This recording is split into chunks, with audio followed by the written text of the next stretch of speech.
At the Republican Party, we know that the First Amendment allows for the free exercise of religion and the freedom of speech. And as a result, we know that our founders put that as a First Amendment because those rights allow us to have almost really all the other rights. So we want to do that this morning by inviting the Lord to guide us and give us wisdom as we start our meeting. God, I thank you that we have freedom here. Lord, we don't just take that for granted. We thank you for it. We thank you for the breath in our lungs this morning. We thank you for anything that we know that's true, we know comes from you. So we thank you for any wisdom that is true. God, any of us stand today in truth only because you have shown it to us. So we thank you for your grace and your mercy. And we invite you to guide us, direct us, fill us in agreement and disagreement, Lord, into your ways alone. Lord, we pray for your protection over our chair, our vice chair, all our other officers, every member of this committee. Lord, we've had deaths, we've had comings, we have goings. Lord, we ask you for the protection over our families, for deliverance from all evil, that you would lead us not into temptation, as you say, but we pray as you called us to pray, leading us and delivering us from evil, Father. Lord, we ask that you provide every day our daily bread. We pray, Father God, that your kingdom would come, your will would be done on earth as it is in heaven today, in this place, we pray. In the name of Jesus, amen. Thank you, Jeremy. I am going to recognize Ken Moore to lead us in the Pledge of Allegiance, and Chair recognizes Robin Cooper for Texas Pledge. Yes, sir. You can do it here or there. It's up to you. We got real flags here and electronic flags on the screen. Okay, please join me in pledging allegiance to the greatest nation on this earth, which will celebrate 250 years in a few months from now. I pledge allegiance to the flag of the United States of America and to the republic for which it stands, one nation, under God, indivisible, with liberty and justice for all. Robin? Please join me in honoring our great state of Texas.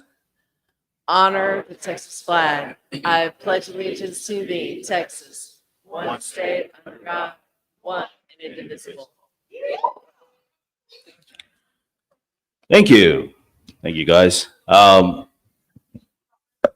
Chair recognizes, well, we're going to have the proxy committee before that.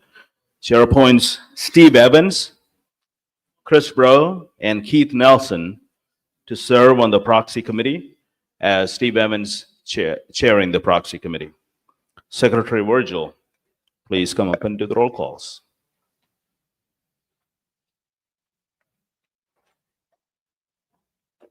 Thank you, Mr. Chair. Good morning, members. All right. Chairman George. Vice Chair Randall. Secretaries here. Treasurer Ralph Fite. General Counsel Rachel Hooper. Sergeant at Arms Chad Shoemake. National Committeeman Dr. Robin Armstrong. National Committeewoman Debbie Georgiados. From the SDs, Kristen Bentley, Paul Hale, Jerry Fisher, Bruce Bishop, Lydia Covey, Chris Bro, Gwen Withrow, Dale Inman, Susan Lucas, Jeremy Story, Don McDonald, Keith Nielsen, Deborah Fite, Ralph Fite, Maggie Witt, and Jim Pickle, represented by Frank DeSimone. Did I say it right?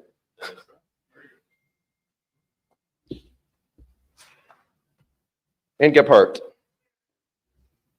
Dan Tully. And SD Committeewoman will be filled this morning, that vacancy. And Matt Tiskus, represented by Susan Wright. Galen Devine. Ken Moore. Lisa Hendrickson. And regarding the SD 12 committee man, to save myself an email later, I am reporting that David Wiley resigned at 2:06 a.m. on Friday, December 5th, effective immediately pursuant to Article 3, Section 5 of the SREC bylaws. Dr. Melinda Morris, Dale Gibble, Christiana Keeler, Greg Murphy, Brenda Estes, Rolando Garcia, Susan Fountain, Matt Patrick,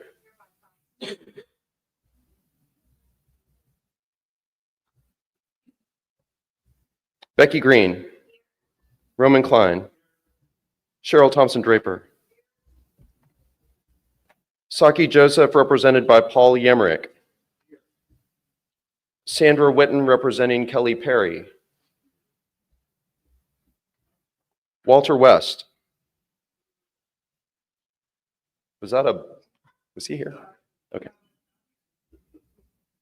Melissa Nur, represented by Chuck Burnett. Chuck Burnett. I was about to say you can't hold your own proxy. Tony Trevino, represented by Brandon Moore. Randy Perham. Leslie Thomas. Greg Harrell. Elaine Cook. Ed Zenner, represented by Solomon Bachman. Mary Jane Avery. Andy Eller. Lucy Traynor.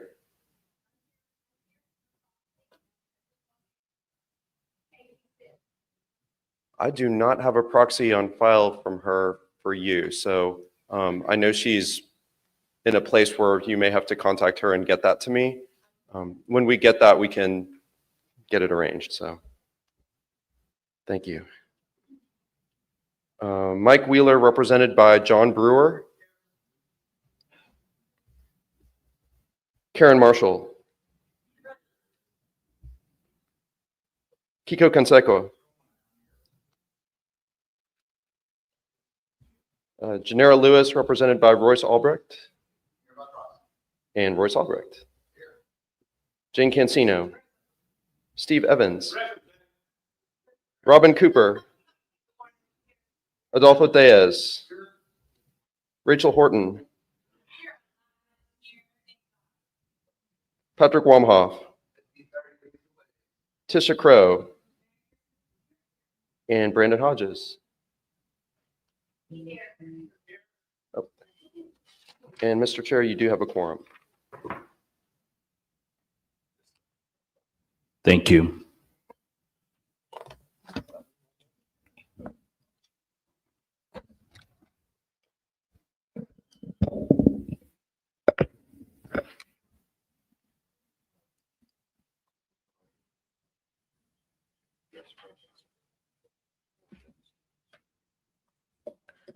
First item on the agenda is the correction and the approval of the minutes from the third quarter of 2025 SREC meeting. The minutes were made available to you through emails.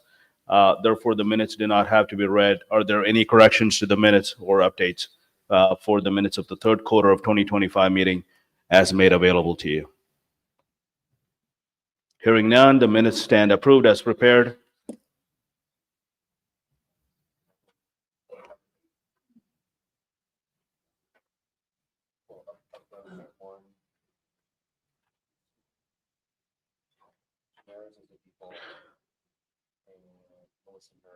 The business is in order for the correction and the approval of the minutes of special meeting held on October 11th of 2025. Minutes were made available to you prior to this meeting. Therefore, minutes do not have to be read. Are there any corrections to the minutes of the special meeting held October 11, 2025 meetings as made available to you? You got the minutes? Any corrections? Seeing none, the minutes stand as approved. We're good. Both are approved. Chair recognizes Steve Evans for proxy committee report. Mr. Chairman, we verified 8 proxies in place, including the defaults. We move adoption of the proxy report.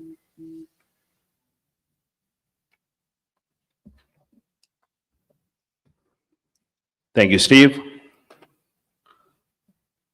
We have a quorum. Steve, don't leave yet. Then next item on the agenda is the vacancy of SREC members.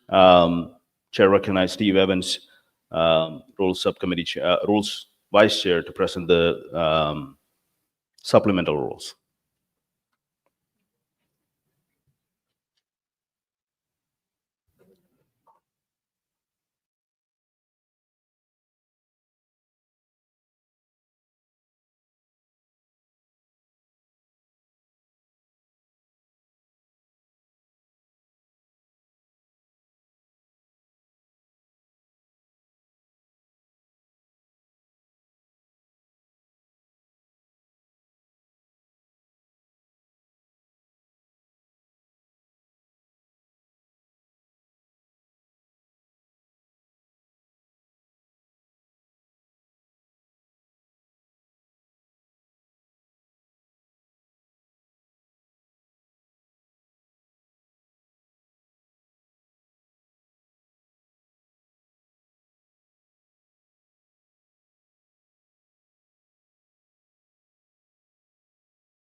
All right.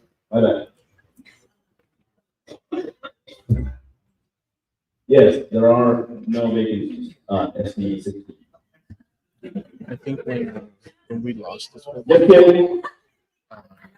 I lost connection to that. Put together the script before the whole. Thankfully, it all came back. But I All was right. shocked if it didn't. I don't know what the heck is wrong with this. Well, the next item on the agenda is the officers' report, and we will start with our treasurer, Ralph White, to present the report of the treasurer.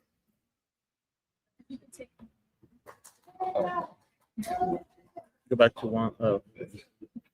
one.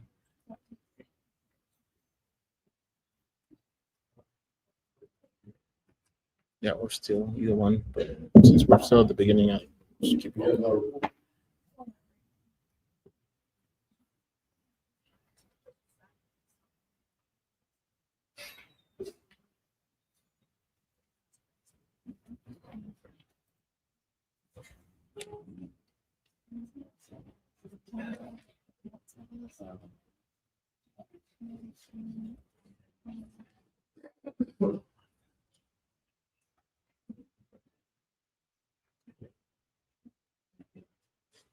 Anybody know good Joe? Oh, it's It's it's sideways. I just play it as you would play the other one. Can you flip it over?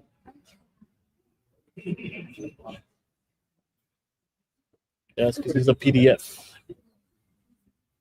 Can you go view or something? Okay, I wanted to say, before we get to the numbers, at this time of No. Thanksgiving and Christmas, I want to express my gratitude for how far this country has progressed from 4 years ago.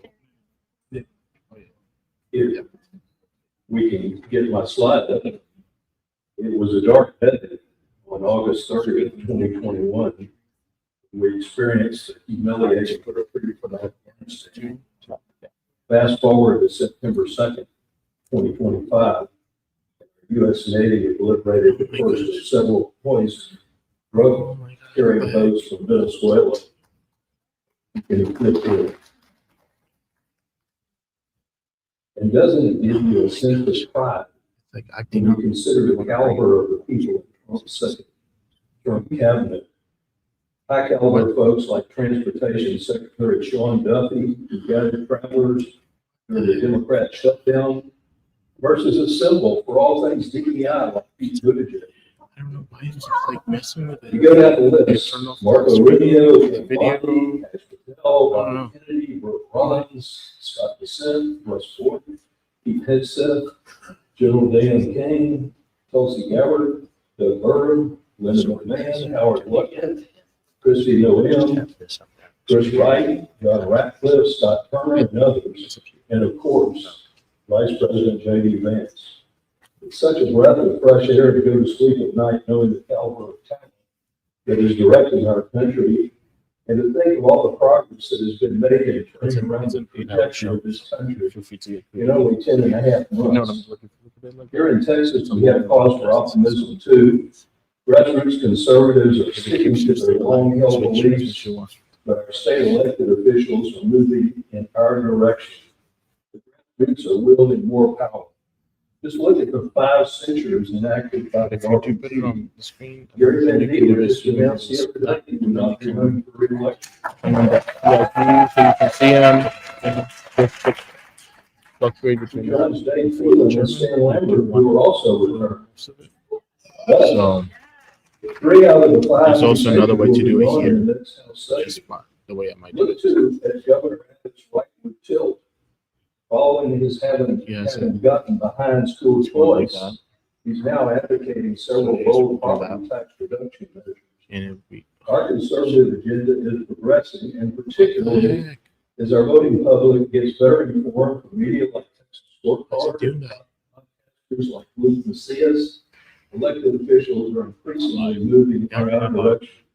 If not with conviction, but at least from self-preservation. Okay. If you'll flip through the next couple, we missed a couple that. I'm gonna start Jordan, going next. you missed a couple. He said, There was the drug votes. keep going, keep going, keep going. And That's there was already the gone. cabinet. Keep going. All. Okay, numbers. Okay, the RPT financial statements are updated with 3 additional months of August, September, and October for my third quarter report. If you strip out federal and state committee contributions, which typically come with related spending requirements, average contribution income has been $89,445 per month for 2025. We were running at an average of $57,141 in contributions for these last 3 months, clearly lower than the first 7 months of the year. The largest source of income for 2025 has been the COVID federal tax refunds, which have totaled $1,027,185 for the year. The last collection of those federal tax receipts was $126,813 received in August. Since those benefits have now been exhausted, it's important to ramp up some major new donors to augment the smaller recurring donors from direct mail and sustaining larger and grassroots donors. Payroll and benefits for staff average around $38,700 per month. Next, Our contracting expenses are averaging $61,500 per month. The variability largely depends on expenditures for fundraising consultants and phone text consultants. Rent and office expenses have averaged $24,300 per month. Travel and meals are running only $1,200 a month. Events and donor meetings, when incurred, have averaged $1,451 per month. Information technology, including software and maintaining the party's website, have averaged $5,389 per month. Next. General operating expenses, which include direct mail and postage costs, average about $50,500 per month. Bank fees and other financial charges are running approximately $5,297 per month. Early expenditures for the state convention have averaged $5,304 in the 10 months to date. Next.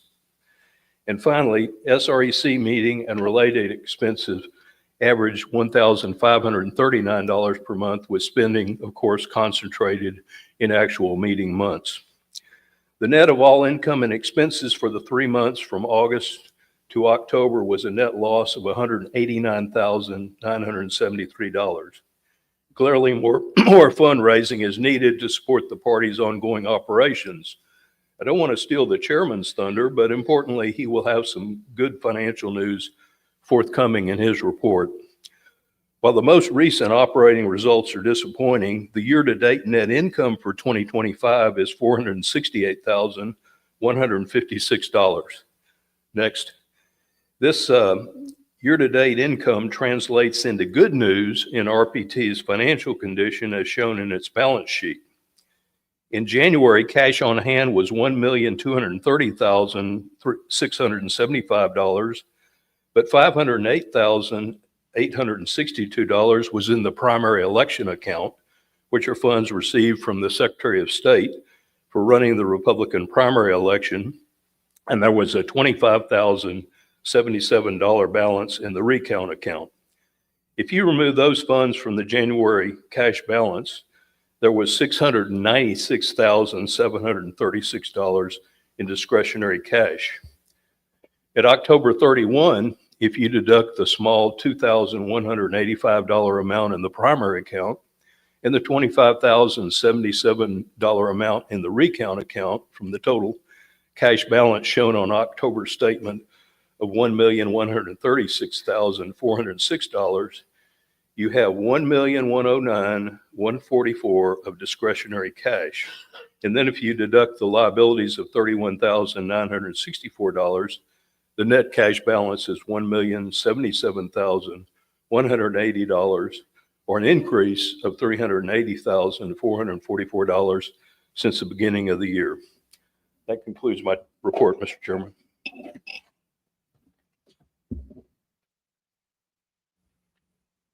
Thank you, Ralph. We got some exciting news coming up on our fundraising and finances, so I am looking forward to that.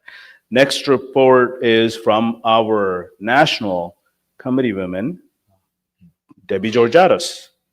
Come on up, ma'am. And our committee man is right after that.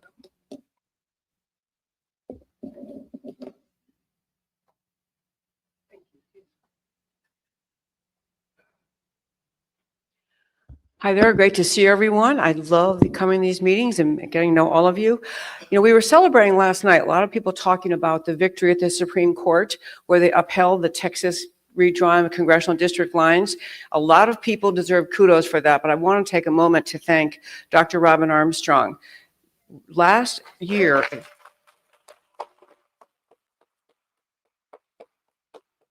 in August of 2024, the Fifth Circuit issued a decision that related essentially to Galveston County's division of lines, Galveston County's drawing of maps. And then in November, where there was an overwhelming victory by President Trump in the November 2024 elections, Robin joins me on my talk show the first Tuesday of every month. We do RNC reports, we talk about the RNC, and Robin started talking about a year ago, calling ahead of time saying, hey, I looked at this, we could actually do this. We could redraw lines. And I'm just mentioning it, the persistence he engaged in to speak with Texas state officials, White House officials, people in Congress. It was a persistent effort to convince people not only that it was doable, but that'd be acceptable, that we could get it through the courts. I just really want to commend him for his persistence on that, because it got us where we were yesterday. So, yeah, yay for Robin. Okay.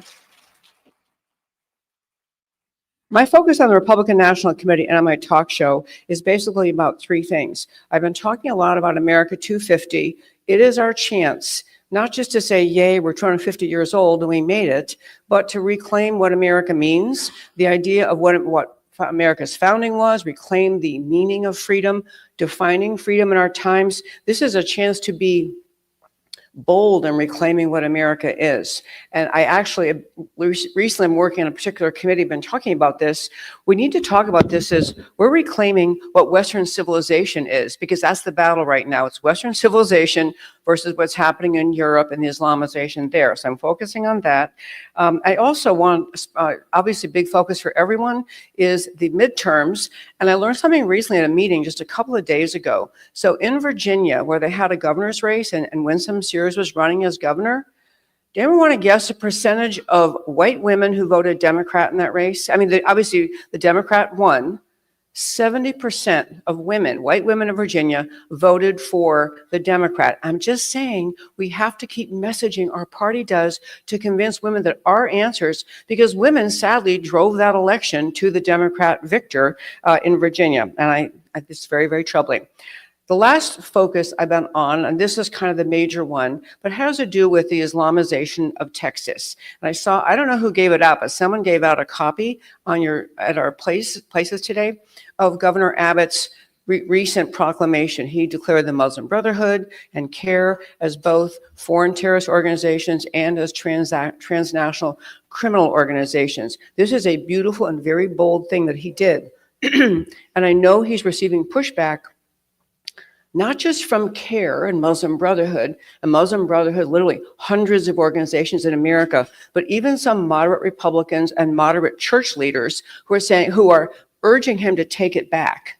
That's happening at the state level, so it's Governor Abbott's thing. And then the next thing is President Trump announced on November 24th, his executive order that says essentially he's thinking about designating Muslim Brotherhood a terror organization. And so he's given an order to be by Christmas Eve to the DHS and the State Department to tell him essentially, who should I designate, which entity should I designate in America or around the world. He's talking about splinter groups in Lebanon. So one push, and I'm going to tell you at the end what I really hope we can all do in terms of phone calls, emails, tweets, just a force message to President Trump as well as to Governor Abbott. But the final thing happening on this within Texas, you probably all saw yesterday, the Attorney General Ken Paxton has actually filed litigation against the Epic Center, the East Plano Islamic Center, allegedly for violation of securities fraud. I mean, I say allegedly, I don't know the facts, but there's been an investigation already. And I want to just say, I think this battle for the identity of America, for our country, is having Judeo-Christian values and rooted on the scriptural promise of individual freedom. This is a massively consequential battle in the world today, what's happening in Western Europe. So right here in America, where we have the opportunity to say, hey, we're doing America 250. We can't have Sharia law in the American Constitution. We have to be bold in talking about part of what America 250 should celebrate is our identity as a country and our commitment to freedom and our commitment to individual life, liberty, pursuit of happiness, freedom of religion, freedom of speech. All of those cannot live under Islamic law, cannot live under Sharia. And so I will tell you, I'm part of a project here in Texas that we've been calling Operation Firewall or Project Firewall, but some members of Congress and members of Texas State House and Texas State Senate just kind of quarterbacking the issue. What exactly can we do as a state to show who we are, what we stand for? And I'm very excited about this because it's bringing focus to the issue, because this kind of invasion of Texas or America is very it's unseen. It's not bombs dropping from the sky, but this Islamization of Texas is a slow wearing down of who we are as America, and most especially who we are as Texas. So the new website up called banthebrotherhood.org. banthebrotherhood.org. You can go there and you can, number one, sign a petition, and they have this align, ALIGN, align thing you can sign there, and it's sending a message to President Trump, because what he needs to do is not just designate some random Muslim Brotherhood group in Lebanon or other places. We're trying to get the message to him before Christmas Eve to designate the entire Muslim Brotherhood in America, as well as CARE. Governor Abbott included CARE, and President Trump has not yet. But we want to urge him, include CARE as a whole message of ban the brotherhood, ban the movement in America. And, you know, I talk in my talk show a lot about the Muslim Brotherhood. I could tell you much more about it. There's no clock here, so I'm hoping I don't know where I am on time. And I don't want to go long here. What are you saying, 6 minutes? Oh, I got 4 more minutes. This is great. No, I don't want to. Okay. We have an entertainer in the front row here. Okay. Anyway, what I really wanted to say is I just love this idea that Texas, I will tell you about Texas and Islamization here. It's not just the Epic community. That was a dry run. What they did in Epic, Yasser Qadi, the imam up there, who's radical as they can be, that was a dry run. They're doing this all around Texas. And it is the impetus of the people of Texas, the legislature and the governor, just to say, we don't do no-go zones in Texas. We do not allow Sharia to be applied anywhere. And there are Sharia courts in Texas already, Sharia tribunals. And what they really are, they're a message to America and to Texas that they will not agree to our system of governance. They won't agree to our Constitution, our system of laws. So bold voice is needed by everyone in this room. Again, emails, phone calls, tweets to support President Trump, to support Governor Abbott, support Attorney General Paxton. Just love this idea that the people are going to rise up and stop this Islamization. They have this one radical imam back east, by the way, has described Texas as the Mecca of America. They actually think they will begin their takedown of America in Texas, just like Dearborn and just like Minneapolis. So I'll close by saying so I do my talk show, America Can We Talk? And every first Tuesday, Robin joins me. He joins me for the 3 o'clock show. We talk about RNC reports. We get guests on, they're always kind of fun. And then at 4 o'clock, we do a statewide RNC grassroots call. If you don't know about that, you want more information, please find me. And I was looking around the room. I printed out the whole membership on a piece of paper before I left home. And I'm looking around the room. I know most of you, but not all of you. So I'd love, if we haven't met or haven't connected well, love to talk to you while I'm here and exchange contact information. I'm so grateful for all of you, all of what you do. I love what this group does. I wish you all a Merry Christmas, and thank you so very much for all you do.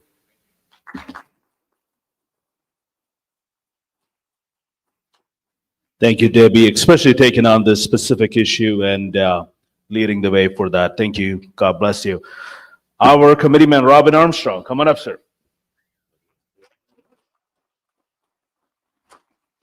So yesterday I was at the Clear Creek Republican Women. So I'm going to sing this last verse, 12 Days of Christmas for political people. I'm just going to go to the 12th day. So my time starts after this, guys, okay? Because this is the entertainment portion. So it says, on the 12th day of Christmas, Santa gave to me 12 patriots praying, 11 sisters cheering, 10 members joining, 9 voters singing, 8 doors a knocking, 7 phones a ringing, 6 ladies leading, 5 red states. Seats. 5 red seats. Sorry, I said that wrong. 5 red seats. You know, like congressional seats. 4 fair elections, 3 new candidates, 2 growing clubs, and a red wave for the GOP. So that's our. So actually, I'm got to leave early today because I've got 2 dinners tonight, and then I'm flying out to DC in the morning, and then I got to fly back. Monday morning because I'm going to be at the Cherokee Republican Women's Club on Monday evening. And so I'm going to sing the whole thing there. So get ready. So if you're close to Cherokee, county, then you can come on over. And so my report, so thank God for the redistricting success. I got calls from all over. Thursday, but the first call I got was from our wonderful legal counsel here, Rachel. And so she called me and said, hey, did you hear about it? I say, no, I haven't yet. So she was the first call I got. So thank you very much for letting me know. And so it was cool. And then I got calls from DC. It was kind of cool. Everybody was waiting to call until the very end. I got a call from the guy who actually wrote the maps, came up with the maps. He does all the maps for our delegation. And so he called and said, hey, congratulations, you're pushing this from the beginning. And so he says, hey, I'm sorry, I had to mention your name. And because he was called to testify a lot. He said, I had to mention your name. I'm sorry, I was under oath. So they asked me who I'd talk to. And so I had to mention your name a few times. So my name's floating around in these briefs all over but anyway, because I talked to the guy. But 6-3 decision, this ends it. This is great for us. So, I think it's a big deal. 5 new Republican districts in Texas, great for Texas, great for our nation. I think if other states did that, I think that we'd pick up 20 to 25 House seats. And we'd maintain control quite easily. I think the big takeaway in this entire redistricting effort for me is that as activists, we can have a significant impact. And so we can all have a significant impact. And I think that's so important to keep in mind, and a significant influence. Be persistent, work with everyone on our side, win friends and allies to your cause along the way, understand your limitations in your role, be willing to share in who gets the credit for the win, always give glory to God, because the real change, as we know, occurs when hearts are changed through revival. And I'll tell you, it's just last recommendation is to kind of be ready for the next challenge. And so the next challenge is going to have to be winning these seats. Okay, winning these seats and winning more seats. And so that's going to be extremely important to make sure that we maintain control of the U.S. House for President Trump, which is the whole point of this. This is the point of this whole thing. If the Democrats take control of the U.S. House, we know what's going to happen. There's going to be impeachment and all this stuff, all these shenanigans going on. And so we're not going to be able to get anything else done. So we have to make sure that we maintain control of the U.S. House. In this effort, I actually started a political action committee a couple of weeks ago called Restoring American Values PAC. And so I cannot believe that name was not already taken, but it was not. So I can just see it now. We're getting a website produced. It's going to be RAV PAC. That's kind of cool, huh? To you young people out here, RAV PAC, Restoring American Values PAC. And so I'm not very cool, but I have cool people that work for me so they can figure that stuff out.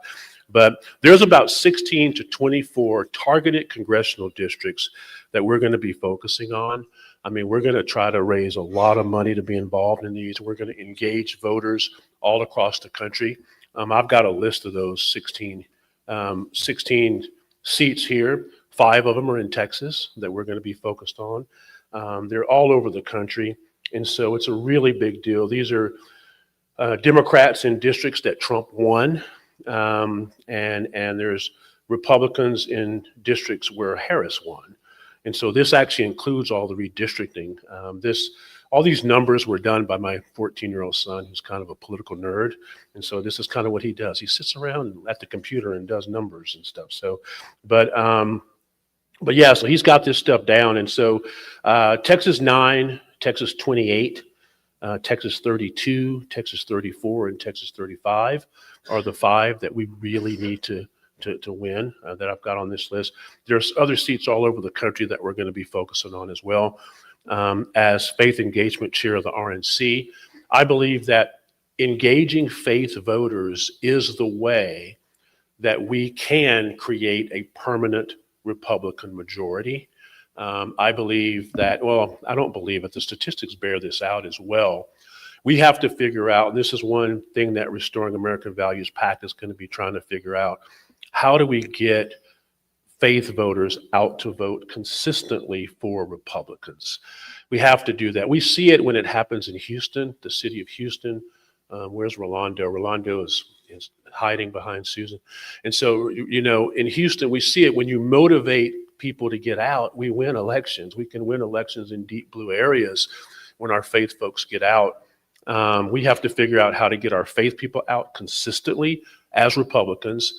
And then we also, I mean, I think we'll win races all over the nation that we don't expect to win if we are able to do that. And we also have to turn Trump voters into Republican voters. We've got to do that as well. That's going to be something that we're going to have to really be focused on, because a lot of Trump voters, they don't turn out when Trump's not on the ballot, and our numbers decrease significantly. And so that's going to be one of the goals of Restoring American Values PAC. And so we're going to be we've got some big elected officials, I won't name them now, who are engaged and want to be involved with this. So I think we're going to be able to raise money. We're going to have board members from all over the country that are going to be engaged and involved with this as well. I've got some folks that are really excited about this opportunity. We're going to be getting, it's going to be a big deal. I'm going to be doing some RNCC members, the Republican National Congressional Committee. We're going to be having some meetings in DC. I'll be flying back to DC on Tuesday of this week, so I'll fly back. So Cherokee County Republican women, I'm flying back just for you to come back and speak on Monday. Fly back Tuesday and be there Tuesday, Wednesday for some meetings, and then I'll be home. But we are going to get to work. We got to get to work and make sure we win these districts. If they take over the House, then I can't see Hakeem Jeffries as Speaker of the House. I just can't see it. It scares me. I don't even necessarily think he's qualified to be a congressman, but as Speaker, I mean, come on, it's going to be a disaster. Our next RNC meeting is going to be in January 20th through the 23rd in Santa Barbara, California. We're going to be very involved in the midterms coming forward, looking forward. RNC was very involved in New Jersey and Virginia. I actually went to New Jersey. I thought we had a chance to win that race in New Jersey. I was very wrong, very wrong. So I missed that one. But I'll tell you, Jack Ciattarelli was a great candidate, really good candidate, really solid, strong Jerseyan. But just kind of the headwinds were just against him in that race. Tennessee 7, U.S. House race that we recently won. I think she won by about 9 percentage points. Trump won that district by about 25 percentage points. So Afton Bain was a crazy radical lady who was looking like she could win earlier in that race. But we ended up winning the race, but we didn't win it by nearly as much as Trump did. So we've got a lot of work to do. We got to keep in mind the battles that we're fighting and remember what we're fighting for. I like to finish with this Ronald Reagan quote, which y'all have all heard, but I think it's important to just reiterate it. Freedom is never more than one generation away from extinction. We didn't pass it on to our children in the bloodstream. It must be fought for, protected, and handed on for them to do the same. And so we've got to hand that on to others. So let's make sure we're fighting for freedom and liberty. My prayer is to communicate that, is to never have to communicate that to our children. At the end of that quote, it says, and if we don't do that, one day we'll spend our sunset years telling our children and our children's children what it was once like in the United States where men were free. And so my prayer is that we never have to tell our children that, and that we go on and we pass that mantle on to them. I want to wish you a very Merry Christmas. Thank you for all that you do. And I'm going to finish up with a scripture here. Isaiah 9:6, I think, is very cool. It's a prophetic scripture that was written by the prophet Isaiah about 700 years before the birth of Christ. And it says, For to us a child is born, to us a son is given, and the government shall be on his shoulder, and his name shall be called Wonderful Counselor, Mighty God, Everlasting Father, Prince of Peace. And so that is Jesus. Jesus is the reason for the season. So make sure that is really what's going to change this nation, is the heart of God and ministering Jesus to people in a spiritual revival. So let's, certainly not forget that in this season. This is a great time to spread that message. And so thank you very much, and God bless you, and Merry Christmas.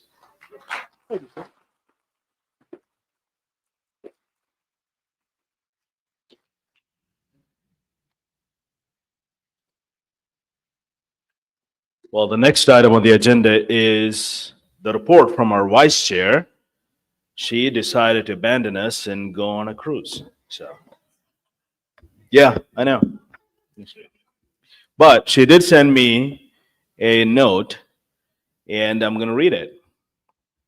As she's I'm not making any of these up.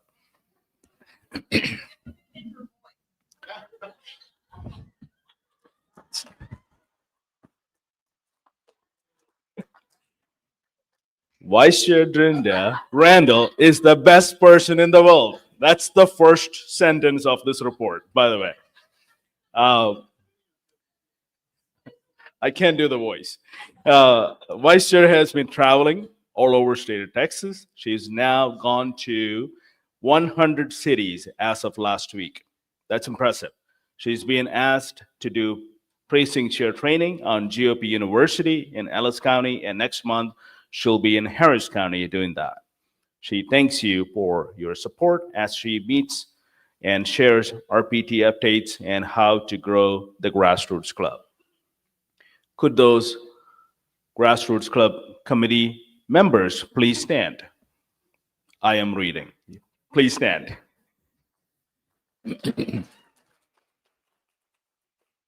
Thank you. And what committee has decided is to work with county chairs and chairmen for major push for GRC program as we go into the convention season. Remember, you get early registration and a breakfast. Also, they have converted this month's newsletter from Volunteer of the Year Award program to the Grassroots newsletter. This committee is also working with the county chairs to post our newsletter on each county's website. We need members to sign up by January 17th to get the benefits for this convention. So if you're a member of the Grassroots Club by January 17th, you get a breakfast and early sign-in, basically, for the hotels and all the good stuff. So it's an amazing opportunity for, I believe, the lowest number is $15. Am I right, members? Yes. And the highest is like $100. That's it. So it's well worth it. Please share that with your county chairs and your precinct chairs and everyone else. That was it. She did not take the 10 minutes. So thank her for that. I'm just kidding. Next item on our agenda is update from our legal counsel. We have a lot going on the legal side of our organization. Rachel Hooper, please come on up. Thank you.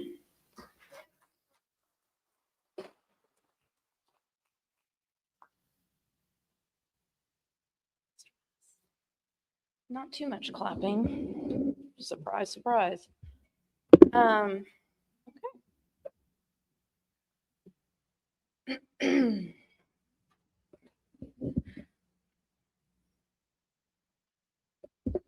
I think some of y'all are trying to send me to the insane asylum. So, you know, Patrick thinks I'm already there.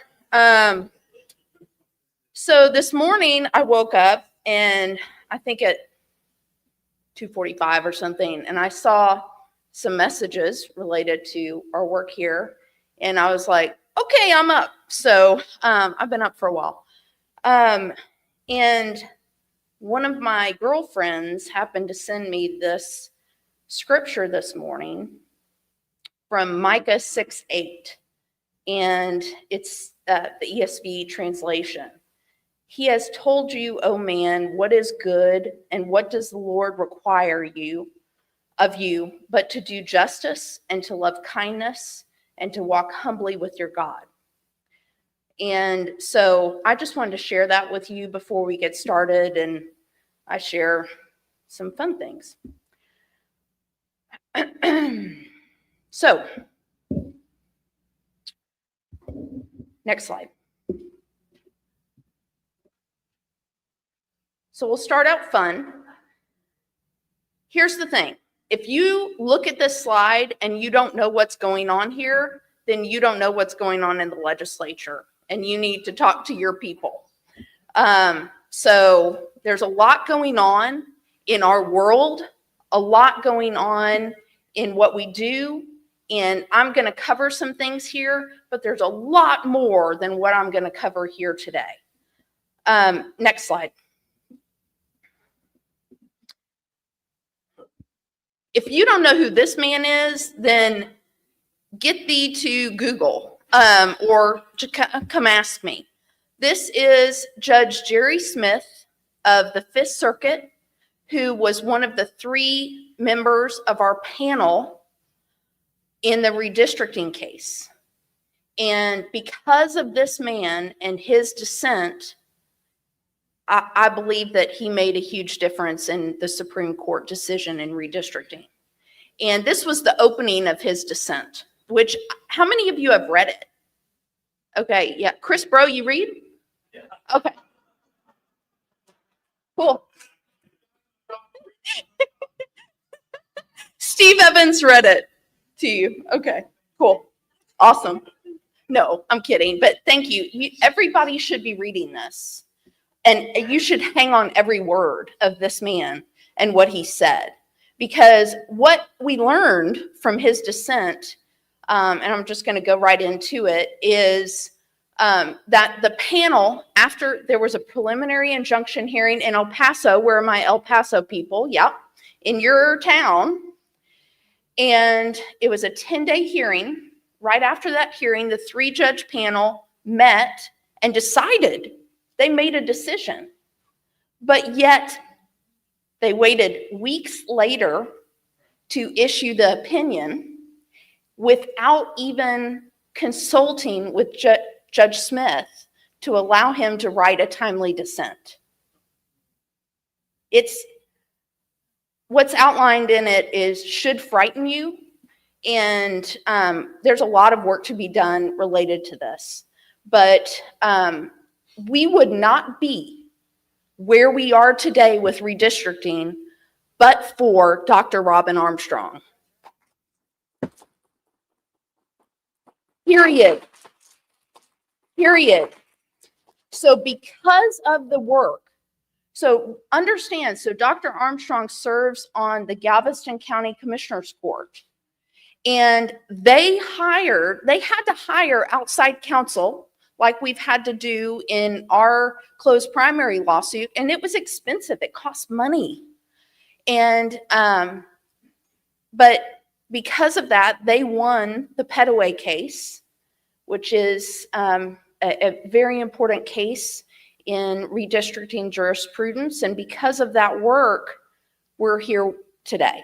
So thank you so much, Dr. Armstrong, because not only did your work on the Commissioner's Court was that important, but you're our advocate with RNC and with a lot of our friends in DC. So thank you so much. And before I continue on this, you know, sometimes what we do is hard here. Sometimes it's fun and yay. And sometimes it's really hard.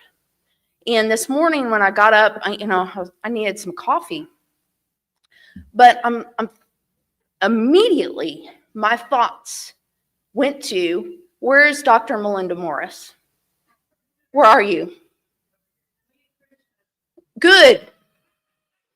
Dr. Morris, we are praying for you and your complete and total healing.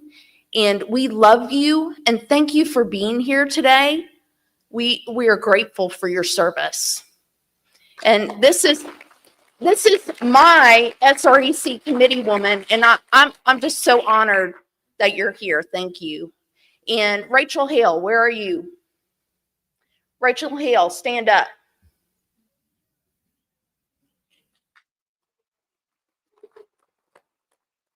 Do you know that Rachel Hale, during this legislative session, was in a car accident that could have taken her life?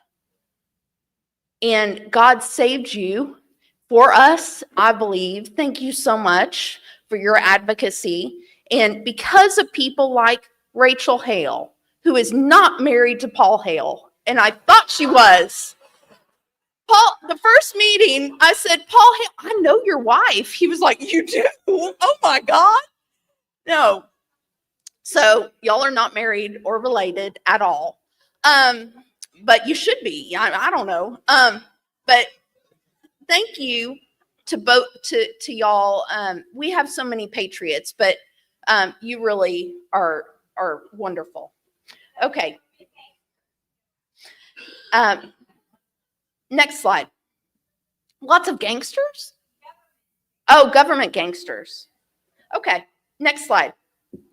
So we're here. Next slide. This is where we're going. This is going to come very fast. Next slide. Do y'all remember this? Do you want this next year? Okay, I don't want this next year. So we have a lot of foolishness that's going on, and we're going to have the primary election, and we can, fight over all that. But after that's over, we've got to come together and make sure this doesn't happen. This is very important. Y'all need to get your minds right, because I'm very concerned that we're headed this way, and we can't let that happen. Next slide. Yep. Next slide.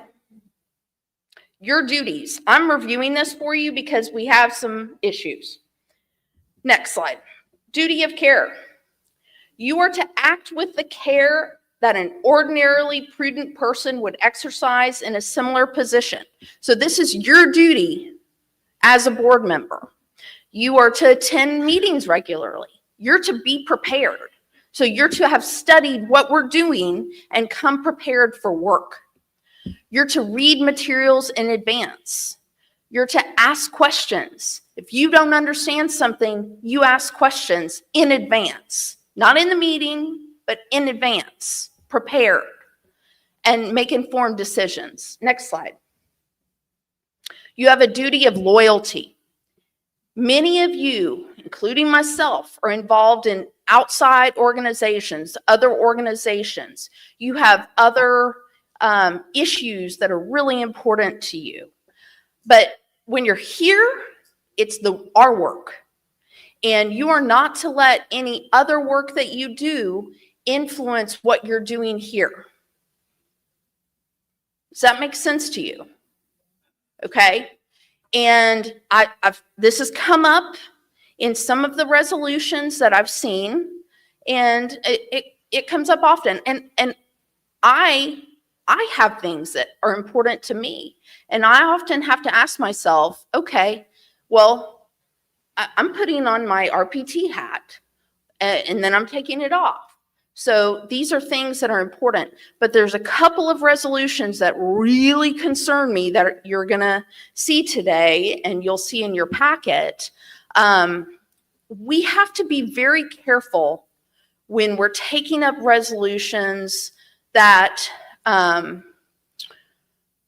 derive from somebody who may have some kind of conflict. And what I mean by that is, if you're doing it, and it may not be an ill intent, like that person I'm not imputing ill intent on anybody, but we have to be careful why we're doing what we're doing. Does that make sense to you? Okay. So if you're, let's see.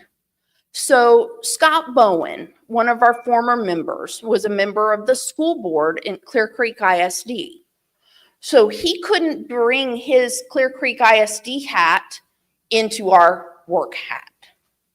Does that make sense? Okay. I just want to be very clear on that. A lot of us are supporting different candidates in the primary.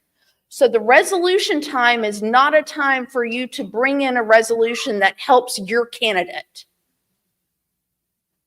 Just to be very blunt with you, that is not the work of this body. Next slide. You have a duty of obedience. Obey. So just follow our rules. That's really what that means. Next slide. Primary filing. Okay, yay. So next slide. So can I help you? I was just, I had a question on that last slide. I didn't know if we could ask questions. Okay, well, you're kind of interrupting, not right Yeah, that's now. fine. I'm happy to take it after. Thank you. So, primary filing. Well, I doing some things I didn't know I was going to be doing, but we are just, it's towards the end, and primary filing couldn't be going better for us. It's just really excellent. If you go on our website here, we have a whole primary filing section. It has a frequently asked questions section, and we are actively working with all of our stakeholders to make sure that all Republicans, county chairs, state party have a successful primary. That is our goal. Next slide. This is our team. So on opening filing day, this is our team who was there. And I just can't say enough about every single person in this picture.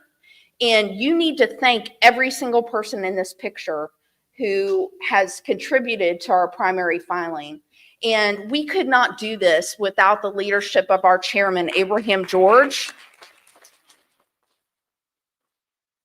Chairman George has been there every step of the way. He has spent the late nights in our office working and making sure we have a quick turnaround. In fact, I just received Congressman Wesley Hunt's application this morning, inputted into the team. It's already on the Secretary of State's website. Our goal in primary filing is customer service. We're not going to make everybody happy all the time, but our goal is customer service and make sure that the Republicans demonstrate how our election should be run. That's our job, and that's what we're doing. Next slide. So this is very important, and I want you to know this is on our website, and I want you to study it. So this is very confusing to people, and I want to tell you about this very quickly.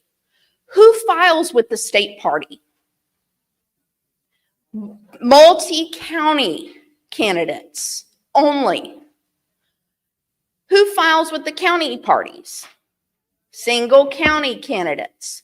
So these are the congressional districts, these are the Senate districts, these are the House districts that file with the county parties. So we had a situation where one woman came, and it was on the day of the redistricting decision from the Supreme Court, the initial stay, and she was in District 33. And there was a question, does she file with the state party?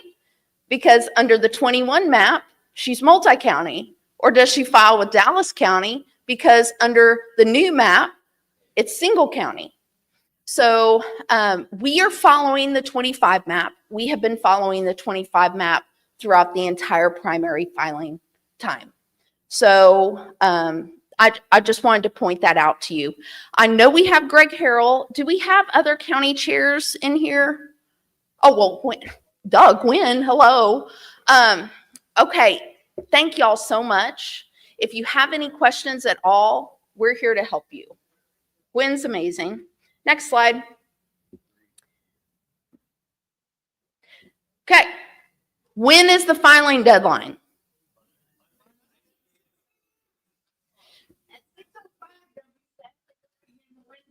At 6:01. So what needs to happen by 6 p.m.? Everything needs to be received. This is not a postmark situation. Everything needs to be received.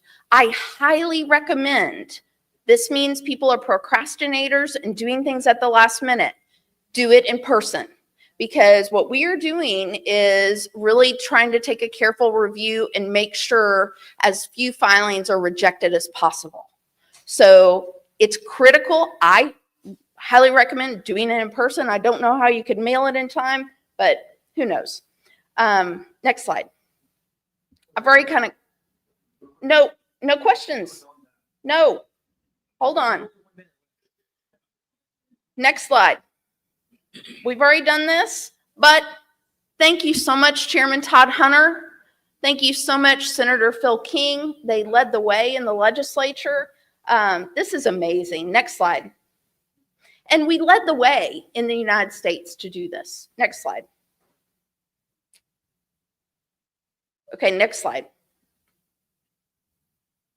Y'all want to do this? Yep. Yeah, next slide. So, did you know that 900 people think that the primaries should stay open? Losers, what? Next slide. 2.2 million people say close the dang primaries.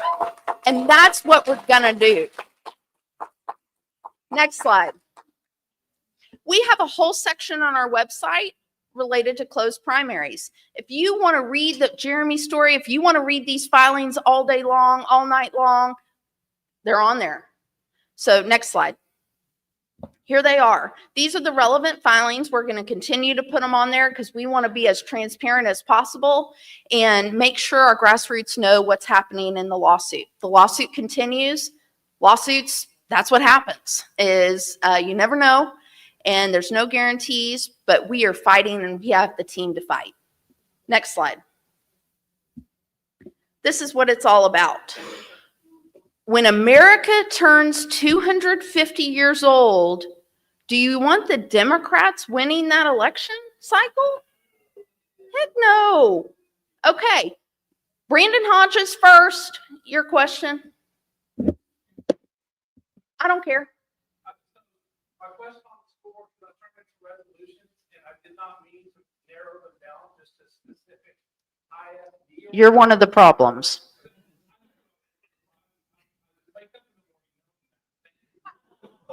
So my question is back when you said we can't bring our half from another organization to this one, I respectfully disagree with you because I have information on board governance and how Texas Education Agency policy actually is governed that you do not. And this body does not. And if we're going to fight to make sure that we have quality, highly educated students that can continue self-governance and push Republican and conservative ideology and live on their own, then it is important to take those experiences that you have outside of this organization and bring them to a shared organization where we agree on the ideological principles of conservatism. Okay, so not so much a question, but a comment. But my point is, it's okay to come at us with information, but what I keep seeing and when I look through these resolutions is another organization wants us to Me Too their resolution. We are our own organization, so I guess we can or not, but we need to be careful whenever we're doing the work of another organization. And because I understand your beef with TEA, but the people in, or, well, that's a whole nother, we've already taken a position on that. So I don't want to speak directly to all that, but you get my point. Okay, thank you. Record that.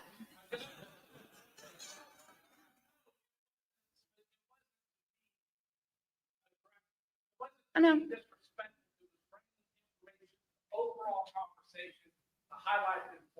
But I appreciate that, but we need to be careful there. No problem. Cool. Record it. Jeremy. Sure, just a quick question. First off, I love what you posted on the website. That wasn't my question. Thank you. I read that because it was great to see it all there. But my question is much simpler. You mentioned about the filing day, since we all represent all these different districts, and you said you're doing everything we can to make sure that, we don't leave anybody out or whatever. I just want to ask one quick question for the record, so we all know. Did ShamWow file? Yes.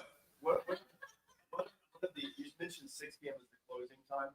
What is the opening time? 9 a.m. for the state party. Okay, And so 9 to 6 people can show up in that building and file whatever they want. yes, but 9 to, not whatever and not whenever, but 9 to 6.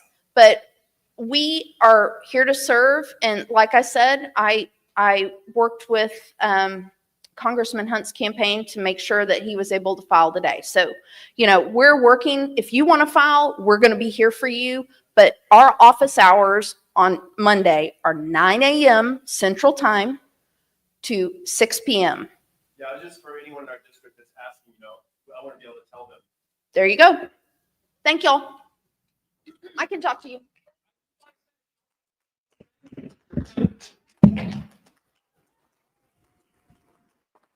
Thank you, Rachel. We have, who's next? That's me. So when the, 2 days before the filing season started, things changed at the RPT headquarters, as most of you know. And it was concerning for a couple hours. Then, one of the best thing we have in our organization is we have a group of people always step up. It doesn't matter what the crisis is, and say, well, we can do this. We've done it for 150 years, and always make it happen. So Rachel was leading the charge on that, and it's always awesome to have a lawyer who charges a couple of grand an hour, work for you for free, for hours at a time. And we were able to hire a few people right away, and many organizations helped out, including TPPF, people like that. You just call your stakeholders, your friends, and say, hey, we're making this happen. And they were absolutely on board with it. So I am very thankful that we didn't have a glitch.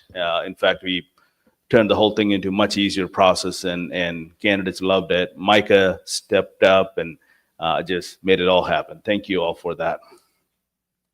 Well, the next item is the report of the state chair. So I got a few things to say. Let's say, well, one of the things that we talked about yesterday, I do want to start with that. But before that, Merry Christmas. And you guys have my gift, had my gift on your tables. This is my way of saying thank you, because there is nobody saying thank you to you guys, because I used to be an SREC member. I know that. Only time you get a phone call is when somebody is upset with you. It goes same for the county chair. So God bless you for standing and doing what you're doing. And people like Susan Wright, who decided to come back to the SREC and take more beating. So thank you for doing this. Chris Bro did the same thing. Some people are looking for punishment. I get that. So for my report, I want to go over what we talked yesterday, since that was the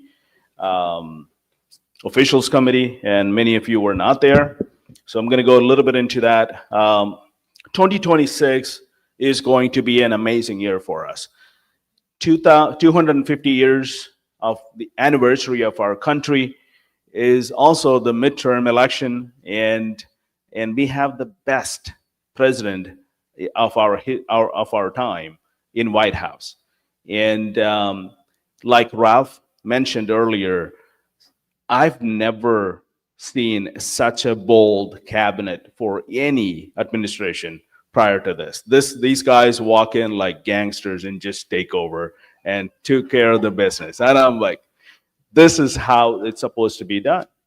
So I am so excited. I'm very grateful for the leadership we finally have after 4 years of nightmare we had from 2021 to end of 24. So one of the things that I made promises was, when I was running for my campaign in the 24 convention, was I said, well, one thing we have to do is I will work my behind off to make sure President Trump is elected in Texas. The first few weeks walking into the deal, I thought, man, this is going to be tough. The polling numbers came back pretty concerning, especially for Senator Ted Cruz and many of our lower ballots. I remember Chairman Ministeri and we were having this conversation, and he said, well, Abraham, you're going to have to do at least 7 or 8 points for President Trump. You don't want to be the guy who walks in and messes up the whole thing. And I said, well, thanks. So, but thank God, with the help of all of our stakeholders together, you got him elected at 14-point victory. President Trump got 13.89% point victory in state of Texas. That is huge. The second thing we talked about was passing conservative legislation. Well, at the end of this session, the beginning of the session was not the best time for neither the Republican Party nor for the leadership. I remember I'm signing off on running ads against our speaker right before he was about to get elected.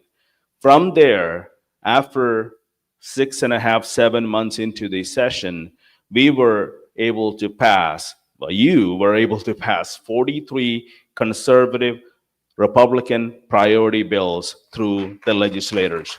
And Governor Abbott signed all of them. So it took a lot of work from our side and their side to come to a place where we can work together to get our priority bills.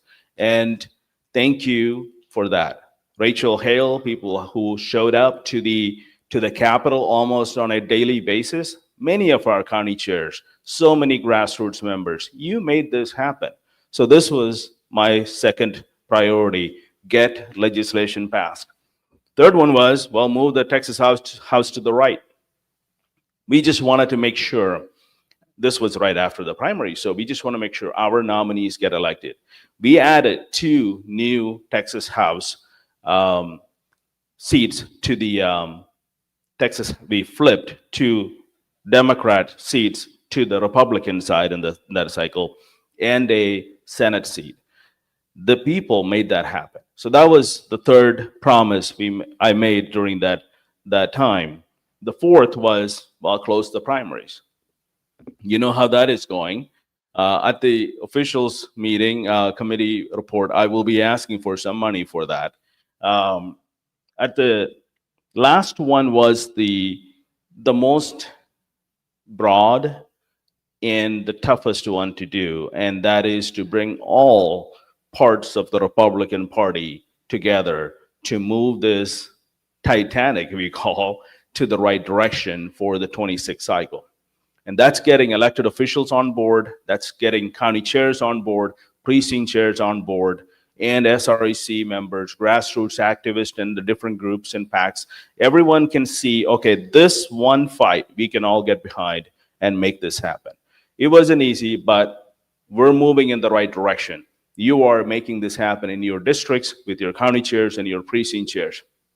Last few days, you have been receiving, or your districts have been receiving, text messages from Governor Abbott's campaign and Texas GOP for open precincts to have precincts filled. This was intentional. We have about 9,000 plus precincts in Texas, and we're about halfway through filled. That is not good enough for the Republican Party of state of Texas. So we've asked people who are in those areas, in those precincts, who doesn't have a precinct chair, who's been hard Republicans for many years and sometimes previous precinct chairs, to come back to the party and put in an application by December 8th.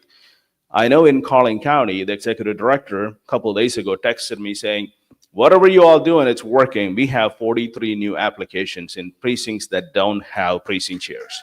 So this is going the right direction. We need more people. 26 is not going to be easy because we don't have President Trump on the ballot and we don't have an open border to campaign on. We have a lot of things we need to do the right way, and 26 is going to be the hardest one that we are going to face in this cycle. So my last promise to you is let's work on bringing this party together. So over the past few months, we've been working with all of our elected officials, especially the top of our pyramid, Governor Abbott and his team. And I have to say, Chairman Ministeri and Dave Carney and his team, all of them have been absolutely amazing to work with. We don't agree all the time, and we don't need to. We talk about issues and we work through it. Sometimes we don't get to work through it, but we just leave that alone and move on to the next item where we can work together.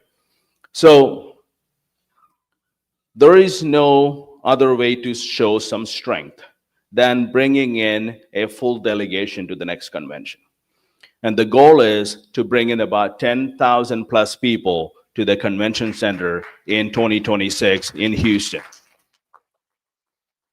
Well, how do we do that? like I said yesterday, it will take some creative ideas. And a lot of this came from, well, most of this came from Governor Abbott's team. How do we make this happen? Well, one, we have to make it affordable. At this point, our convention registration is $100 per person. For 3 days, that's a pretty small number. Well, but if you are 25 years or younger, we want you to be showing up because, well, one thing we hear all the time is we don't have a lot of young people in our party. I disagree with that because I walk around and talk to people all the time. I think there are some young people who are a lot more conservative than you and I are. But they need to show up. They need to show up to the convention. They cannot just do it in their classrooms and colleges. They've got to be part of our party. They need to be here. And when I hear people say the young people are the future of our party, I hate it. No, they're the present of our party. They are here today. So they need to be here, and we need to have them in our convention. Yesterday, Chris Bro and I was talking, and Chris said, well, you want a bunch of 20 to 2,000 plus young kids out there? It's going to be fun. I said, 20-some-year-old me was a lot worse than I am today. And it took a long time for us to get to here, and it's going to take a few more years for us to get to the place we're supposed to, right? Let everyone come, let them make their mistakes, as we did, and it's a promise, it's a process that we have to keep pushing. So idea is bring in anyone who is 25 and under, they will only pay $25 for registration. On top of it, we will have dorm rooms available for them for almost nothing that they can stay and be part of the convention. So that should bring in few thousand young people to the next convention. That will be awesome. Then you ask, well, how are we going to handle? That's great. How are we going to handle all the people who's been working in the party for so many years and built this party for decades? Well, if you are over 65 and up, we want to make sure we cut the registration in half. So you will only pay $50 for your registration. That's for you, Patrick Vamoff. If you are 65 and up, half-priced registration. But this is the party's way of saying thank you to the people who's been building this party and carrying this party on their back for decades and brought it to this place. So this is just a thank you. We want to make sure they can come back. Many people who used to be a regular attendees of the convention don't show up anymore. It's because it is very expensive to show up. So that's the second part of what we're doing on the registration. And we have secured $300,000 sponsorship from Governor Abbott's team on this specific item.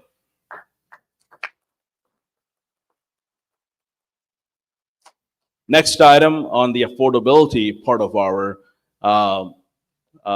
program is one thing we know about Houston is, well, we know a lot of things about Houston. We're not going to talk about it, but one of the things is it's hard to move around and park and deal with the traffic in Houston, the middle of downtown, especially if you're older, having to figure out driving through the Houston downtown area to get to GRB. The main thing we want to do about that is we would want to have at least 40, maybe 50 chartered buses from all over state of Texas that will bring our delegation to the convention center and take them back home. So this will be an amazing change for a lot of people who have issues with mobility and want to be part of that. And so, you know, we have secured about $40,000, maybe even more. I'm working Steve on this. If we want to get, you know, have more sponsorship on this, we will get there. So the next main thing, and this was a little confusing for many of you yesterday, and that's on me. The way I presented it wasn't clear, so I'm going to do it one more time. One of the largest things we want to do is empower our county parties. This is one of the concerns we always hear from county chairs and say, well, you're great. You guys are raising money and you're doing what you're doing, and we don't really get to know what it is unless you send out a text messages or an email. Well, we want to shift that a little bit. I was a county chair, and I remember that I had the same complaint about the state party back then. So the way we want to handle is, one of the main goal is to bring as many people, right? So we are asking the county parties to have a full strength list sent to the Republican Party for the convention. So I'm going to use Collin County, my county, as an example. I think our county strength is 327 or something like that last time. Let's just say, for round numbers, I'm not that good at math, so we're going to go with 400. If we have 400 people on the county party strength, every time we get a list with full strength, which is a list of 400 people, delegation that is vetted and make sure they're registered Republicans and all of the good stuff. When we get that list, we are going to pay them $20 per person on that list. For Collin County, for that example, if that is 400 people coming from Collin County, that's the strength. If they send a list of 400 to the Republican Party for the convention, that will give them a check. That will get them a check for $8,000. Does that make sense? Okay. Well, then there's more. No, just kidding. There is more. You guys don't get the ShamWow jokes. I don't understand that. That was the craziest filing. He walked in, and both me and Chad were like, "Is that the ShamWow guy?" Like, yeah, it was. It's not in the Christmas gift. No.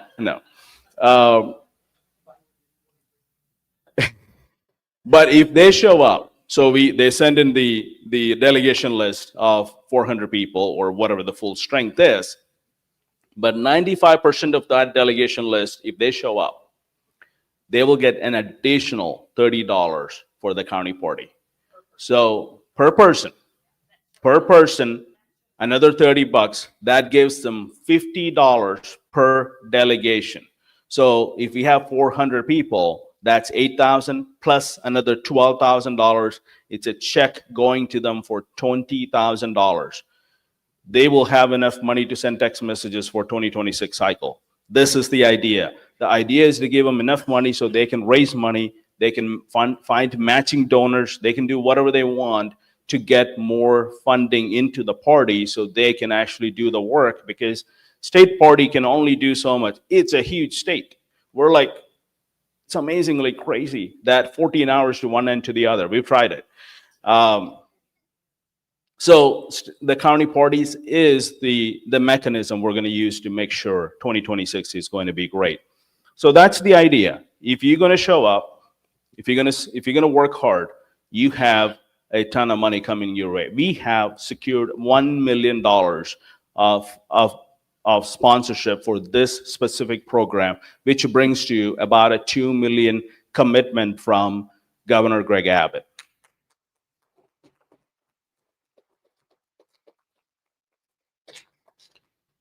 Governor is very generous. I know you guys saw him last evening with the party now, and he is.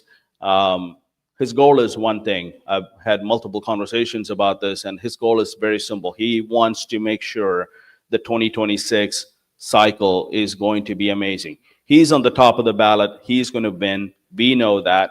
There is no confusion about it.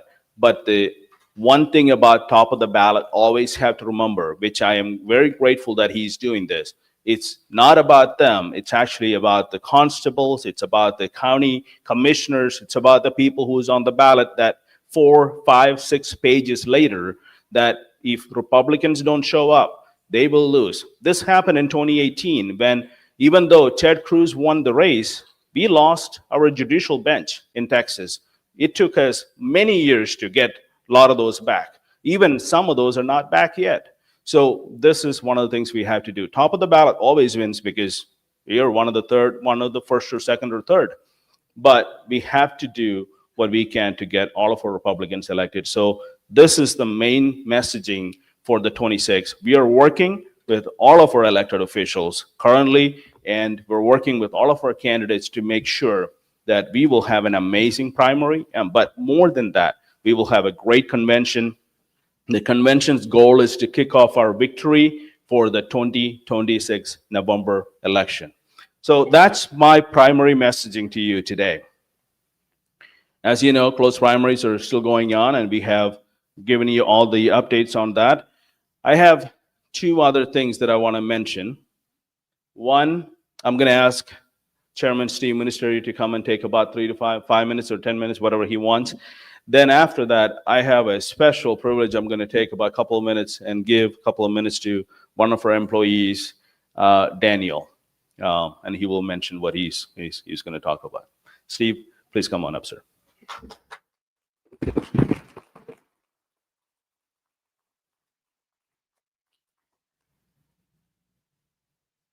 Good morning. It's not every day you get $2 million, is it? Has that sunk in? The governor's going to spend $2 million on behalf of the Republican Party of Texas. Thank the governor. Now, I think it's important to understand how this happened. For the first year Chairman George was in office, he established, and I've mentioned this before, excellent communication between the RPT and the governor's team, and had a very good, positive working relationship, communicating what your legislative priorities were, keeping us advised, which is the reason why 43 of them got signed. So we kept communicating back to the chairman that we were very pleased with how he communicated to our office. So this went on for about a year when all of a sudden Micah and the chairman started telling me, well, if you're happy with how the party is doing, put your money where your mouth is. So maybe I praised him too much, because they were on our doorstep saying, okay, if you're happy with how the party is going, we need you to support the party. And he wanted us to support the convention. And so we told him right from, we're open to that now. We haven't done that the last couple of conventions, but we're open to it. And I think the first idea was, we'd buy like a $25,000 booth. But he was setting us up on being a prime sponsor to the convention, which is usually like $100,000 plus commitment. Well, that's a whole different category. So in those discussions where he was saying what they wanted about, will you buy the main booth? Will you be the prime? Put together, that's like $150,000. The TGA folks, meaning Texans for Greg Abbott, mainly the governor's chief advisor, Dave Carney, said, if we're really happy with how we're working with the party, either be all in or all out. And the convention shouldn't be just about supporting the convention, because he came up with the idea that it's one thing to have like a 3-day convention, you put a few $100,000 in so people could have a good event. But if it's only about when the event's over, that's the only effect, you haven't done anything for the general election. So let's think about ways that we could make the state convention carry over to help victory in November, which would be a much larger commitment. And then that started months. This has literally been going on for about 6 months, I think, Chairman, we've been talking.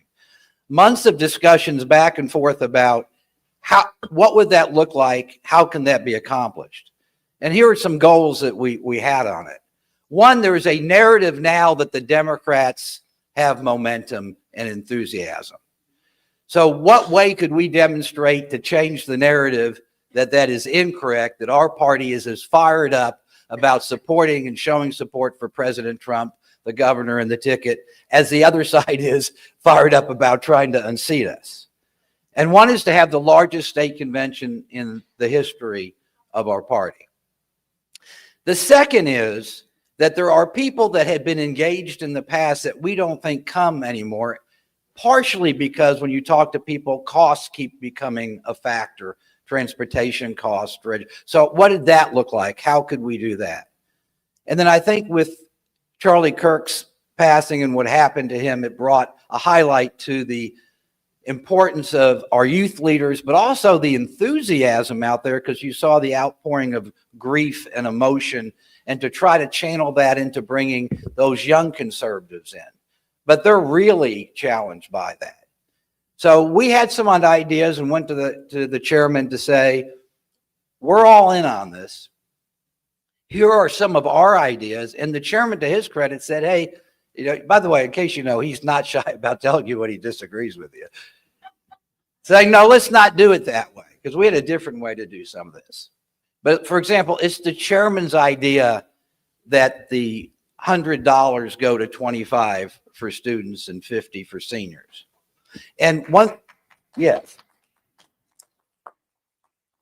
thing that's important to understand is that is not a loss of revenue for the party, because part of the governor's sponsorship is the party still will get $100 for every delegate. So that's why I want people to understand. So there's 9,000 people there. All 9,000, there's going to be $100 that the party receives. It's just that seniors only pay 50 and young people only pay 25. And part of that 2 million is the governor's commitment that if you have 1,000 show up, and we're, obviously we have people over 65. I am, so we'll have thousands of those. True. But hopefully we'll have thousands of young people. Well, if you do the math on that, that's hundreds of thousands that the TGA will be writing a check to the party. That's in addition to the prime sponsorship of 150. So you see how this adds up very, very quickly. It was the chairman's idea on the transportation to start busing people, so that takes that away. And something the chairman mentioned, but I want to emphasize, he has in his budget for 40,000, and the governor has agreed that to be part of his sponsorship. But we have said it's not limited to that.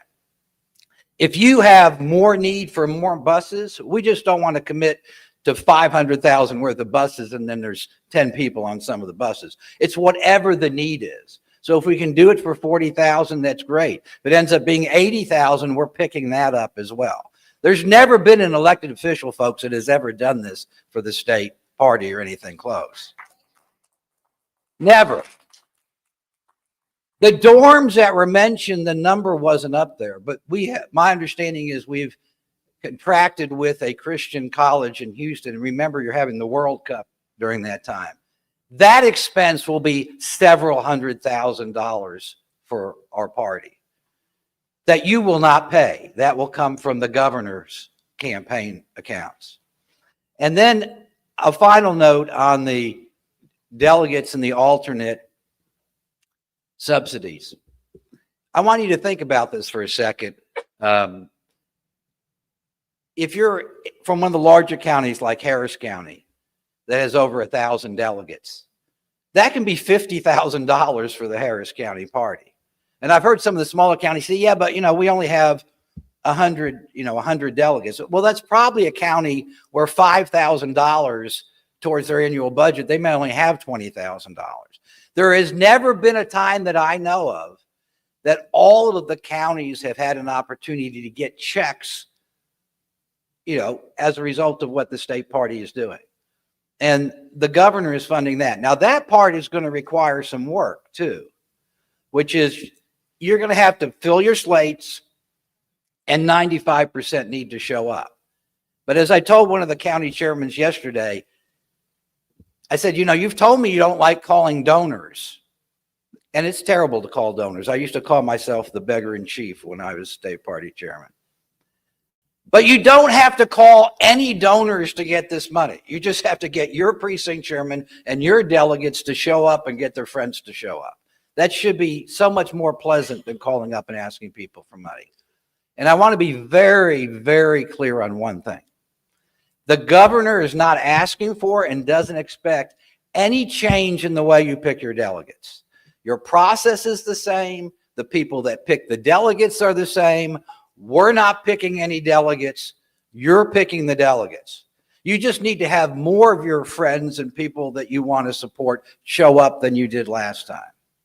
And finally, it has one other lasting effect, because again, this is about doing something big. You don't spend $2 million, frankly, for y'all to have a good time and have a party. You just don't. We'll give you a couple $100,000 for that, but not 2 million. 2 million's idea is that we will get people battle ready to win and send a statement to the rest of the nation, just as we did with redistricting, that Texas will lead the defense of America first and conservative values. And so at the convention, the only thing we asked is that we can have our team members for 5 minutes to go by to each senatorial district, show them how to use the app and how to volunteer. So what we're hoping is that at the end of this convention, we will have thousands of volunteers ready to go out and do battle.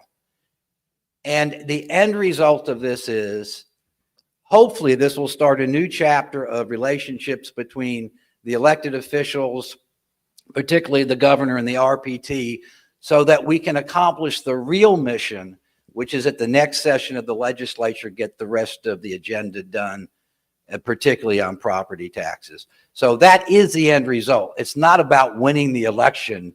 It's about winning the battle for conservatism. So thank you for the time to allow me to explain it, and we look forward to having a great partnership. And folks, be enthusiastic about somebody just telling you they gave you the largest donation in the history of the state party. Thank you.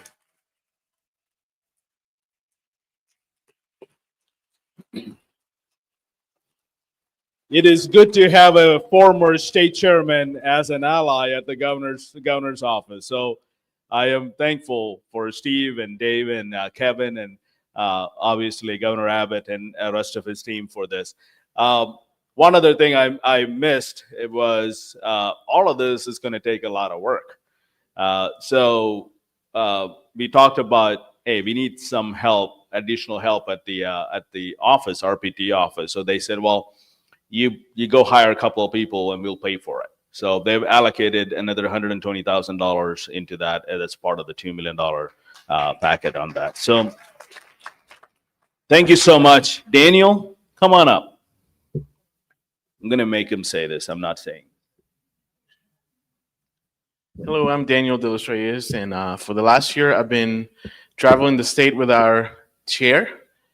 We've gone everywhere. You know, when I first met Chairman Abraham George, I told him, my dad's also a Pentecostal preacher. My grandpa is also a Pentecostal preacher. So I feel like we share some of that, background and some of that pain in some ways. It's not the crazy Pentecostals. Is we only bring out the snakes every 5th weekend. So, but it's been an honor to be doing this. Before I joined RPT, I was in ministry, pastoral ministry for 12 years at a mega church in Saxe, Texas. And this year has been a recalibrating year for us, and the Lord has just been doing something for us, calling us into a new season of ministry. I'm not going to mention the place because of security reasons, but I would love to tell you about it later on. So that's what we're going to be doing. We're going to be going back to full-time ministry with my family. I think I have a picture of my family, really, just so you can see them. That's them. 3 little girls, my wife.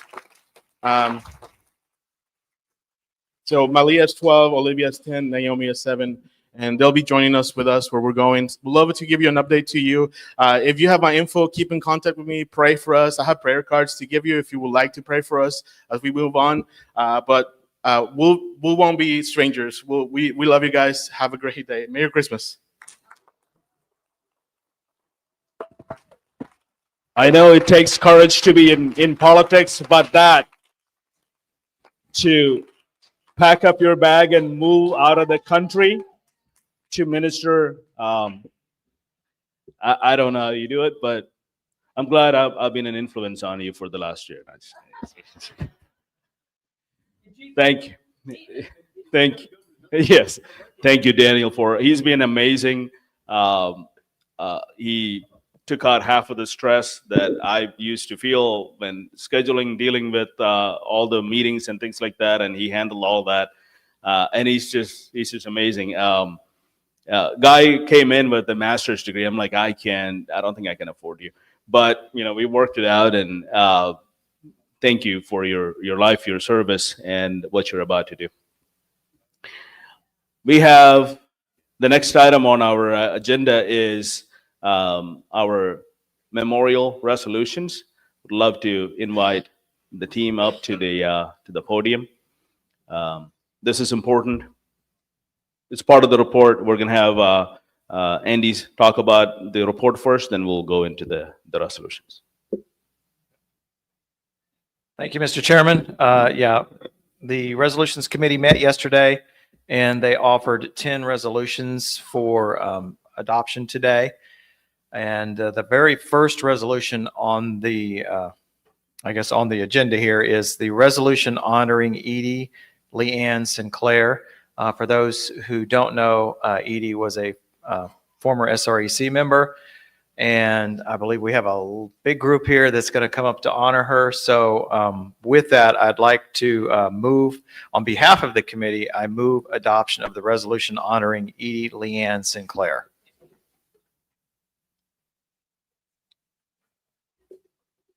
Whereas Edie Leanne Sinclair was born on July 9th, 1965 in Phillipsburg, Kansas, and whereas Edie was a devoted wife of Rick Sinclair, and they made their home in Needville, Fort Bend County, Texas, and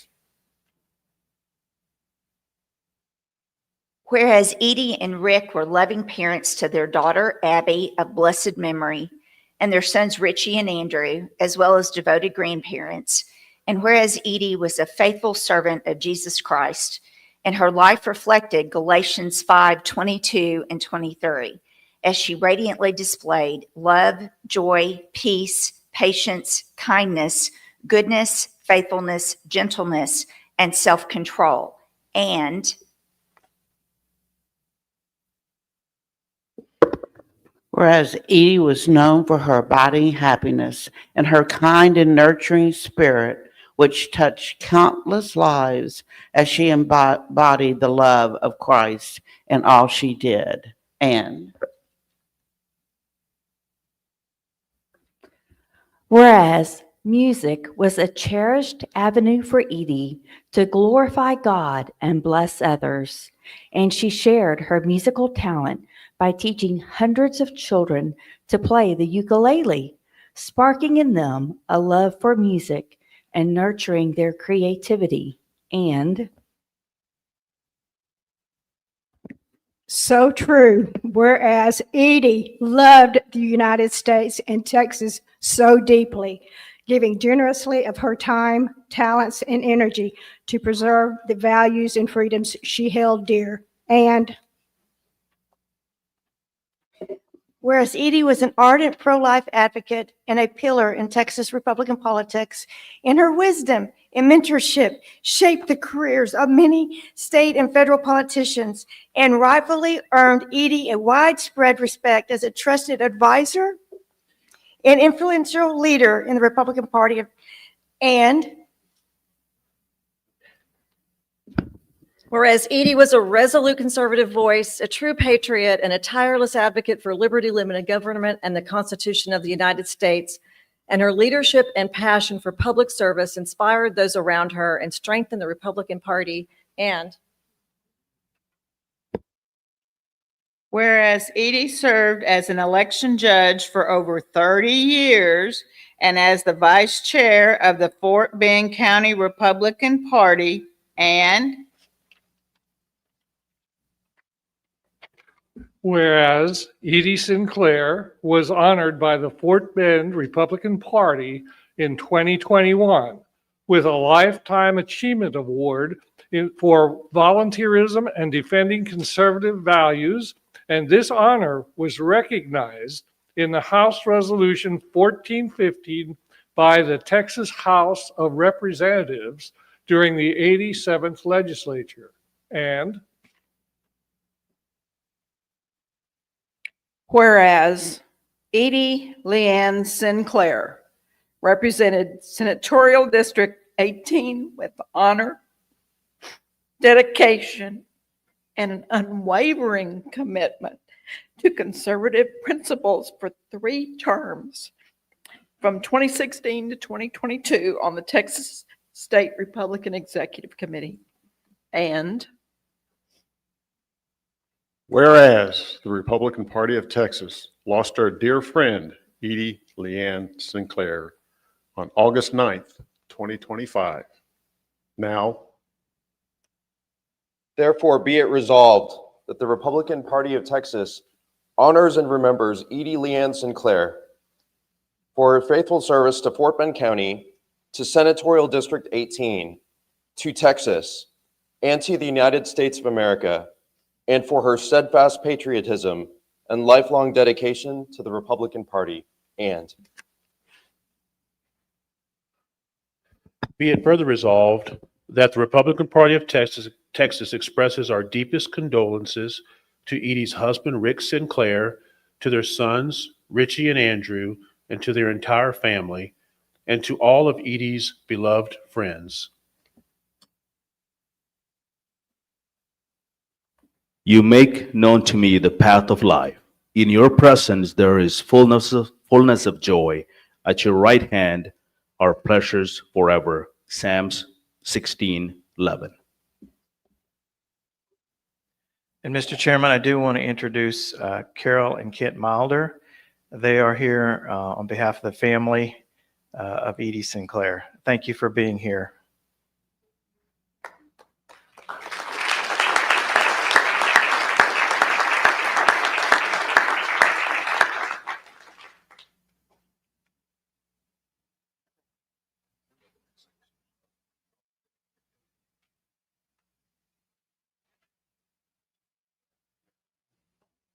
Without objection, this resolution will be adopted.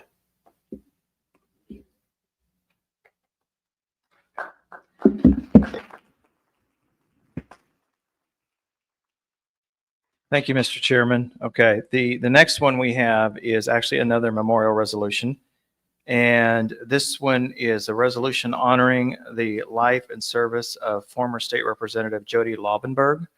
It's my understanding that Jody was also a member of the SREC back in the 1990s, and she'll be sorely missed. So on behalf of the Resolutions Committee, I move adoption of the resolution honoring the life and service of former State Representative Jody Laubenberg.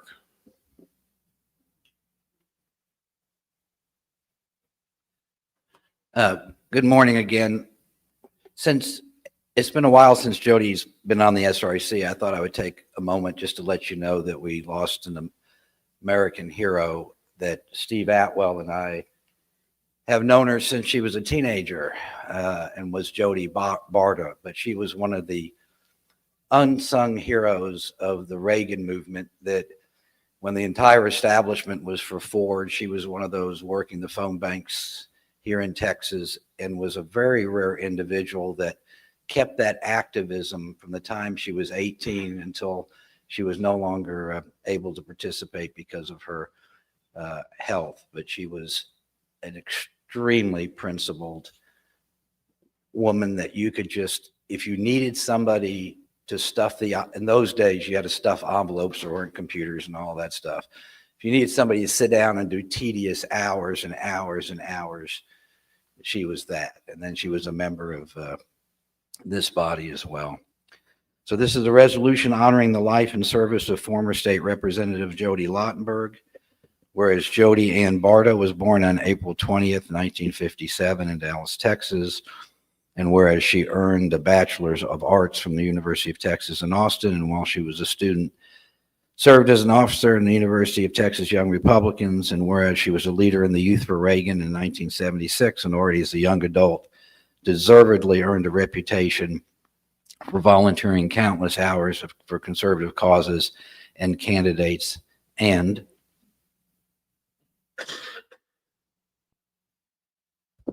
just a quick, she was one of my mentors, and I looked up to her, one of the first Republicans I met here in the Dallas area. Whereas she married Bob Laubenberg in 1994, and they raised two children, David and Liz. And whereas Jody Laubenberg was passionate about promoting conservative values in government, was a respected grassroots conservative, and a consistent consistent presence at Republican conventions for many years, and whereas she served on the Texas State Republican Executive Committee from 1994 to 1997, and whereas she served at Parker City County City Council from 1999 to 2003, whereas Jody Lottenberg honorably served the people of Texas House District 89 from 2003 to 2019, and distinguished herself through the principled leadership and unwavering commitment to the values of the Republican Party. And whereas her 8 terms in the Texas House of Representatives, Lottenberg was a strong and effective voice for the pro-life movement and sponsored landmark legislation, including House Bill 2 in 2013, which reaffirmed Texas' commitment to protecting preborn life and ensure that women's health and safety. And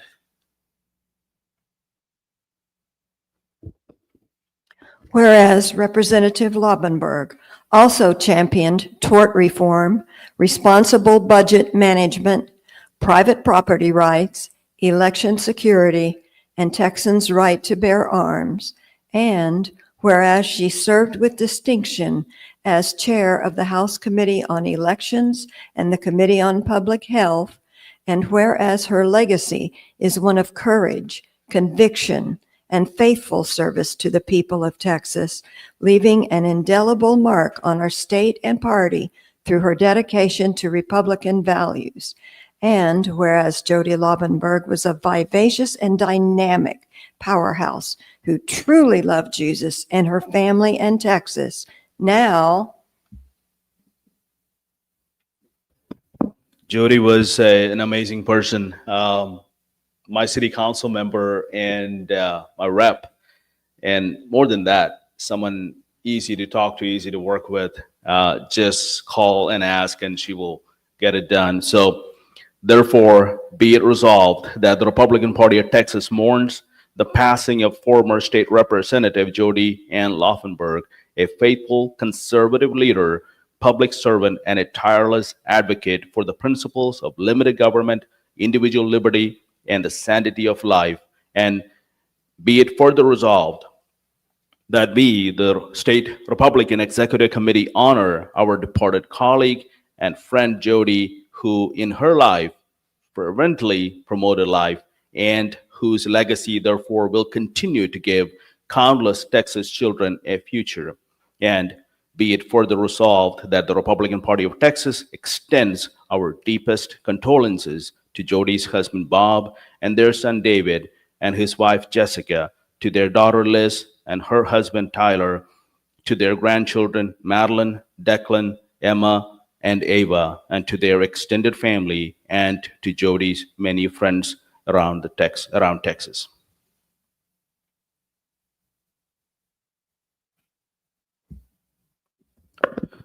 Without objection, we will adopt this resolution. Thank you.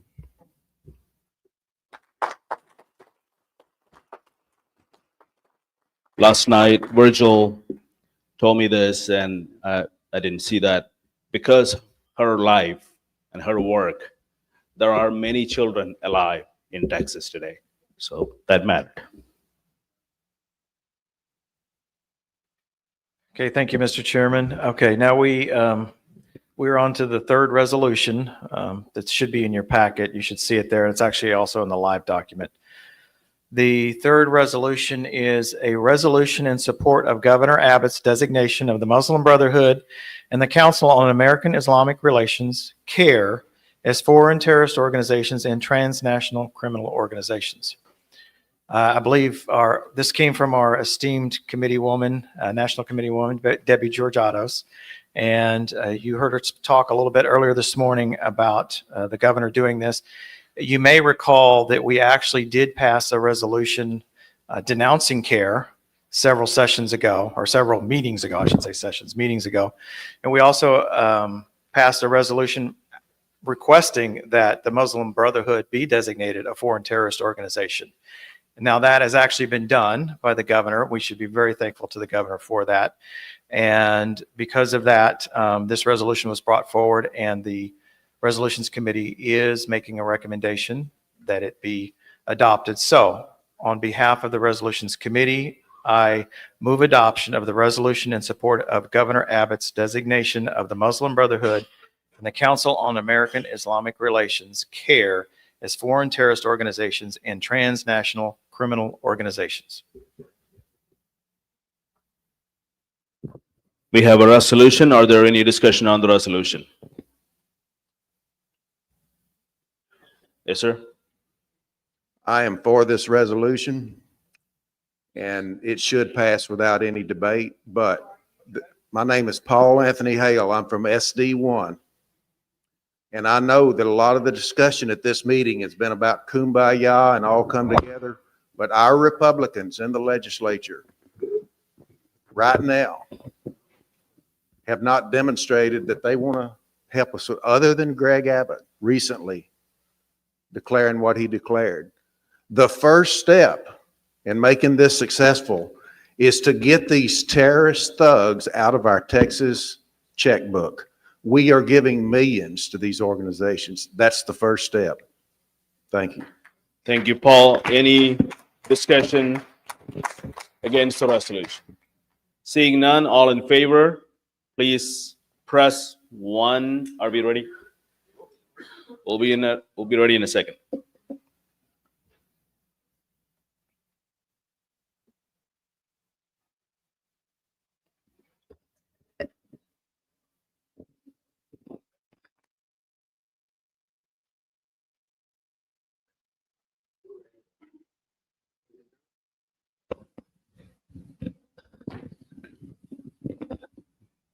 All in favor, press 1A.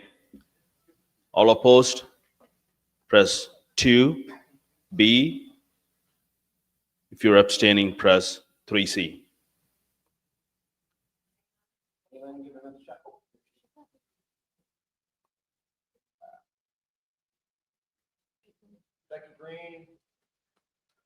Becky Green, Joseph, Saki, Perry Kelly, Walker West. Yes, sir. Yeah, well, mine's not working either.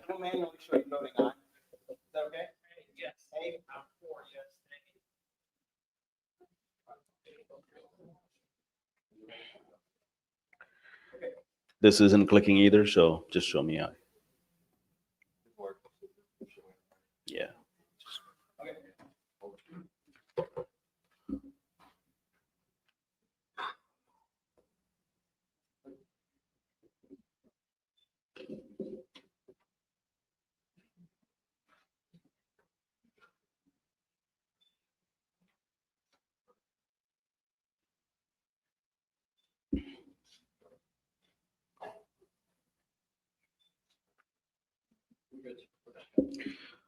Thank you. With 58, am I right?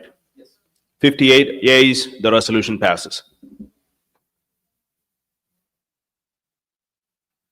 The next resolution is the resolution condemning the Texas Association of School Boards, TASB, and the Texas Association of School Administrators, TASA. And Mr. Chairman, as we bring this resolution up, there will be an amendment that we did receive in writing from Ms. Bentley that is going to change a little bit of this. So just so you know, that's coming. And so with that, I move, on behalf of the committee, I move adoption the resolution condemning the Texas Association of School Boards, TASB, and the Texas Association of School Administrators, TASA. Thank you.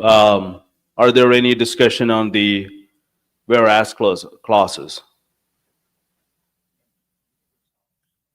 Sorry, on the resolved first. Yeah, I'll take your amendment.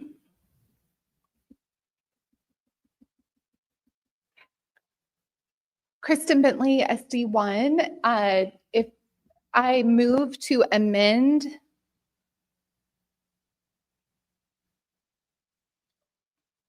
by striking the second resolve clause and replacing with, and I think Virgil going to put it up on the screen.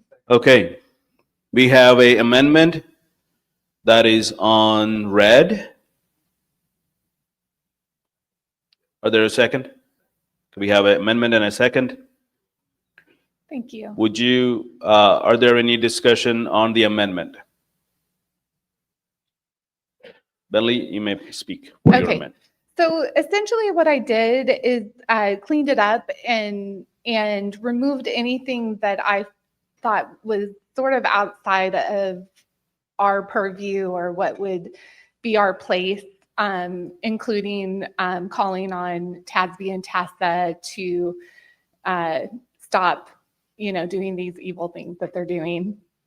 So I think I wanted to make sure that we kept in there what we want to prioritize in the next legislative session, because we do have members that are already coming up with their legislative plans for next session. They're working on that right now. And so there's some really great ideas on how to, I think, create new statutes that would rein in and create accountability for some of the actions that TASB and TASA take. And so I think the original author of this has really great institutional insight into what school board members go through with regard to the bullying practices and really monopoly that organizations like TASB have on school boards. And I wanted to make sure that that was kept in there, and that can help inform our own legislative priorities at convention if we have something that addresses this issue. And I think that was it. Okay. Are there any discussion against the amendment? Is that all the amendment language? Can you? Okay. All right. Give it a second for all the members to read on each paragraph, and if you can scroll that.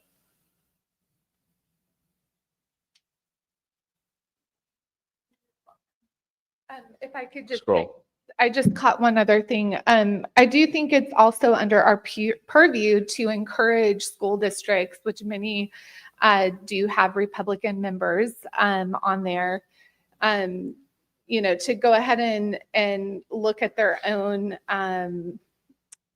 interactions with TASB and TASA. And so I wanted to leave that part in there as well. Okay. Are there any discussion against the resolution, the amendment? Seeing none, all in favor of? Request for information on 2E. It mentions allowing support and regulatory relief so districts can leave TASB and secure comparable or superior coverage at lower costs. Do we know that we can definitely provide that they'll be able to get it at lower cost, or is that something that, honestly, I'm not trying to speak against, it's honestly a question, I don't know. It's Brandon Moore, proxy for. Brandon Moore, sorry, proxy for SD21. SD21. Tony Trevino. The question is on the part E.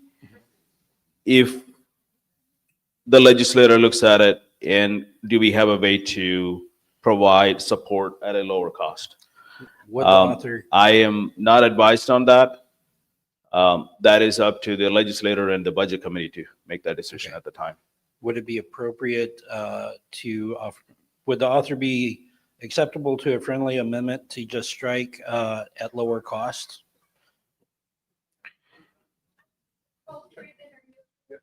Chairman, Brandon Hodges, SD 31. Can I speak to, so as the original author, can I speak? Yes, sir, please. So the overall purpose of this isn't to pick one or another. There are other alternative options that are within the cost range for lowering it.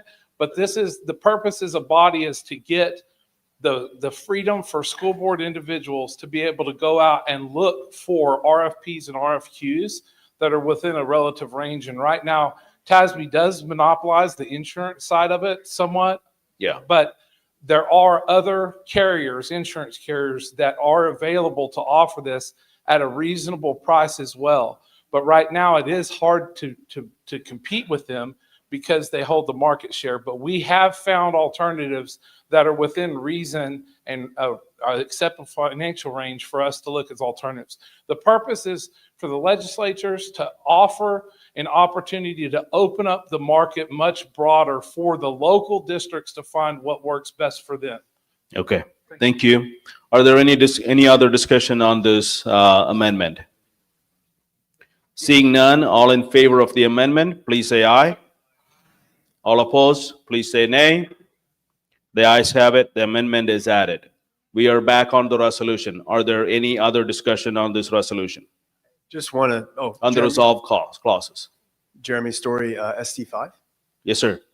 I just wanted to really quickly note that this is essential. It's not just a side issue, because so many things in our priorities from the previous years, and I'm sure in the coming years, are indirectly or directly related to this.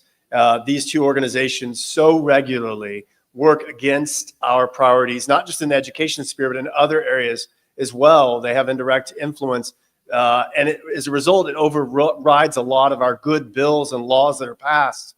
And it's so important that we draw attention to this and that we do something about it and encourage the legislature. It's not this little side issue. It affects so many of our other priorities. For example, the governor's main priority of reducing property taxes in the next session. These two organizations are largely responsible for the making it difficult to make that happen. So the degree that we can come against TASB and TASA is the degree to which the governor will be able to accomplish, and all of us, reducing property taxes in our state. Thank you. Amen. Any other discussion on the whereas clauses? Seeing none, all in favor of the resolution as moved, as amended, press 1. Hey, it works. Batteries. If anyone is opposed to this resolution, please press 2. If you're abstaining, press 3. I didn't mention this during my message earlier. The top of the priority list will be property tax for state of Texas. That's going to be the worst thing that we're going to have to deal with, and reining in on local entities is the way to do that. And so we will get there. 59-0, the resolution passes.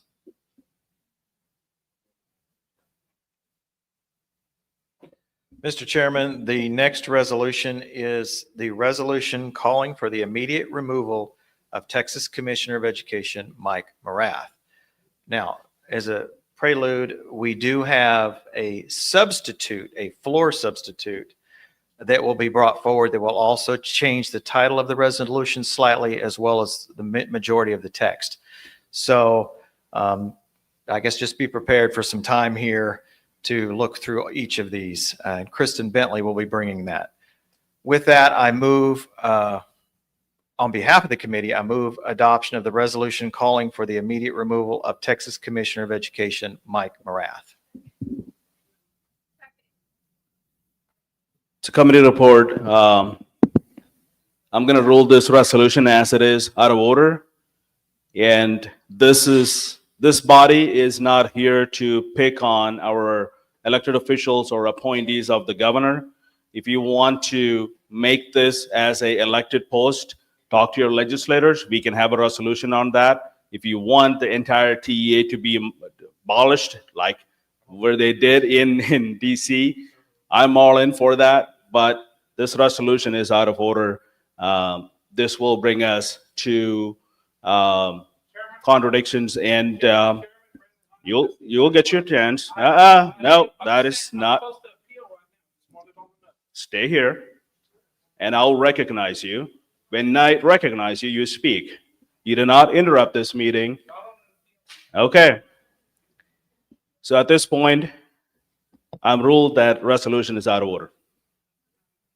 I appeal. Yes, sir. I appeal from the decision of the chair. Can I get a second? Abraham George ruling on it. It's not out of order. I'd like to know where, I did name my SD.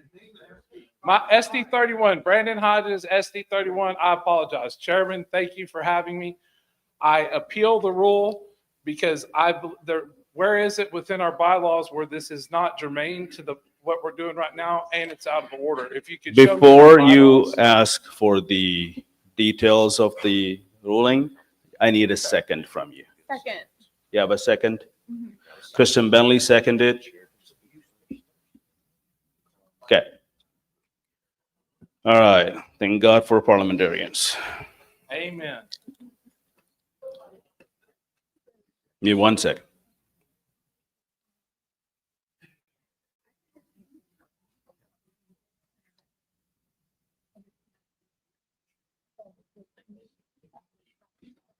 I'm going to take a 1-minute recess. We'll be back.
Minute. I meant it. Half of the members are not here.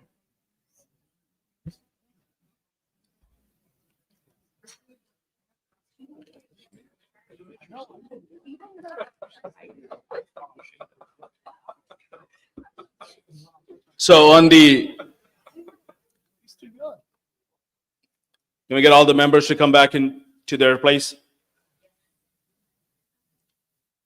Who am I missing? Paul Hale, Jerry Fisher, Bruce Bishop. I'm just going to call names now. Chris Bro. Oh, he's here. Sorry, my bad. All right.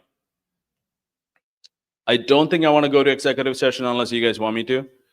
I'm going to speak. The parliamentarian tells me I get to speak first, then I get to speak last. The reason I want to rule it out of order, the resolution itself speaks about Midland ISD, which is currently in a dispute in court with the TEA, and who is Mike Moran is the commissioner, where our member Brandon Hodges serves as a school board member. This is their fight, and I don't know the details of it.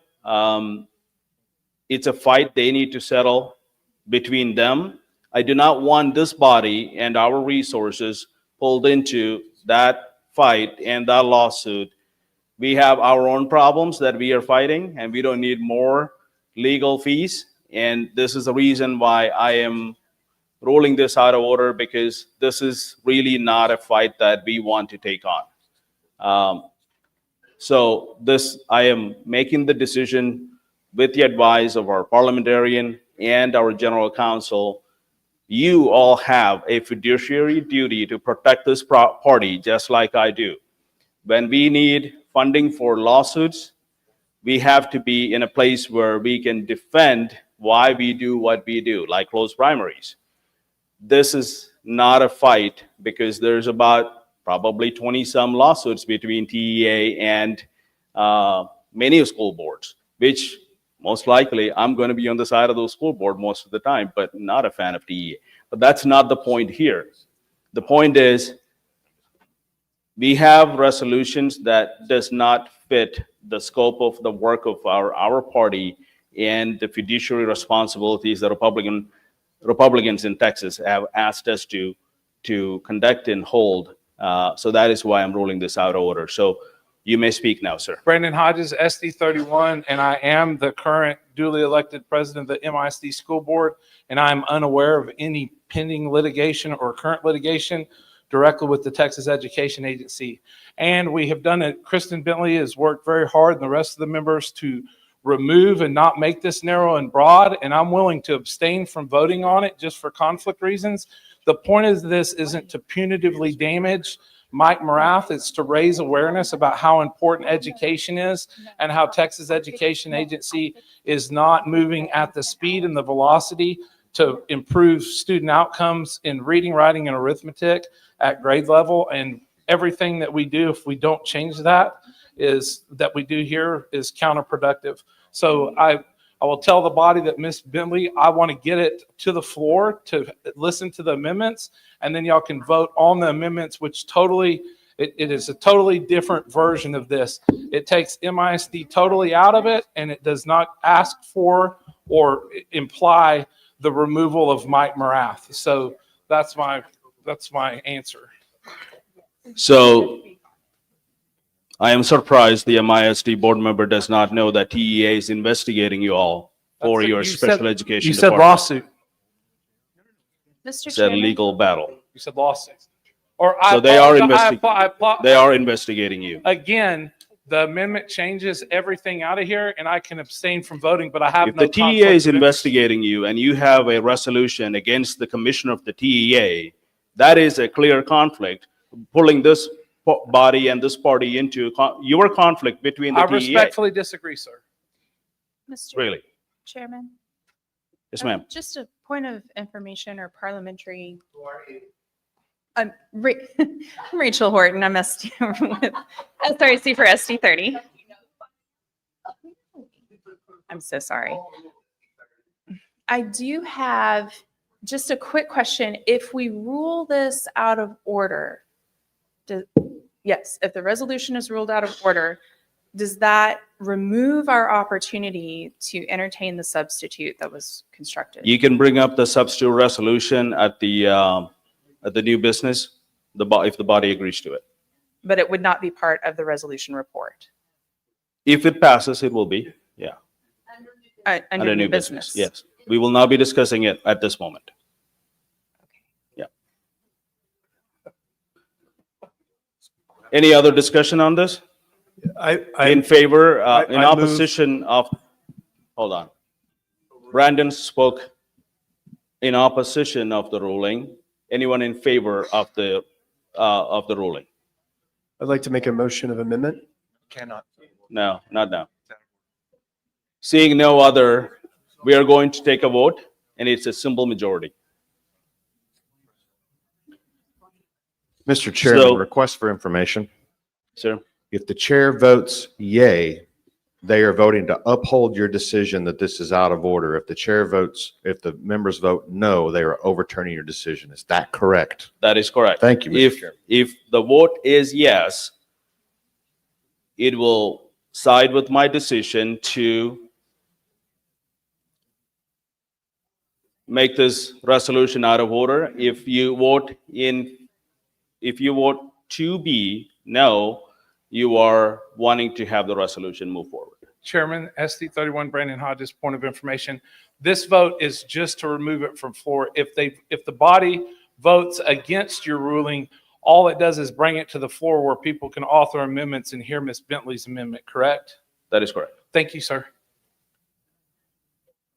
All right. All in favor of the ruling, please press 1A. All opposed, press 2B. And if you're abstaining, press 3C.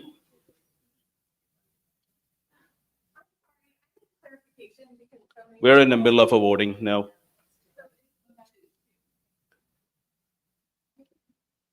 If you are in favor of the ruling, 1A. If you are against the ruling, 2B. And if you're abstaining, 3C.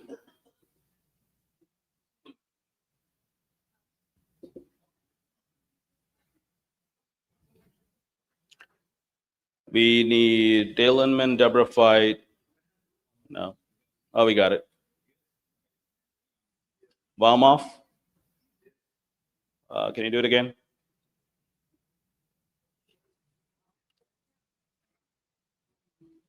That is everyone. With the 32 yeas, 22 nays, the ruling stands. Next resolution.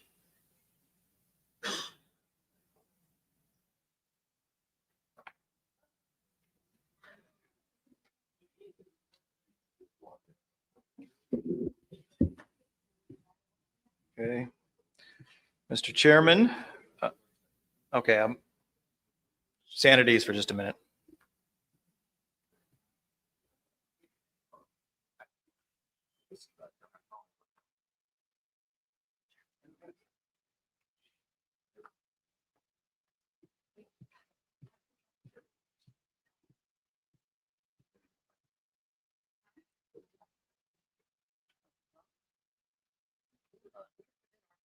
Are we ready?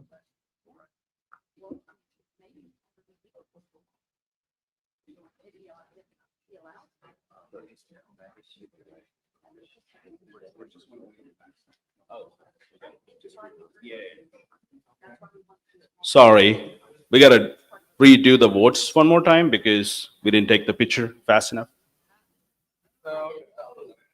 I'm blaming Virgil. No. Officially, no. Just click it one more time. If you're, it is, oh, it's not a record vote. It's a simple majority. Yeah, simple majority. Yes. Okay, sorry about that. All right, the next one, the next resolution on the agenda is the resolution condemning candidates seeking Republican nomination without prior affiliation to the party and directing publication of candidate voting histories. Mr. Chairman, I move adoption, on behalf of the committee, I move adoption of this resolution. You're going to hate me for this. I'll give you that. Give me a second. I know. Should I duck? Do it. No, please, give me a few minutes. This resolution clearly conflicts with the election law and our Constitution. Because of that, I am ruling this resolution out of order. The resolution says if you're haven't voted in the Republican primary, you're not supposed to run. If you're 18, you haven't voted in the Republican primary, you are allowed to run. If you moved from one end to the other end of the country, you are allowed to run. We cannot go against the Constitution of Texas and the election law and put up a resolution because somebody has someone running in some district. That is not how this body works. Please stop doing resolutions like these. Are there any motion to challenge the ruling? Seeing none, the resolution is ruled out of order. Point of inquiry. Unrelated to what just happened. But point of inquiry. Jeremy Story, SD5. Yes, sir.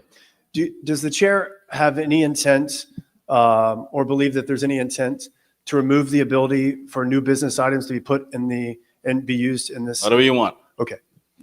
That decision belongs to the body. All right, Mr. Chairman, I'm sorry. I hope this one will be okay with you. This is the resolution condemning the use of push polling in Republican primary elections.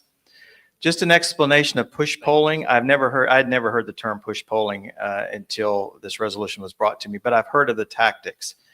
And basically what push polling does is a person will call you with the guise of doing a survey, and they will say something like, now, if Abraham George had decided he didn't, you found out he did not vote for President Trump in the last election, would that, yeah, would that change your mind? So they're planting doubt and making you think he didn't vote for President Trump. Another example would be, if Abraham George was totally against any type of border security in Texas, would you vote against him in the primary? Again, they're planting these seeds of doubt, and that's what push polling does. They're not lying to you, but they're not telling you the entire truth, that is not what they stand for. And so people who do not do their research will not be able to understand what's going on, and they will believe what the polling tells them. So that is what push polling is. And so if you read the resolution, you will actually see that. So, Mr. Chairman, I move adoption on the resolution condemning the use of push polling in Republican primary elections. And I'm sorry I used you as an example. Thanks. Again, no, I'm just kidding. Are there any discussion on the resolved clauses? You want to wait for a positive or a negative? What do you got? Chris Bro, SD3. Chris Bro. I would like to speak against this. We are the party of free speech. Even speech we don't like, even nasty speech, sometimes even slanderous lies. I know the rep who is doing this, and I know the person that they're running against, an absolute saint. But we have free speech. Politics is a blood sport. We're going to get bloody. We're going to get beat up. People are going to lie about us. Believe me, I've been lied about. Everybody in this room has been lied about, but it's not, we do not go against free speech for any reason. We must remain absolute on this. I encourage you to vote no on this resolution. All right. Anyone in favor of the resolution? Karen Marshall, SD 26. I speak in favor. This says we condemn the use of such duplicitous practices. It does not say we are making it illegal. It is not saying that we are calling for any consequences or law changes. It just says we think that this is duplicitous and beneath us. That's all it says, is we disapprove of such low tactics. That's all it's saying, is like, we don't think that that should be employed by anybody on our side. We don't think it's right. It's not actually condemning anything or blocking free speech in any way, shape, or form. Anyone in opposition of this resolution? All right, seeing none, we're going to go to a vote. I do want you to know the resolutions don't become laws. We are not legislators. All in favor of this resolution, please say aye. All opposed, clicker 1A. All opposed, say nay or 2B. And if you're abstaining, press 3C. If you're in favor of the resolution, 1A. If you're against it, 2B. If you are abstaining, 3C.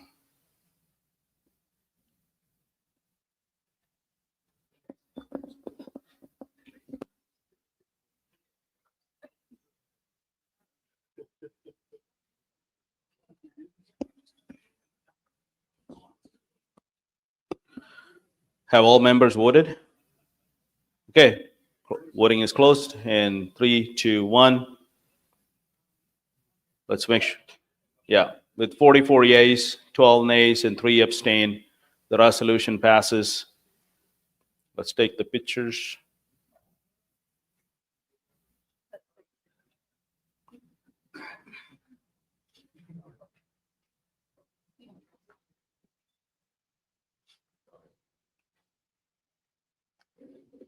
Andy, do you want me to do that now? I'm going to recognize our Secretary Virgil for a second.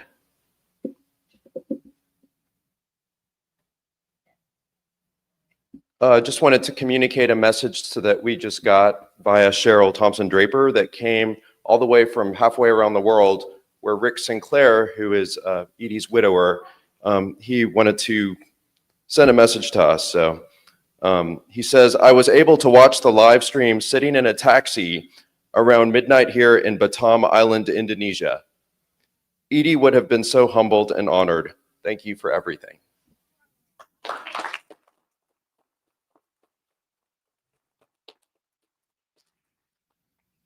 Okay, Mr. Chairman, the next resolution that we have is a resolution recognizing Erin Anderson for her courageous journalism and contributions to protecting Texas students. For those who don't know Erin Anderson, she is a journalist. She frequently reports with Texas Scorecard, and she has exposed a lot of the sexual misconduct in our schools that others have not been able to uncover.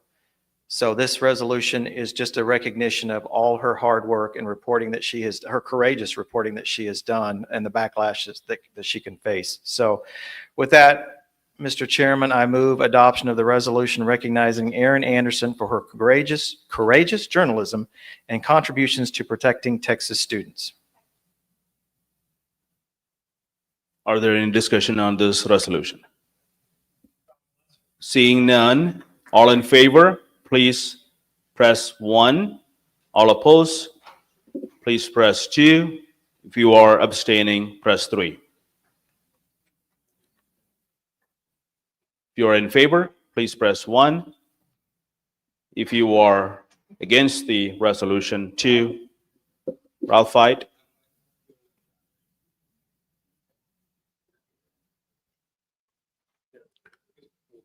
With the 59 yeas and 0 nays and 0 abstain, resolution passes.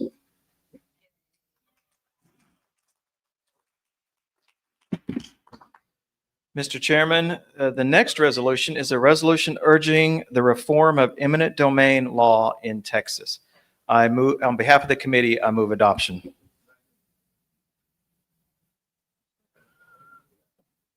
Are there any discussion on the resolve clauses? Are there any discussion on the whereas clauses? Seeing none, all in favor of the resolution, please press, hold on, we're not there yet.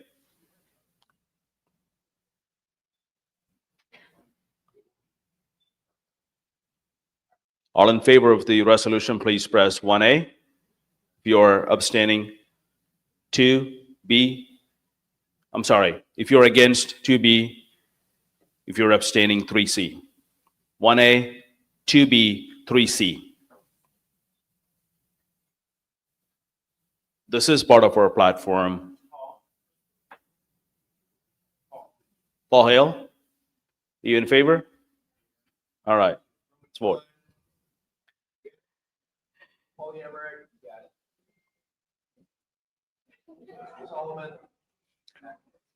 Out of all the people, if you missed that. Patrick Wamoff pointed at Micah. All right, came in. Yes, sir. With 58 yeas, 0 nays, and 0 abstain, the resolution passes.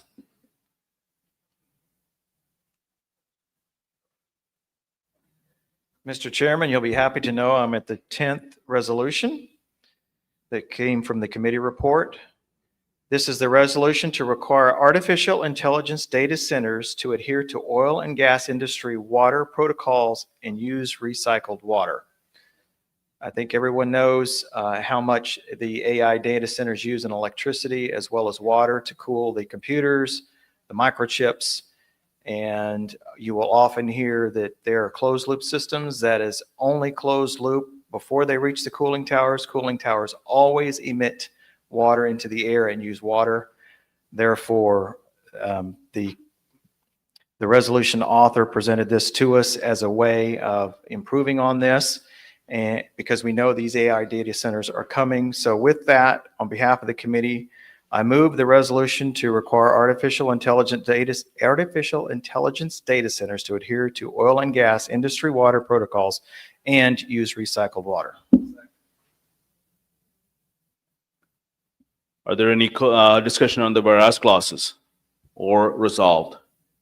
Seeing none, all in favor of this resolution, press 1A. If you are against the resolution, press 2B. And if you're abstaining, press 3C.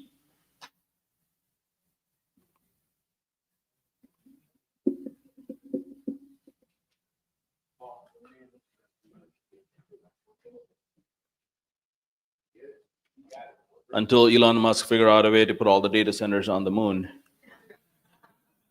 we're going to have to deal with this.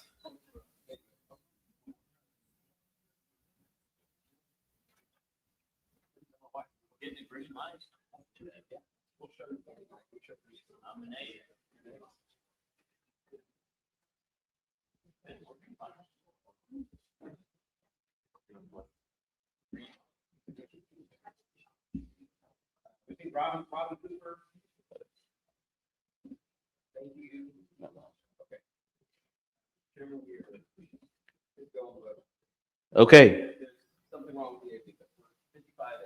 55 yeas, 56 yeas, 0 nays, 2 abstain. The resolution passes. While the secretary's doing that, I'll just say, Mr. Chairman, that concludes the report of the Resolutions Committee, and I believe it's just in time for lunch.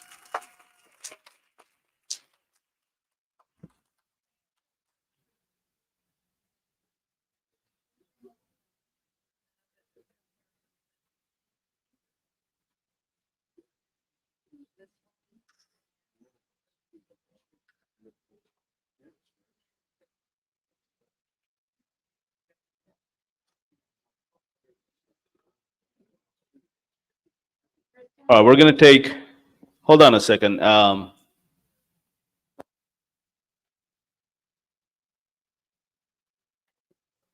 Chad Sargent, can I see you in a second?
Okay.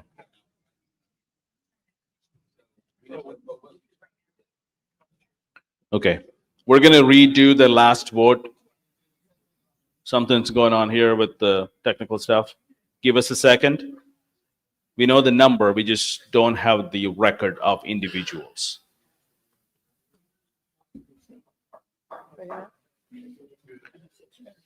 Do you guys want to take a 5-minute break now?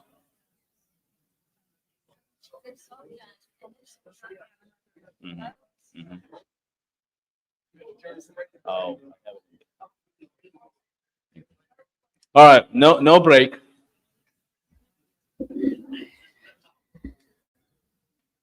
Last resolution, that was the resolution for the water. We had, I think, 56, 50. 2 and 5602. We're going to redo that. If you guys can find your clickers. Are you guys listening?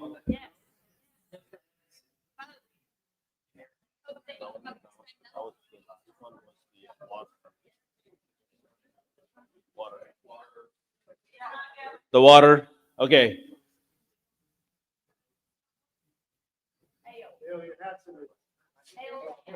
Is it working?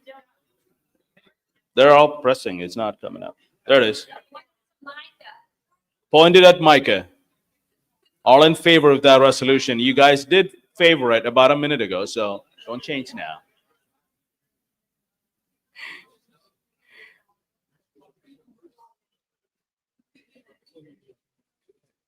We had a power cycle happened here.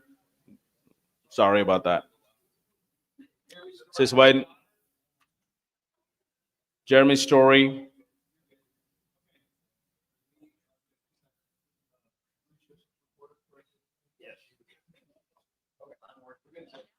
All right, now we have one more vote. 57 yeas, 0 nay, and 2 abstain. All right, good job. Thank you. That concludes the resolutions report. Next item on our agenda, I have a couple of county chair appointments. I'm going to do that. Give me a second.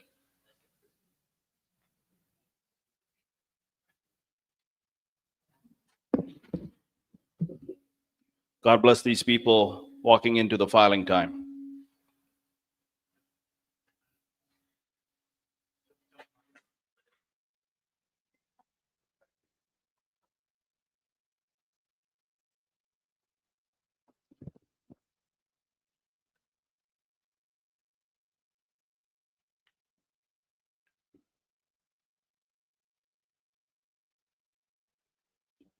We have 2 county chair. This is good. All right, we have 2 county chair appointments. Garza County, Kathy Nelson, and Throckmorton County, Teresa Watkins. I'll give it to you. Or Micah has them too. All in favor of the appointments of these 2 county chairs, please say aye. All opposed, say nay. The ayes have it. They are appointed. Ratified. Sorry. Excuse me, Chairman George. Yes, ma'am. Did you receive information from Culberson County for Evelyn Ship? She should have been on the list for appointments. I don't at this point. Can we work on it before we finish the meeting? Okay. Yeah. Can you get Micah on the details and we'll get that appointment going? All right. Next item. Yes, sir. I had a county chair appointment for Mitchell County. Brandon Hodges, SD 31, John Beckmeyer for Mitchell County. We've already appointed someone Is else. there one? But did we talk about, we're not doing that again? It was an appointment. We weren't bringing it to the body. I think there's a couple more that we need to do. Micah I has the didn't, list. my apologies then. Yeah. If it's already done. No, it's actually we did do that last meeting. Yes. Mitchell County, thank we you. voted on it last SREC meeting. But we do have one more. Micah's getting the details. I remember we sent in 3 letters. So it's fine. We can do that later. Do you have it?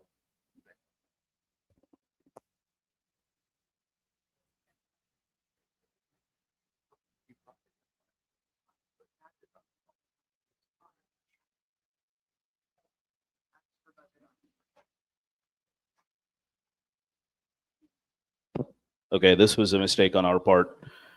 We did have Evelyn Ship appointed at Culberson County. Without any objection, her appointment is ratified.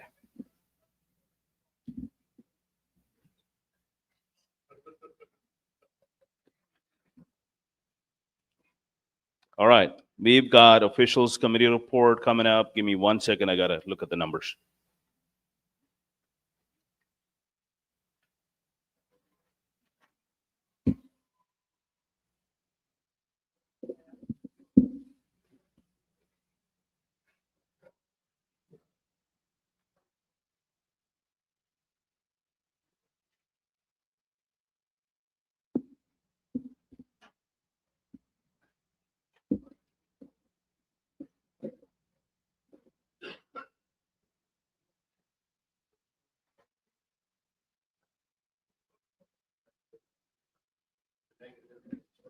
All right, the officials committee met yesterday. We are still in session, guys. Have a seat. The officials committee met yesterday. Most of you were there. So the only major decision we made was to approve 150,000 more dollars. Not now. Sorry, not this. Too soon. No, $150,000 for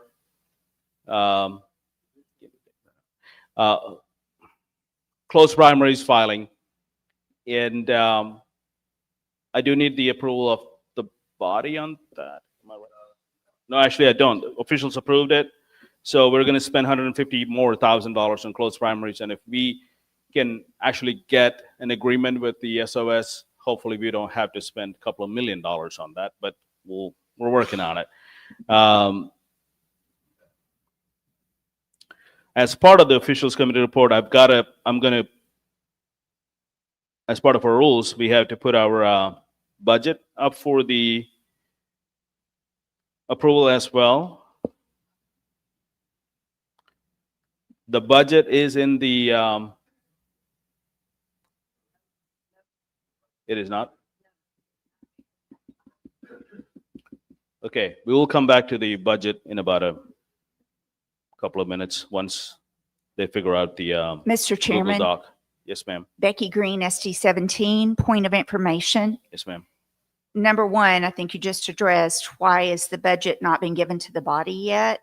And number two, why have the budget meetings not been noticed? I've not received notice. I believe in our bylaws, we have to have notice that the budget is being discussed by officials. We have to have those meetings noticed. Yeah, we did. And Are you saying you did not get the I notice? did not receive a notice that it was a budget meeting. Okay. We can talk about that. Okay. Give me 1 second.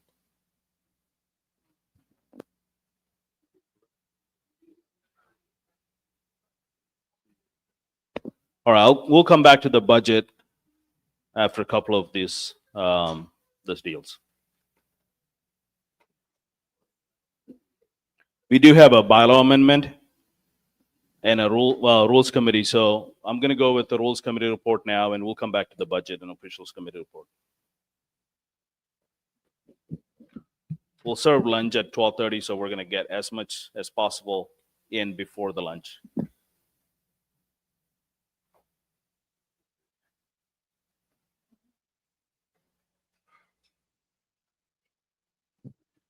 Members, there's nothing to vote on. We have no report.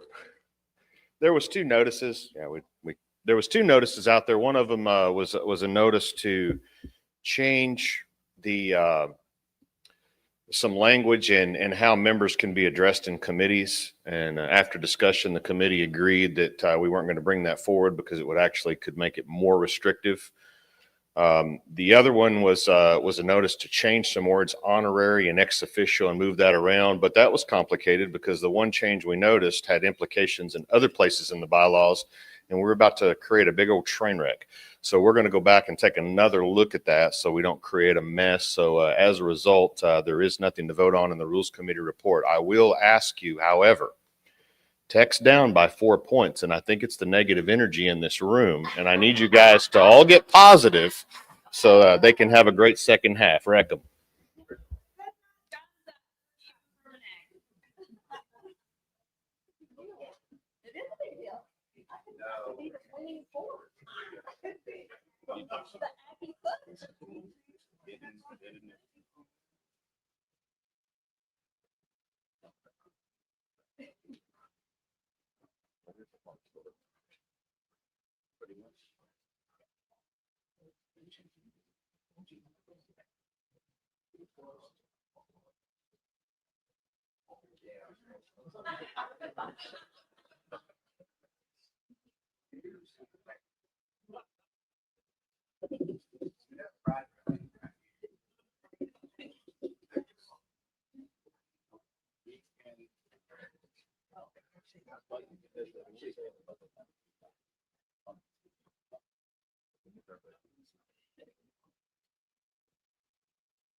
I'm blaming it. No, just kidding. I just realized Becky Green, you're right. The officials committee call did not go to all of the members. It only went to the officials. And we will fix that. So we will not take up the budget today. We will send you the budget today. And we'll put it in the Google Drive, and we will call a Zoom call so we can pass the budget before 31st. So we can operate the budget. We can operate the next year within the budget. Quick request for information. Just to be clear, we need to pass a budget in the month of December so that we That can is correct. continue operating into January. So we'll all be looking for a special meeting call, correct? Yes, all of you will be looking for a special meeting call. We will make that happen. And probably this evening or tomorrow, and with the proper notice and the budget notice, and you will have the budget available to you today. Yes, sir. I would like to move to make the new business portion a special order at 1:50 or earlier to make sure that we do cover new business today. That's not how new business work. Once the business is done, we will do that. Yeah, but Do a you- special order would ensure that it occurs at 1:50 without suspension, and suspend rules that would allow it for being disallowed to be covered. Okay. Before 1:50 or before, yes. 1:50 or before. You want to watch the game? Yeah, I'm just, no, sir. No, sir. I'm just want to ensure that we do have the new business, and that a special order prevents many motions that might cause people could potentially make to remove our ability to do new business. I get it. Are there a second to this? Second. So, okay, we have a motion and a second. Is there any discussion on this? Okay, the idea is we are going to move the new business before 1:50 on our agenda. Any opposition? If not, without objection, we will move. Okay, all in favor? It's 2/3 to change the, it's a record vote, yes. Can we get the voting system going, Micah? It's not a suspension of the rules, it's a special order.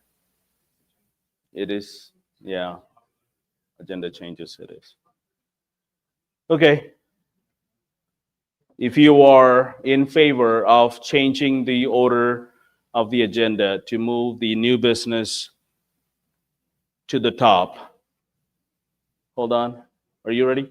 1, if you want to keep the existing agenda as it is. 2, and if you are abstaining, 3.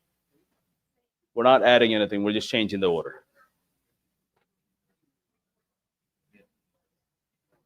Changing the order of the agenda to get to the new business before 1:50 p.m.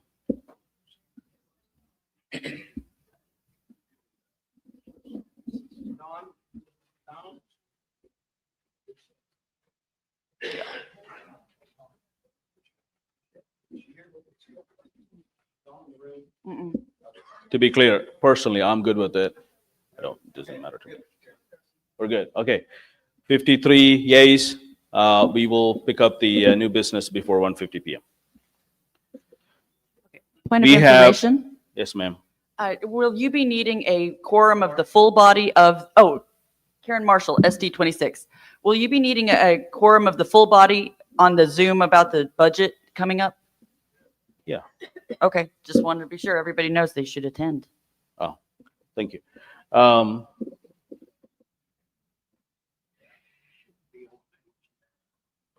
Yeah, one last thing that I need to do before we go to the committee reports is I am appointing 2 members to committees, Patrick Womoff to Partners in Coalition and Greg Murphy to Resolutions. I'm sorry, Greg Harrell to Resolutions. He's a new member. He's added. Patrick Womoff is replacing David Wiley. Are there any objection to it? If not, all in favor say aye. All opposed say nay. Guys have it. You guys are appointed. Good luck.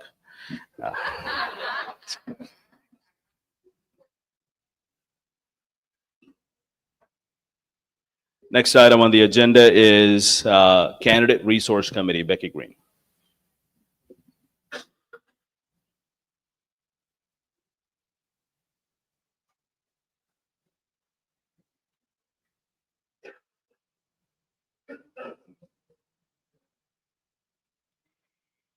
Members, this time it's going to be brief. For the next several meetings, it will not be brief. You have been warned. Okay, so Candidate Resource Committee, our report is that we have, as of November 25th, 2025, $20,410.90 in our CRC account. I just want to remind everybody that we are the down ballot fundraising arm of this body. We support down ballot candidates, just think south of State House. When they win the Republican primary, we support them in the general election. We do not support people in the primary. We do not support State House and other races above that. We do support certain courts of appeals races, and we support State Board of Education races.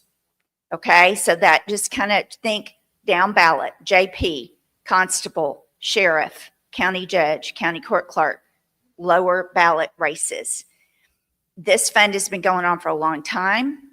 It's very important, and it has always been the expectation of this body as far back as anybody can remember or recall, that every SREC member raised from your district $1,000 per year per person. Okay, so each Senate district is going to raise $2,000 per year.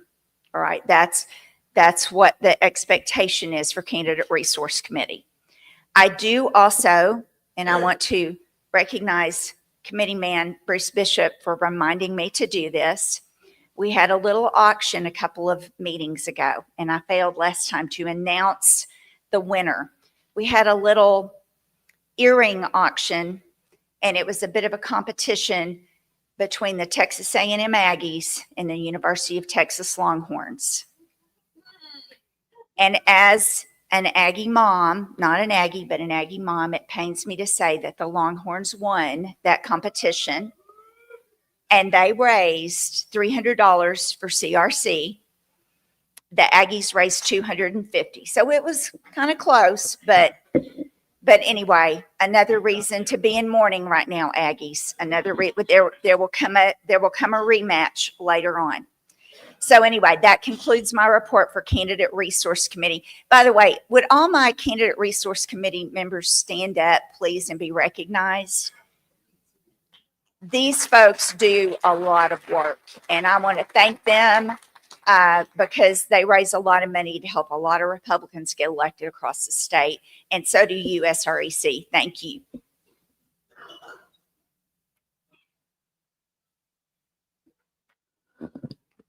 Thank you. I just want to say a loss is a loss, regardless of the numbers. We're gonna take a lunch break now. The lunch is not set up here. That's why I want to take this break, because Justice Blacklock is going to come and speak to us technically on our lunch hour, but since it's not set up here, we're going to go to the salon. Everything is set up. It's plated. It's good to go. We're going to have a seat, eat our lunch, and we'll come back. What time is it? It's 12:08. Let's come back at 1 o'clock. SREC members, yes.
who sponsored our lunch today. Chief Justice Jimmy Blacklock, who has been a champion for our judicial system. So I'm going to recognize him. He's going to take 20, 30 minutes, whatever he wants. And I told him he doesn't have a time limit. But, you know, he told me that he has other places to be. So I'm just kidding. So please come on up, sir. Thank you for joining us. Thank you for sponsoring the SREC and being a conservative voice for us and for Texas. Thank you so much, Abraham. Thank you all for having me.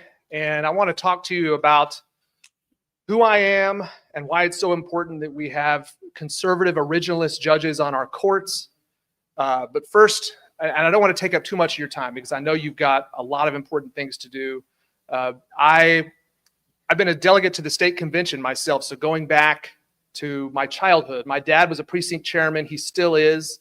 We had Pat Robertson signs out in our yard in 1988, Pat Buchanan signs. He took me to state conventions when I was a little kid. I was in a precinct chairman myself. I've been a part of, you know, at a lower level than you guys are at, what you're doing. And so I understand the importance of running this party, supporting this party. And I really want to emphasize to you my thanks to you for everything that you do to make the Republican Party of Texas operate and to stand up for our values and our heritage. We have a constitutional heritage, a cultural heritage, a religious and moral heritage that has been passed down to us over the decades, over the centuries, by men and women who came long before us, who settled this place, Texas, when it was a forbidding wilderness. It was a dark place. And brave men and women not that long ago, maybe 200 years ago, the first Blackhawks came to Texas in the 1840s. And you may have a similar story. Think about when your ancestors came to Texas. Think about the people who came just a few generations before you, who lived lives of difficulty and hardship and even poverty, danger that we can't even imagine in this abundance and prosperity that they've built for us. And when they came to Texas with almost nothing, they brought themselves, they brought their children, most of them didn't have much to bring. But do you know what they brought? What I'm sure that they brought with them, what I know the first Blackhawks brought with them. They brought their Bibles. They brought their faith. They brought the light of Christian civilization into the darkness. They brought the truth into the wilderness. And they dug this civilization out of the dirt for us. And we owe such a debt to the people who came before us, who built this place, who made all our blessings possible. I really think, you know, there are all these political issues that we disagree about, we fight about, we stand strongly for our values, issue to issue. But when I look at politics, and as a judge, you know, I'm not going to stand up here and talk about this issue or that issue. I'm going to tell you a couple of things the court has done that relate to those issues, but I'm not going to advocate the way you might expect another candidate to advocate. But when I look at politics, and I look at the left-right divide and the divide between Republicans and Democrats, I think, put all the issues to the side, it comes down to a divide over this.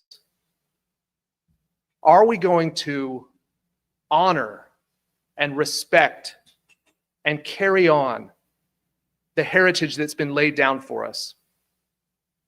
Are we going to honor our history? Be proud of who we are. Be proud of who our ancestors were. Be proud of what they did to make all of this possible. Are we going to honor our constitutional heritage? Are we going to stand for the original meaning of our Constitution, what it meant to the people who enacted it, not what it means to some judge today? Are we going to stand for our heritage? Are we going to stand for our history? Or, and that's what the Republican Party is about. And what's on offer elsewhere is that we want to cast all that aside. We want to throw out our history. We want to throw out our heritage. We want to start new with something different. We don't honor the legacy of those who came before us. And that is dangerous. That is a dangerous way of thinking that infects too many people's minds, even in Texas. Because if you undermine the foundations, then the structure cannot stand. If we undermine and cast aside and denigrate and throw out the constitutional heritage, the cultural heritage, the religious and moral heritage that's been handed down to us, then there is nothing left for all of this prosperity and security and liberty to stand on. We stand on the shoulders of the faithful men and women who came before us. And if we cast that off, we are lost. And above all the particular issues that are on the table that you might have occasion to talk to folks about and to stand for, I'd encourage you to keep in mind that broad vision of why we're doing this and what's at stake and who we're standing for. We're standing not just for ourselves, we're standing for the people who came before us. We want to honor our fathers, as the Bible commands. Honor our fathers and our mothers, those who came before us. And that's a commandment that comes with a promise, doesn't it? Honor your mother and your father, that your days shall be long in the land that the Lord your God has given you. Think about this beautiful place that the Lord our God has given us. And the Republican Party exists to honor our fathers and our mothers, so that our days in this beautiful land can be long and prosperous. That's what we stand for. That's why I'm a Republican. I want to talk to you a little bit more about, who I am. I'm the Chief Justice of the Texas Supreme Court. Some of you may know, I know several of you, many of you. I hope to know all of you. I've been on the court for 8 years. So I started in 2018. I was elected then in 2018, then again in 2024. So I was just on the ballot. You would have voted for me last November. And I did not realize at that time, so I was running for a 6-year term, and I thought, well, okay, I'll get another 6 years on the court, and I'm honored to be able to do that. It's such an honor and a privilege to have this job. There are many people who could do it, but I'm one who's been able to do it, and I'm grateful for that, grateful to you for supporting me. But I ran in 2024, and all right, 6 more years. And then I did not know this was coming. I didn't expect it to happen, but we had a vacancy in the Chief Justice position because the former Chief Justice, Nathan Hecht, aged out and retired. And the governor asked me to be the Chief Justice, which is something I didn't expect. But when somebody asks you to do something like that, there was only one answer I could give him. And it meant that I'm back on the ballot in 2026, running for a full 6-year term as Chief Justice. I want to talk to you about a couple of things that have been priorities for me since I became Chief Justice. So we operate as a court. There are 9 of us. Everything requires a majority vote. But as Chief Justice, I get to set the agenda a little bit in terms of all the administrative matters that the court is responsible for as we oversee the judicial branch in our state. And I say oversee the judicial branch. We don't control what happens. We cannot control what happens in courtrooms around the state. Judges are in charge of their courtrooms. That has to be managed at the state and local level through those elections and those office holders. But there are some broad principles that the Supreme Court can put in place. And one of my initial priorities was a new rule that we put in place this year. And it has to do with a case you may have heard of where a judge in Waco was prosecuted by the State Commission on Judicial Conduct for politely declining to perform a same-sex marriage. It's a Christian judge, and that violated her religious beliefs, and she politely declined to perform a same-sex marriage. Her name is Diane Hensley. And right before I became Chief Justice last summer, we had a case about that. And the court ruled for Hensley, and I wrote a concurring opinion that I'd love for you to see that excoriates the Judicial Conduct Commission for coming after Justice Hensley for politely declining to perform a same-sex marriage because of her religious beliefs. But then as Chief Justice, I had the opportunity to lead the court as we made a new rule that establishes throughout the state, this is a change to the Code of Judicial Ethics, which the court is responsible for. And we have a new rule that establishes throughout the state that any judge in Texas who has a religious objection to performing a same-sex marriage does not have to do that. And can perform traditional marriages, but there is no obligation on any judge or justice of the peace in this state to perform a same-sex marriage. That is very clear because of what the court has recently done. Another thing that we've done that was a priority for me is that we've eliminated the ability of the American Bar Association to control legal education in Texas.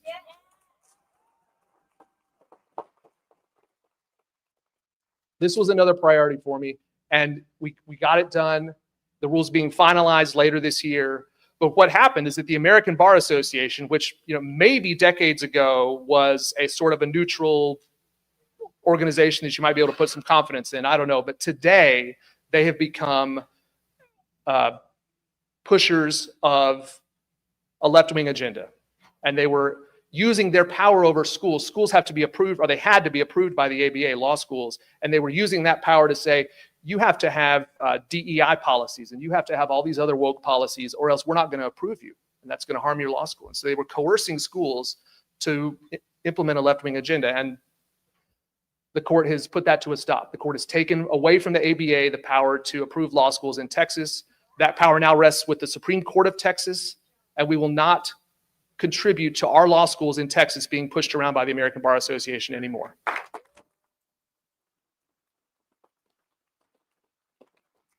And one other issue I want to tell you about is a case. So I talked about the Hensley opinion that I wrote last year. Around that same time, we had a case at the court.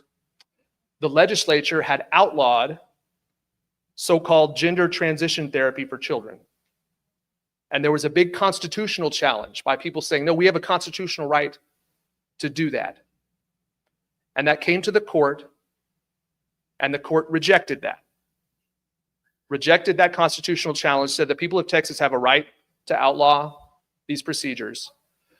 I wrote a concurrence in that case. And I talk a lot about, when I do these talks, and even in a lot of my opinions, I talk about the absolute necessity that we interpret our Constitution based on what it originally meant.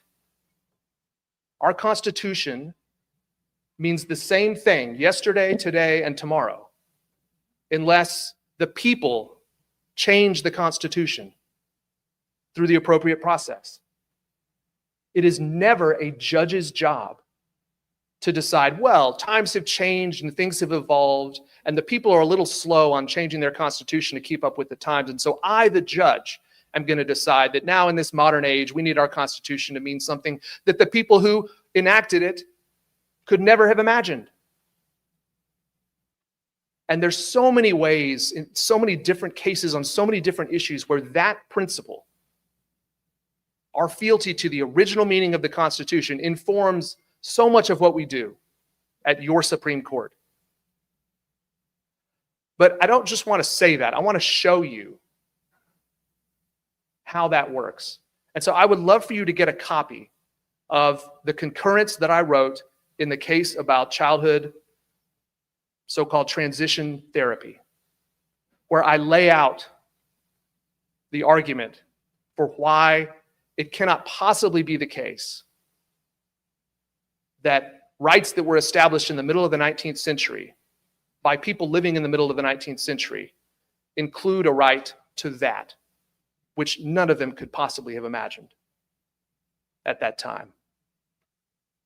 And that the opinion that I wrote has been recognized as perhaps the strongest rejection by any judge in the country of this ideology, the strongest affirmation the strongest affirmation that the people of Texas have the right under our Constitution to reject the radical ideology of transgenderism. The people of Texas can do that. The people of Texas have the right to stand on the basic truth that's in the book of Genesis and that our whole culture and civilization is based on. That God created us male and female. And if the people of Texas believe that and want their law to reflect that, they have every right to pass laws that reflect the traditional vision of who we are as men and women and to reject challenges to it, like the ideology of transgenderism. That opinion, we've got copies for everybody. I'd love for you to see it. I'd love for you to just to show you kind of how this all works in action. And if you'd like to have one, Grayson's got them over there for you. I'd love for you to take a look at it and just to see what it is that we do. I don't want to take too much more of your time. I want to close with this, and it's a little bit of a pop quiz. So let's get back on our toes. And does anybody know the preamble to the Texas Constitution? Don't be shy. Any thoughts? Any inklings? So that that's close. All right, so you remember the preamble to the United States Constitution, right? We all probably memorized this in school. We the people of the United States, in order to form a more perfect union. Our Texas Constitution has a preamble that I like even more. And it's short and sweet. And I think it encapsulates who we are as a party. And it also encapsulates so much about what it is we do on the Supreme Court and what I believe in and what informs my approach to the Supreme Court. So here are these words that were laid down in the middle of the 19th century by our forefathers, the opening line of our Constitution. Humbly invoking the blessings of Almighty God, the people of the state of Texas ordain and establish this Constitution. That's it. That's it. We can all know that. We can share that. Humbly invoking the blessings of Almighty God, the people of the state of Texas ordain and establish this Constitution. And so there are two things about that to remember, to notice, that just jump off the page. Number one, what was the first thing that our founding fathers did when they sat down to write the Constitution? It's a prayer. They humbly invoke the blessings of God, acknowledging their failures, their imperfection, our failures, our imperfections as human beings, acknowledging the reality that we can't do anything about, under which we are not capable on our own of getting anywhere good. And we need God's blessing over this entire Constitution, or else we're lost. That's where it starts. That's where our Texas Constitution starts. And so don't let anybody tell you ever that your faith, the faith of the good men and women who you represent in your parts of the state, that faith does not have an essential role to play in the government of our state and the politics of our state. It absolutely does. And our Constitution acknowledges the connection between faith and government in its very first words. So humbly invoking the blessings of Almighty God, the people of the state of Texas ordain and establish this Constitution. So what's the second point right there? That it informs me as a judge about what my job is and what my job is not. Who made the Texas Constitution? The judges, the governor, the powerful, the wealthy, the people. The people of Texas made the Texas Constitution. And a particular people in the middle of the 19th century made our original Constitution. And what matters is what those people did, what those people meant. Not what judges today want those words to mean, but what did those words mean to the people who wrote them? That's what matters. And How does the Constitution change? How does the people's Constitution change? There's only one way to change it. The people have to change their own Constitution. It is never the court's job to change the law or to try to cause the Constitution to evolve or develop. That principle is the foundation of what is happening at your Supreme Court. It's the foundation of how I approach every case before the court. And I want you to know that. I want you to have confidence. That's part of why I wanted to hand out this opinion. I want you to see what we do. I want you to see what I stand for on the court. And I want you to have confidence that you have a Supreme Court in your state that is standing on the firm foundation that I described earlier. We're standing on our heritage. We're standing on the wisdom of the ages that was laid down before us in our Constitution. And we will always preserve, protect, and defend the original meaning of our Constitution. We will never take it upon ourselves as judges to try to change it. That is your job.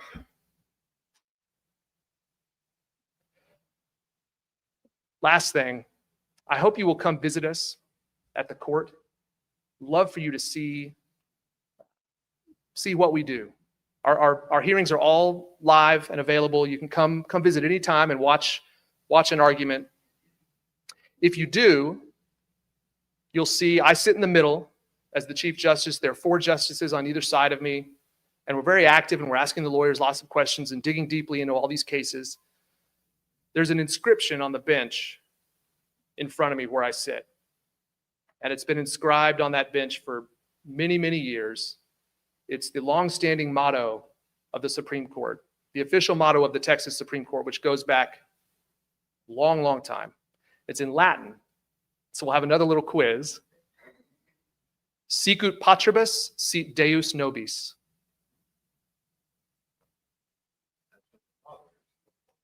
There we go. Sicut patribus, sit Deus nobis. May God be with us as he was with our fathers. That's your Supreme Court. And that's a prayer that I think all of us can pray in every aspect of our lives. I know that that is the spirit in which you gather here, and I want you to know it's the spirit in which your Supreme Court is gathered. And the words that sit there right in front of me in my courtroom every time we meet. God bless you. Thank you so much for listening. Thank you for everything you do for our state and our party. It's an honor to be here with you today. May God be with us as he was with our fathers. Thank you.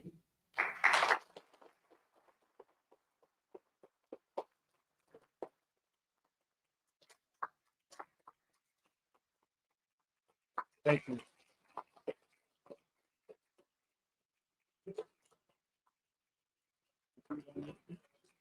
No, I'll do it. And before I go, I want to tell you how meaningful it would be to me to have your endorsement as members of the SREC. It's a very, very effective and helpful endorsements. And there's rumors about a primary opponent for me. We don't know who it will be. Or we don't know whether we'll have one. It's somebody who I don't believe is suitable for the position. But the rumors of that, and I could really use your help if you're willing to endorse me to remain the Chief Justice of the Supreme Court. You can give your name to Grayson here. We'll be collecting those and being in touch with all of you because I'd love to have everybody's endorsement on the SREC. It would mean a whole lot to me. Thank you very much.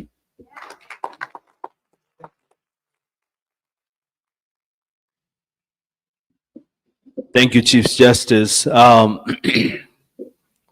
of all, thank you for being here. And I wasn't sure if he was going to ask for the endorsement. There are judicial restrictions on all of these candidates, and I wasn't sure, but I was going to ask for him anyway. Our judiciary is one of the places our foundation is being challenged today, all over the United States. And we need constitutional, conservative, Christian people who are on the bench to continue to fight this fight that we're having to fight today. So I love the resolutions, but let's put some of that into work by endorsing someone we know who can stand for us at the Supreme Court, regardless of what the pressure is. So I am not going to endorse, because if I ever have to go in front of him for our party, I can't do that. But rest of you, please do endorse if you can. So thank you for being here, sir. Thanks for sponsoring the lunch, and more importantly, speaking to us and explaining the Supreme Court. Yes. Before we go to party org report, which is next, I'll take 1 minute.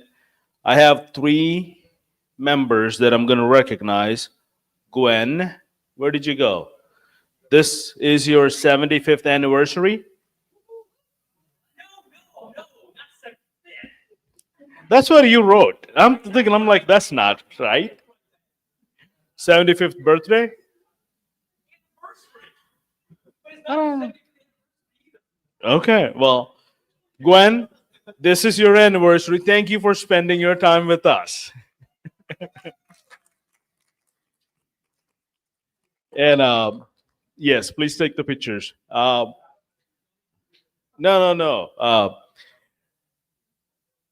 Now I'm confused about the next person. But I'm gonna Cheryl Draper.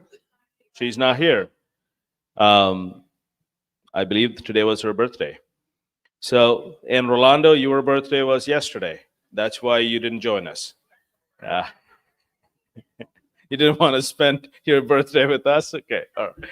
Well, happy birthday to you guys. And Gwen, happy anniversary to you. I know, that's what I was thinking. Well, we will resume the business of the party.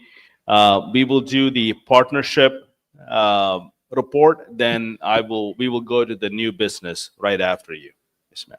Come on up. Partners, Robin Cooper.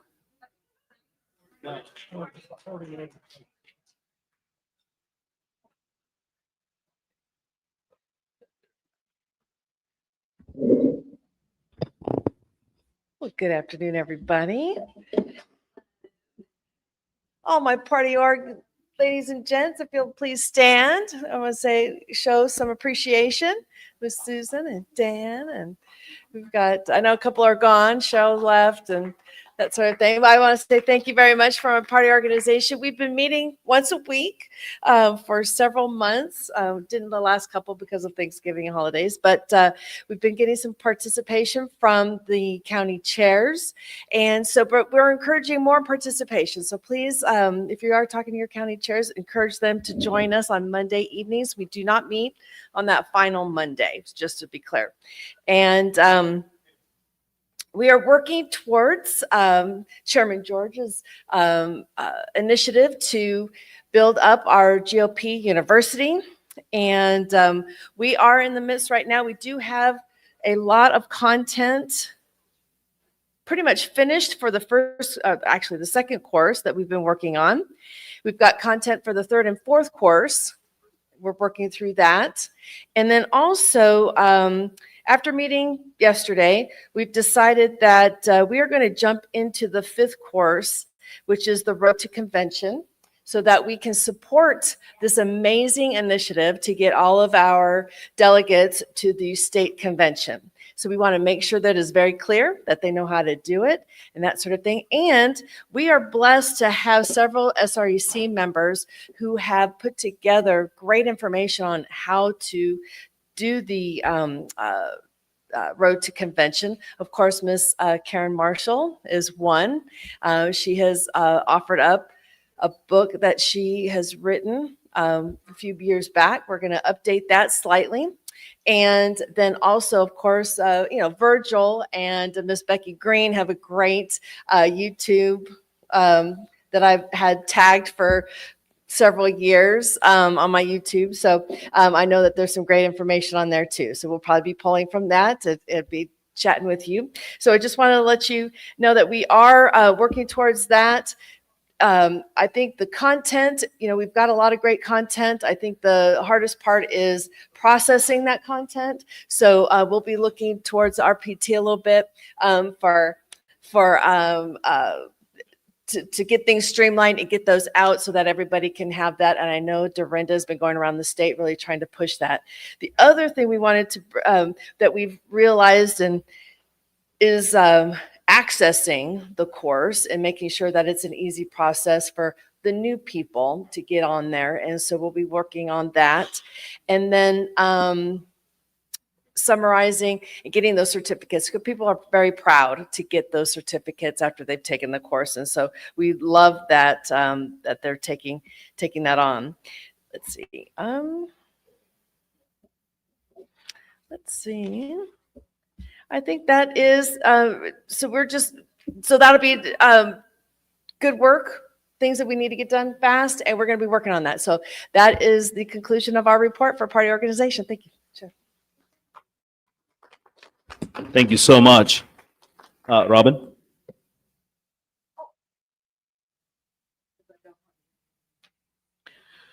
All right, we're going to go to new business. Yeah, which not yet. It's not 1:50 yet, so the idea was we will take up new business prior to 1:50. Isn't that what the motion was? Yeah, it's prior to 1:50. We're good. All right. Are you guys ready for? I'm assuming it's resolutions. So ready? All right.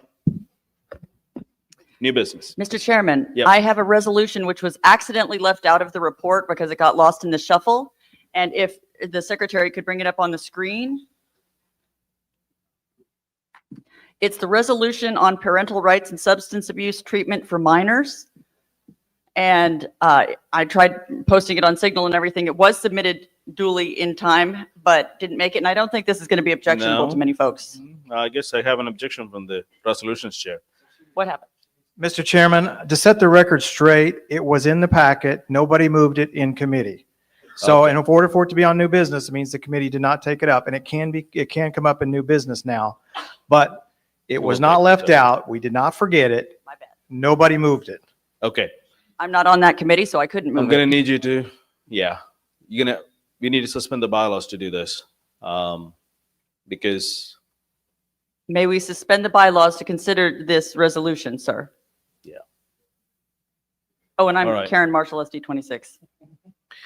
so, the motion is to suspend the bylaws to take up the resolution for, Parental rights and substance can you abuse guys put treatment that up? Oh. for sorry, minors. It is here. Okay, so this was not moved in the committee. No one moved or seconded, so that's why it got left out. It wasn't left out, it wasn't moved. I wasn't there. Okay, we're gonna need a record vote on this, right?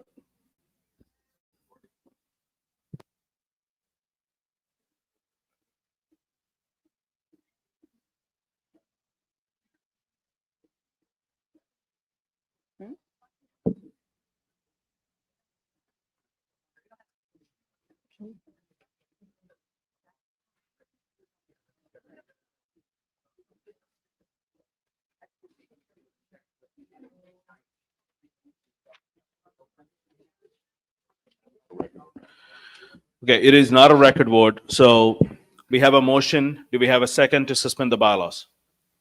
Point of order, can bylaws be suspended? That does not sound like that's something you We can. we have a provision in the bylaws how we suspend the bylaws. We have a motion and a second. Are there any discussion on this motion? Seeing none, all in favor, say aye. Aye. All opposed, say nay. The ayes have it. Bylaws are suspended for this specific resolution. Now I'll take the resolution. Thank you. This one is of a special interest to Hayes County because they have lost some minors recently. Currently in the law, a parent cannot keep their child in a drug treatment program. Let's say their child has been under the influence of drugs. They've met a dealer or something. They can be put in a treatment center, but they cannot be kept there. They might check themselves out. Even though they're under 18, the parents do not have the ability to keep them there against their will. And recently in Hays County, one of those then was dead 2 weeks later of an overdose. So because these guys don't even have a fully developed prefrontal cortex, the parents should still have the right to care for them and take care of their medical care. So I urge you to help us urge the legislature to correct this oversight in the law and uphold parental rights. Thank you. Is this on our live doc? Can the members see it? Have you guys read it? Are you guys good with this? I have not, so that's why I'm asking. All right. Are there any discussion on the resolution and the resolved clauses? Seeing none, any other discussion on this resolution itself? Yes, ma'am. If there are no, are you speaking against it? I'm speaking for it. Well, if there are no objection, we don't need to go into discussion. Okay. Do we have an objection to the resolution? All right, seeing none, let's go to vote. It's a record vote.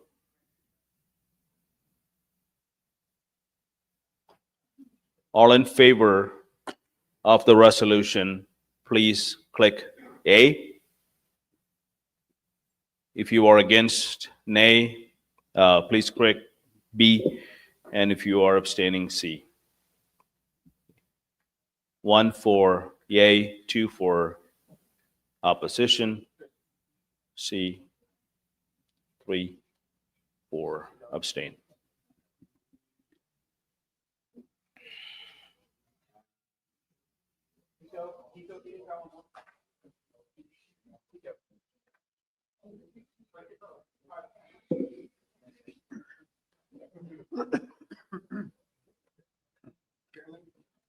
Yes, sir. Can we get, we're not there yet.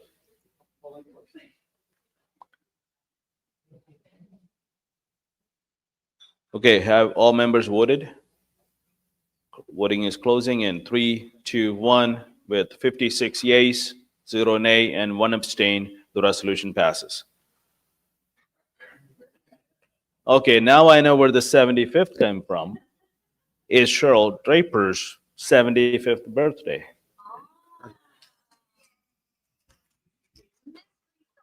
Mystery solved. Gwen, you were not married at 2, I get it.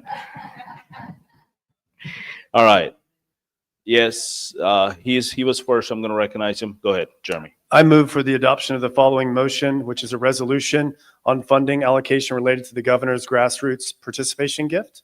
It's a very positive resolution that deals with that. I have submitted it to Virgil Cruz, and I'd like to see if some people could help me pass this out. So the body, I have 64 copies. If anyone would be willing to help me pass this out, just to kind of, but it's a resolution that's very positive about the governor's gift and how we might allocate any abundant proceeds that come out of the convention, not as a result directly of the governor's gift, but as a result of the windfall that could potentially happen, potentially allocating a percentage of it. Essentially what this resolution does is it applauds that gift 100%. It applauds our chairman and it quotes him in the resolution. It quotes our attorney general. It quotes also our president. And it says that we would love to, when we have additional income, allocate a percentage, a small percentage of that additional income that comes in from our convention as a percentage. So if nothing new comes in, well, then this doesn't happen. But if something new comes in, that we'd allocate a percentage of that income to the fight for closing primaries. Okay.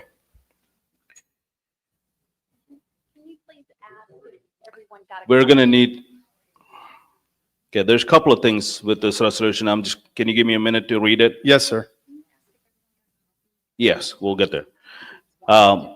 First, we need to suspend the rules for the resolution first. Wait. It's new business.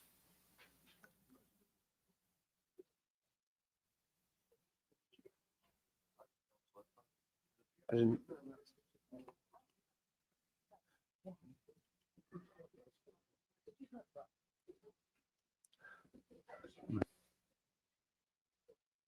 The reasoning also, sir, for the addition, okay. If you didn't get a copy, would you raise your hand? Yeah, it's just one page.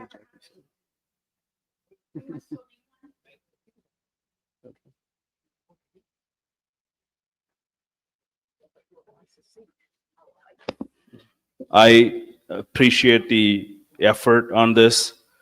This resolution is out of order primarily because the funding comes for a specific reason and the funding will be used for that. No, let me finish. Okay. Funding will be used for that. And the other thing is the closed primaries budget is not part of the convention budget. We're not doing this. Yes, sir. This That- is how that's we not correct. That's lose. not what the No, resolution stop says. talking. Well, you're talking about my resolution, sir. Yes, I'm talking to the body. Stop talking until you are recognized. Yes, sir. The funding for the convention comes into the convention bucket, and governor's funding to the convention is for the convention's purposes. Yes, sir. If there are any money left in that bucket, that at that point the SREC can do whatever they want to do with it. This is how you lose donors, by taking money from one bucket and moving it to another bucket. I appreciate all the coding and all of this good stuff. I appreciate all the praises you're giving me, but this is not how we do things. It's not We a will- reallocation. I'm sorry. Do I get an opportunity to respond, or? You can challenge the ruling of the chair if you want Well, to. I unfortunately need to, because you're misunderstanding the resolution. I say that respectfully. I move to challenge the ruling of the chair. Yeah. So There is on the first, floor my no, resolution. there isn't. Do you have a motion to suspend the rules to take up your resolution? In new business, I understand that we can do this under new No, business. we can't. Okay, well, then I move to suspend the rules. This is not a resolution to You need to reallocate stop the governor's talking, gift. or I will Well, have you just removed from this argued. body. Jeremy, every single meeting, this gets into between you and me. I do not appreciate this. Either you act like a responsible member of your ST. I am a responsible member. Okay, then do it the way that you are representing your ST. Or you can get the hell out. Well, unfortunately, the chair is engaging in a debate rather than being a chair. So first, we have a rule, we have a motion to suspend the rules. Do I have a second? We have a second from Susan Lucas. It's a simple majority to do it. All in favor of suspending the rules, say aye. All in opposition of suspending the rules, say nay. The nays have it. The motion fails. The chair engaged in debate instead of being the chair in this moment.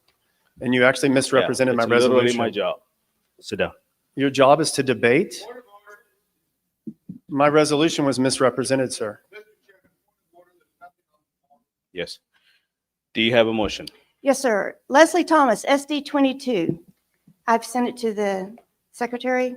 I move to amend something previously adopted September 6th by striking 10 and inserting 13 to include the following. Should the Texas government protect our young Texas workers by prohibiting state institutions from hiring HB1 OPT visa holders and any other foreign worker? Number two,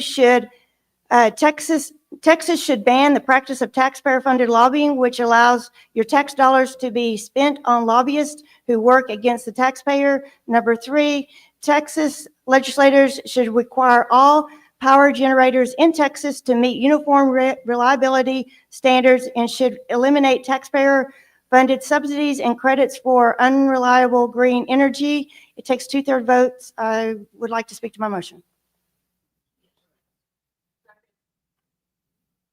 Hold on a second. This is a resolution. No, not a resolution, it's a motion.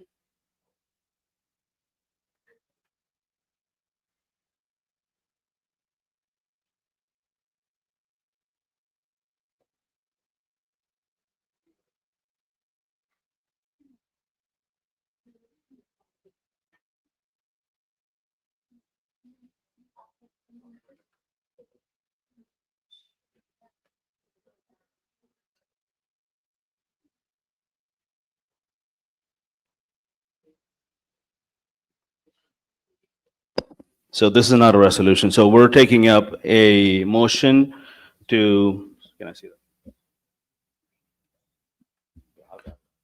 So we're taking up a motion to amend something previously adopted, which is on our last SREC meeting, that we're striking number 10, which was, number 10, and including, okay, adding 3 new propositions, basically, right? Mr. Chairman, request Okay. for information. Yes, sir. Give me one second. Let me figure out what we're doing first. So at this point, we did send this to SOS, didn't we? Didn't we translate it? No, 3 languages. In 3 languages. Okay. Because it can be. All right. Wonderful. So in the last meeting, the regular meeting, we had our ballot proposition conversation. I'm just going to clarify, correct me if I'm wrong, so I can understand it as well. We had adopted 10 ballot propositions. We compiled it, the Secretary of State. This goes on our March primary ballot. Secretary of State requires us to translate everything, and we also had the editing committee edit out the grammar, and we submitted all of that to the SOS. You're asking me to amend that to add 3 more. Okay. All right. So we have a motion.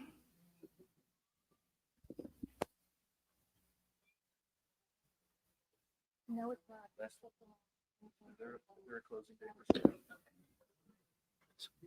The 2/3 because it's okay. Yes. All right.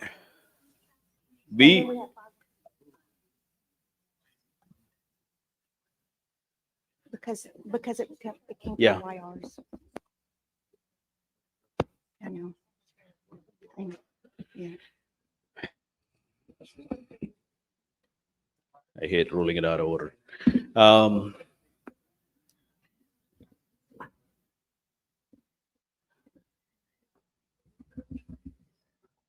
What if we take it? What's the next step? The operational.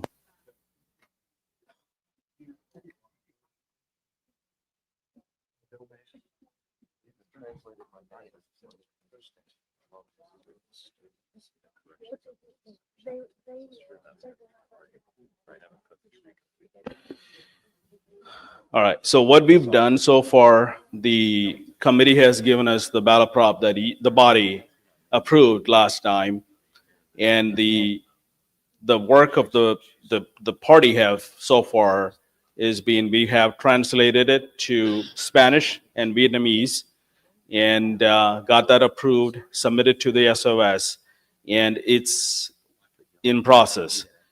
I am going to rule this out of order. If you guys want to challenge me on that, I'm fine with it.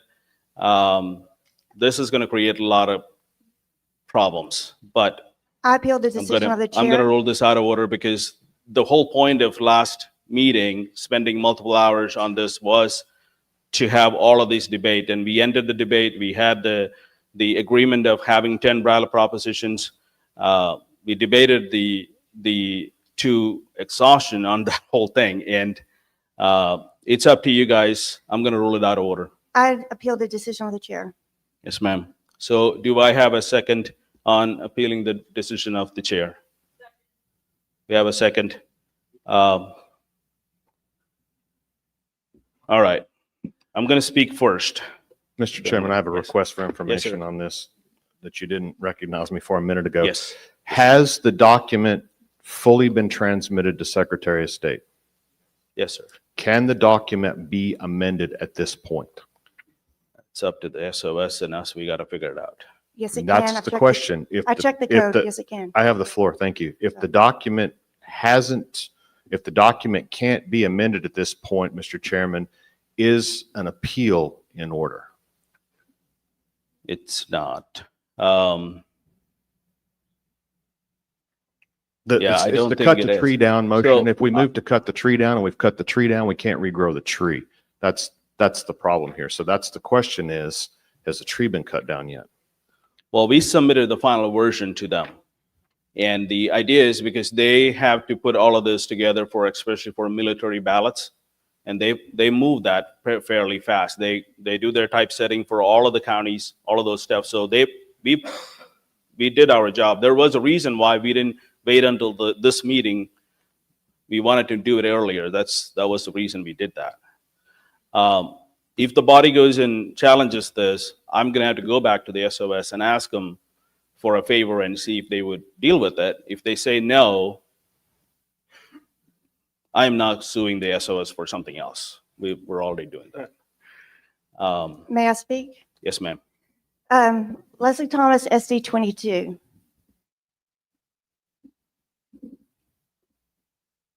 The ballot propositions have been, I will grant, the ballot propositions have been, I do not dispute that they have been submitted. But when Committeeman Evans asked whether they can be amended with the Secretary of State, I noticed that the legal counsel shrugged her shoulders. I know that I think it's section 172 in the Texas Election Code, .008788, whatever, that they, first of all, if a candidate, it follows the same law that a candidate follows. So if a candidate wants to withdraw, they can do it. So the party can withdraw their ballot proposition and submit new ballot propositions. They have to do it by December 8th, at the same time that the candidates have to do it under the same law. Then the party has 5 working days to submit that to the Secretary of State. When the chairman said that the discussion in Corpus Christi was exhaustive, I challenge that, because there were 3 people at the mic waiting to be recognized, and they were these 3 amendments that I have included. And the previous question was called and the debate ceased. And I say that it was unfair because on the Friday before, the Resolutions Committee met 3 times, 11:30, 4:30, and 7:30. On all 3 of those Leslie, times. your time's up. Okay. Thank you.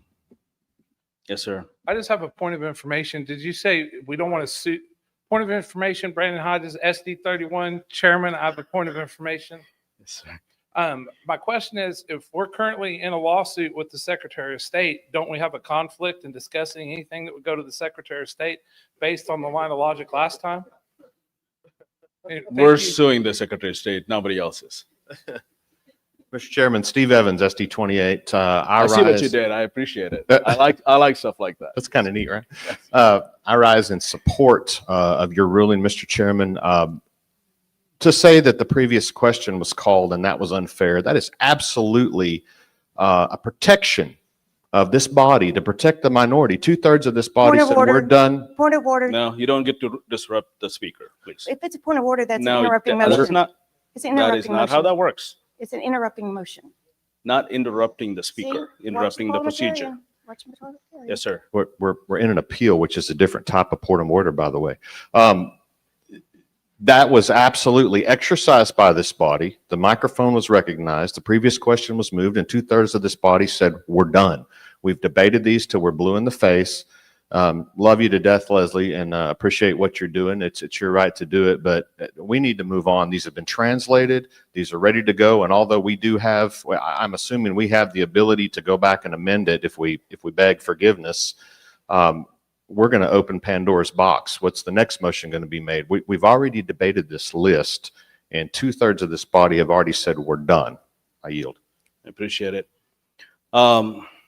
Anyone in favor of challenging the rolling of the chair? Yes, ma'am. Got 2 minutes. I respectfully understand that the Secretary of State's office is not going to be happy to hear from us again, but I believe that we have dedicated volunteers who will provide the translations in a efficient manner. That is not how that works. Go ahead. All right. Yes, please. Sorry, that was my bad. I apologize. I shouldn't have said that. Finish your speech. Therefore, I was one of the ones who was waiting at the microphone last time, and I got cut off. And I just don't believe that the best of the best were all included in the list of propositions that will make us appear the best and the strongest party to our voters when they come. I want the ones that are going to really bring people who have issues and who are currently struggling with these things in their communities to be brought out to the polls, because the best thing about the propositions is to drive voter turnout. And we want issues that's going to drive voter turnout. We've seen time and again that taxpayer-funded lobbying is one of those things. People ending green energy is another one of those issues. Protecting children and protecting our country are other issues that turn people out. So I You just need to want the stay on best the topic, possible please. ballot. Well, those are the three No, propositions. you're speaking against my ruling. Stay Yes, on the. and so therefore, I think that your ruling should not be upheld, because I want these to be added to the ballot, please. And I feel like it was cut short last time. Thank you, sir. Thank you so much. Are you in favor or in opposition, sir? In favor of your ruling, I don't know. Yes, sir. Okay. Rolando Garcia, SD 15. In addition to the logistical problems with the Secretary of State, at the last meeting, we agreed that there would be 10. There was a lot of discussion about this, and we said, we don't want too many propositions because the ballot is already really long and voters are getting tired. So let's have 10. And we spent hours debating, not just debating, but prioritizing. Okay, these 3 are fine. I have 3, I have 5 I'd like to add. But we already agreed on 10. What is the point of agreeing to 10 when you can come back at the next meeting and throw in more? Why these 3? We all have a couple that we'd like to add, but they didn't make the cut. We had this debate, we prioritized, and now they want to reopen the debate. Please uphold the chairman's ruling. Thank you. Are you in favor or against the ruling? I'm against the ruling. Yes, sir. For the exact same reasons that Karen is. And chiefly, number 2, this is one of our biggest issues statewide. Yes, sir. So I'll make that. Okay, thank you. I'm going to speak one last time, then we'll finish the deal. I understand, honestly, I support all 3 of those. In fact, I had a couple of them that didn't make it either. That's the part of this process. I advocated, I don't usually advocate for resolution. I stood up and spoke for 2 resolutions multiple times, and neither of them got it put in, which is fine because that's the process that we use. Now, I do want to say this. December 8th is the last day, according to Leslie. I'm pretty sure it is true, just same as the candidates. We have literally 1 business day to go and properly translate this and submit this and get everything going in. It's not only somewhat impossible, it probably can be done. We just need to find the right people. We'll probably have to spend a little bit of money. All of that is possible. The question is, do we want to do that? Because the idea of even making the ballot even longer, honestly, I asked Andy to keep it at 8 ballot proposition, because we want, not only we just want to put it out there, we want to campaign on these things. So this was one of the reasons we want to keep it short and to the point. So that was the reason why I'm ruling it out of order. So now we're just going to go to a simple vote. It's a simple majority. Am I right? Yeah. So to sustain the ruling of the chair, you're siding with me? Yay? Is that right, Steve Evans? Okay. To sustain the ruling of the chair, press 1A. Oh, we're not. You can do voice vote? Okay. All in favor of sustaining the ruling of the chair, say aye. All opposed, say nay. Once a record vote. Record vote is requested, and we're going to go to a record vote. I know. To have a record vote, we need 11. Is that right? 13 members. We can do that by standing.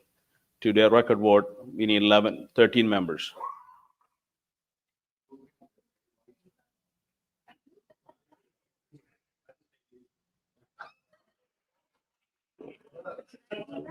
4, 5, 6, 7, 8, 9, 10, 11, 12, 13. We have exactly 13. All right, have a seat for record vote. So if you are in agreement with me for ruling it out of order, press 1A. If you are in disagreement of my ruling, press 2B. And if you're abstaining, press 3C. 1A, 2B, 3C. Deborah?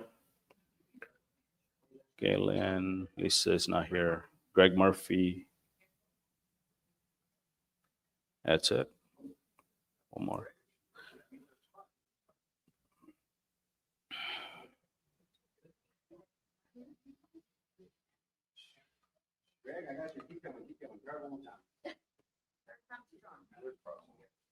Mr. Wheeler's proxy here. Can we show you voting? Is that okay? Which way are you going?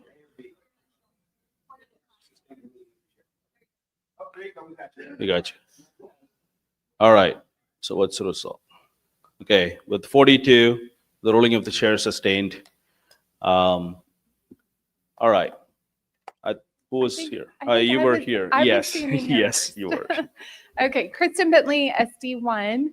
I would like to move resolution calling for the immediate corrective action by the Texas Education Agency. All right. Can we have a motion to suspend the rules to pick up the resolution, please? Okay, move to suspend the rules. Have a second? All in favor of suspending the rules, please say aye. All in opposition, say nay. The ayes have it. Rules are suspended for the resolution. Kristen Bentley, please explain your resolution. Okay, I think that some of the most important work that we do as an SREC is to protect children. I think we've seen that time and time again with our legislative priorities. First, with banning the pediatric mutilation, gender mutilation of children under Joel Glover's leadership. I've been honored to chair the committee for Stop Sexualizing Texas Kids. I'm so proud as a body of that work and what we have been able to achieve. What we know is that there are major problems in public education in Texas, and these problems are systemic.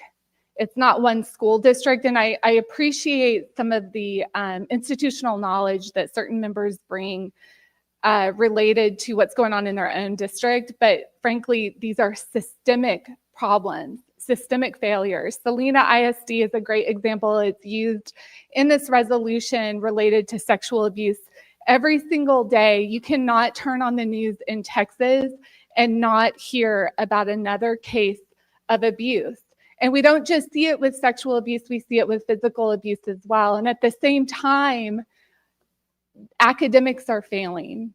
This is a systemic problem. We need more oversight and better oversight and changes, major changes at the Texas Education Agency. And as a body, we get to be a voice calling for that. And that is what this resolution does. We just heard from our Supreme Court Justice, who talked about what an important voice we have as SREC members in endorsing. Let's use our voice and call for institutional change at the TEA, because there is nothing more important right now than correcting the problems in public education. That Thank is you. time. Thank you. All right. Have all members been able to read the resolution? No? Do you guys need a second? Do we need to scroll? All right, we're going to take a second, scroll the resolution.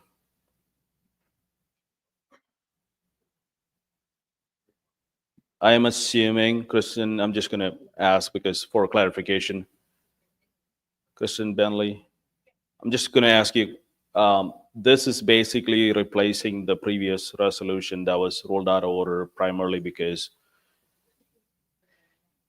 Yes, it is. basically, but Yes. this is the better version you drafted. Okay. I think this is even better than the replacement version that we had. We had another version of it. I think God works in so many great ways, as aggravating as it is, and as aggravating as we get with each other sometimes. I'm sorry for being the aggravation. I know, and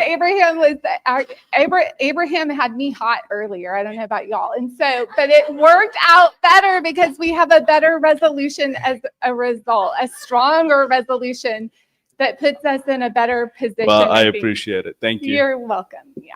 All right. Any amendment to the resolution? Yes, I just sir. have a point of information or a statement to the author of the new amendment. I just like this body to remember, as you're reading through this, as we're dragging it down, millions and millions of kids across the state of Texas, over 50%, 64.6%, are not at grade level in reading and cannot read what is scrolling down your screen. I just wanted us to remember that, as we are fortunate enough to be able to read that. Well, millions thank you, of sir. kids That's not a point of information. Appreciate it, though. Yes, sir. Mr. Chairman, Francisco Kiko Canseco, SD 26. I have a curative resolution, and that Okay. would be to eliminate the name of, go down, at the beginning, the name of Commissioner Mariah, or whatever his name is, Morat. Yes, to eliminate that and just direct it at the agency itself. Your amendment is to strike the word Commissioner Morat and say, Just the commissioner. just say Commissioner or TEA? No, just take that whole thing of the commissioner and just direct it just to the TEA. Texas Education Right. Agency. Okay, just replace Commissioner Morat with Texas Education Agency. Correct. Is it multiple or is it just there? It's Do you have everywhere. several Just on his name? Eliminate the direction to the commissioner himself and refer only to the commission. To the agency as a Correct. whole? Okay, so the amendment by Kiko is to remove Commissioner Morat's name and replace it with Texas Education Agency. Mr. Chairman, if I Yes. may, all over, just eliminate Yes, it all over. throughout the both in resolution. the title and throughout the resolution. Okay. That's the amendment. Do I have a second on the amendment? We have a second. Yeah, Well, I don't know if that's gonna, there could be. well, we're not at the debate yet, Kristen. Yes, he said throughout. So basically, we're removing the name of Commissioner Mike Morat and replace it with the Texas Education Agency.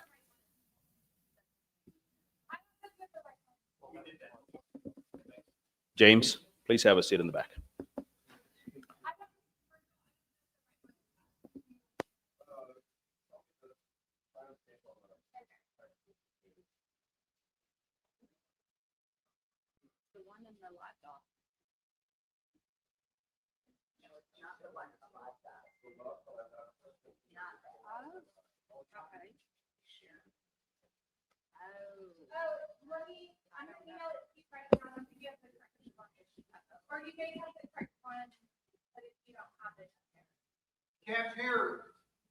All right, we're just clarifying the technical side of this. The amendment may not be needed. Is that what you're trying to say, Kristen Manley? Okay, so what we put up on the screen had Commissioner Mike Morat's name on it, but that's not what the resolution was. The resolution had an updated version, the one she moved. We're just going to.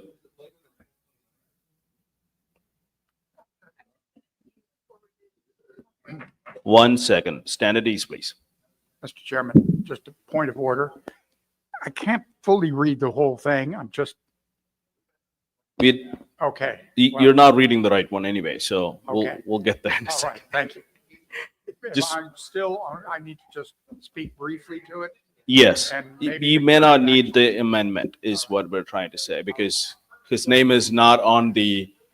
Still is on the, it's printed on one side, final version. The final version is coming up. Let's look at it, and if it doesn't need it, then we don't need it. All right. The amendment.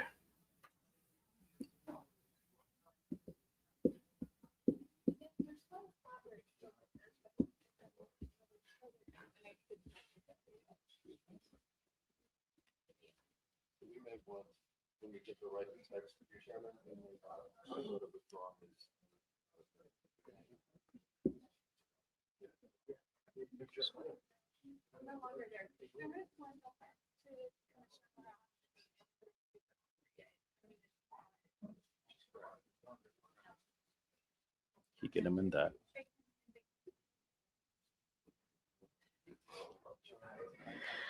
All right. It's coming up. Public education problems.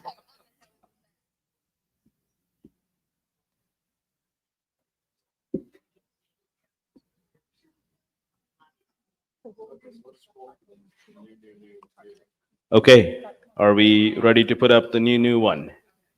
Okay, this is the correct version of the resolution, which does not have Commissioner Murat's name except for one place at the bottom. So Kiko, I'm going to rule your amendment out of order from the previous one.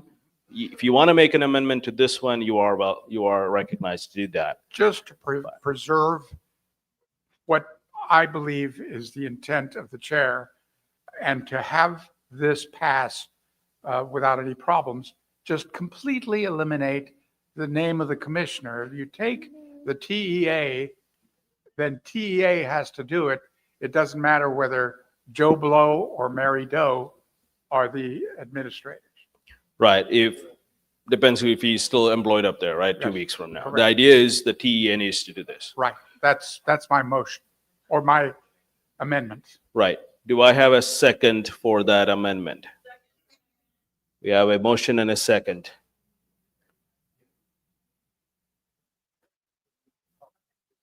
Kiko, do you want to explain your amendment? I think you did. Well, first of all, I believe that I'm interpreting the intent of the chair correctly, and that is not to step on the toes of the executive of the state, and that is the governor. That's number one, who has the power to remove or not, or keep agency heads. That's number one. So what we need to do is address basically the action of the TEA, which is really not Mr. Morath or whatever his name is. It is actually the TEA itself that passes these rules and things and addresses specifically to the TEA. Let him finish. I'm finished. Okay. I do want to correct 1 second on your.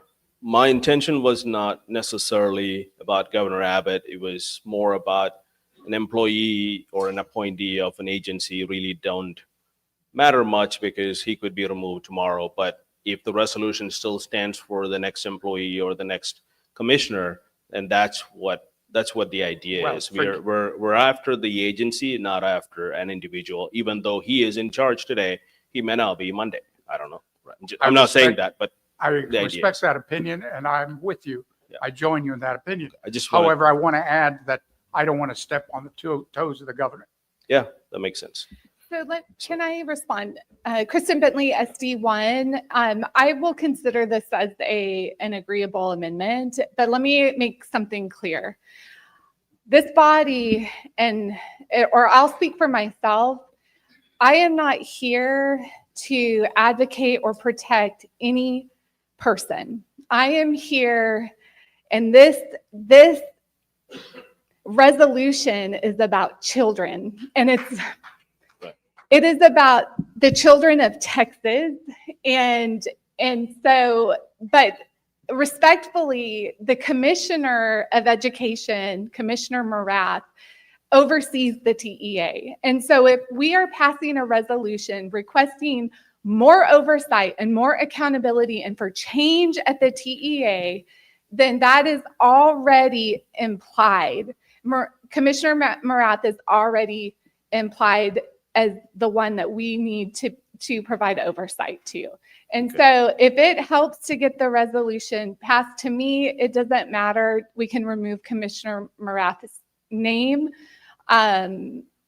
We all know that he leads the TEA. And so the buck stops with him. I want to correct something though, and Kiko, you're wonderful. And so it's not, and you can't know everything, right? You gotta But speak here. But no one can know everything, even a great attorney like Kiko. But the commissioner is the one that rules on a lot of these cases. And so, and he has ruled poorly on a lot of them. And so, but I will find if I can accept that amendment as friendly. Okay. Mhm. There are no friendly amendments technically, so if we are good with it, if the body have no objection of removing his name, we will take that amendment. We'll just go vote for that. No objection. All in favor of removing his name, say aye. All opposed, say nay. The ayes have it. The amendment passes. Let's go back to the resolution. Do I have an more? amendment. Yes, sir. Rolando Garcia, SD 15. Go to the first, their be resolved section. Go to number 2. And I would like to strike everything after Salina ISD. So I would like to strike and unchecked charter expansions amid histories of misconduct. Okay. The amendment is strike everything after, which is and unchecked charter expansion and Right. amid historic misconduct. I have a motion and a second. Are there any discussion? You want to explain? Yeah.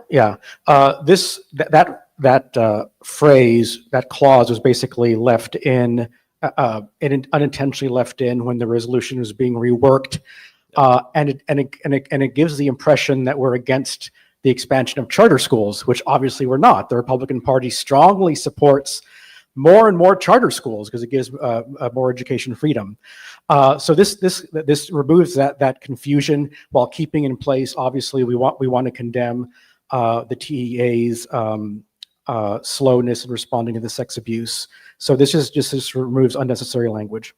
Okay. Do I have any more discussion? If not, we'll vote on that.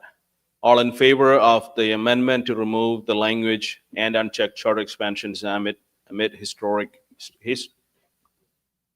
histories of misconduct, say aye.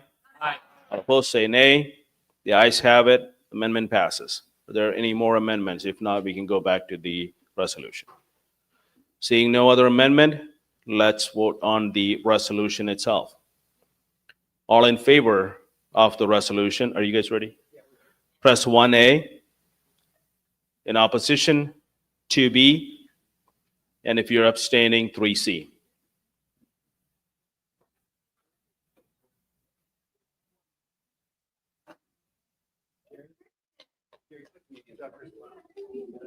Yeah.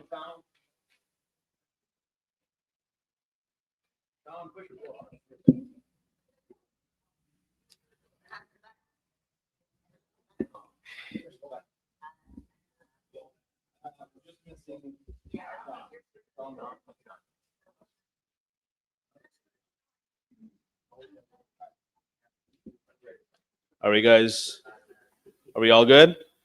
Voting is closing in 3, 2, 1. With 55 yeas and 2 abstain. The resolution passes. Seeing no other business, we're going back to our original agenda.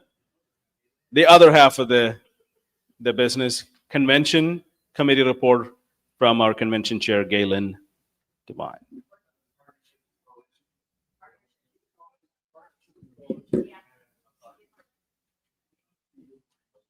This is why can you do both of them? Let's do it. She saved you 5 minutes.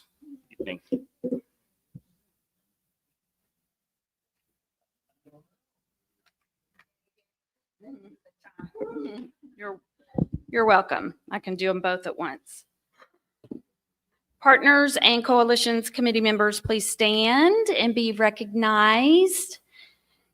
We wish David Wiley the best. He has left us to go be Denton County Commissioner, and we welcome Patrick Wamhoff to the committee.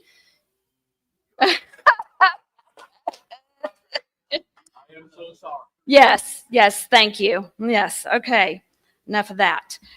We have one group in our committee report to approve as a partner. It is the Texas College Republicans, and that's our report. Okay. Easy peasy. Yes, to accept as a partner. We have a motion from the committee to accept Texas College Republicans as a partner of Republican Party of Texas. Do we have any discussion? If not, we can vote. All in favor of the committee report, please say aye. Any opposition, say nay. As a partner. The ayes have it. Texas College Republicans are a partner of Republican Party of Texas. Mr. Chairman, request for information. Sir. Who are the Big 12 champions?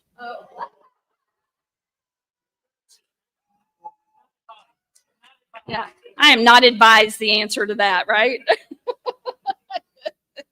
Or we could call him out of order.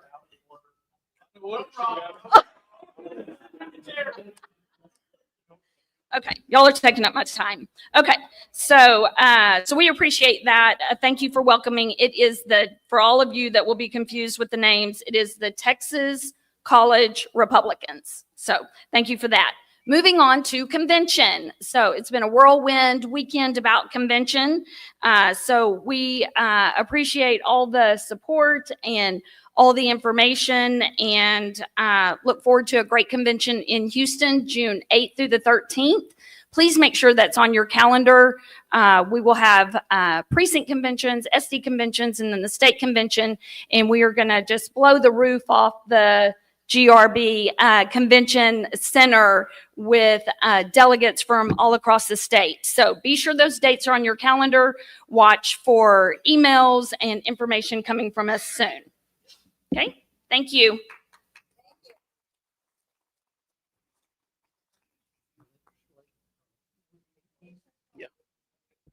Next, 8th through the 13th of next year, of June. Next one is Legislative Priorities Committee Report by Jerry Fisher and Leslie Thomas.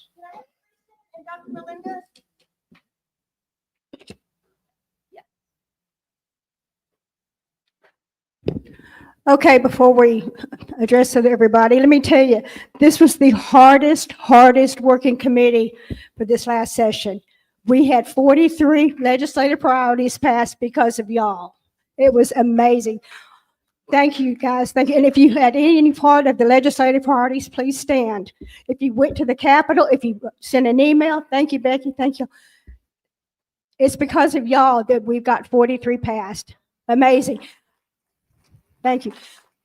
We started January 14th, and I have been locked in my office at home from January 14th until September.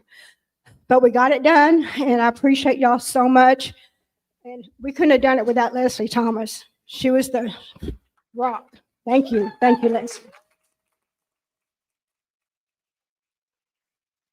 Thank you, guys. I really appreciate it. Oh, we're not done.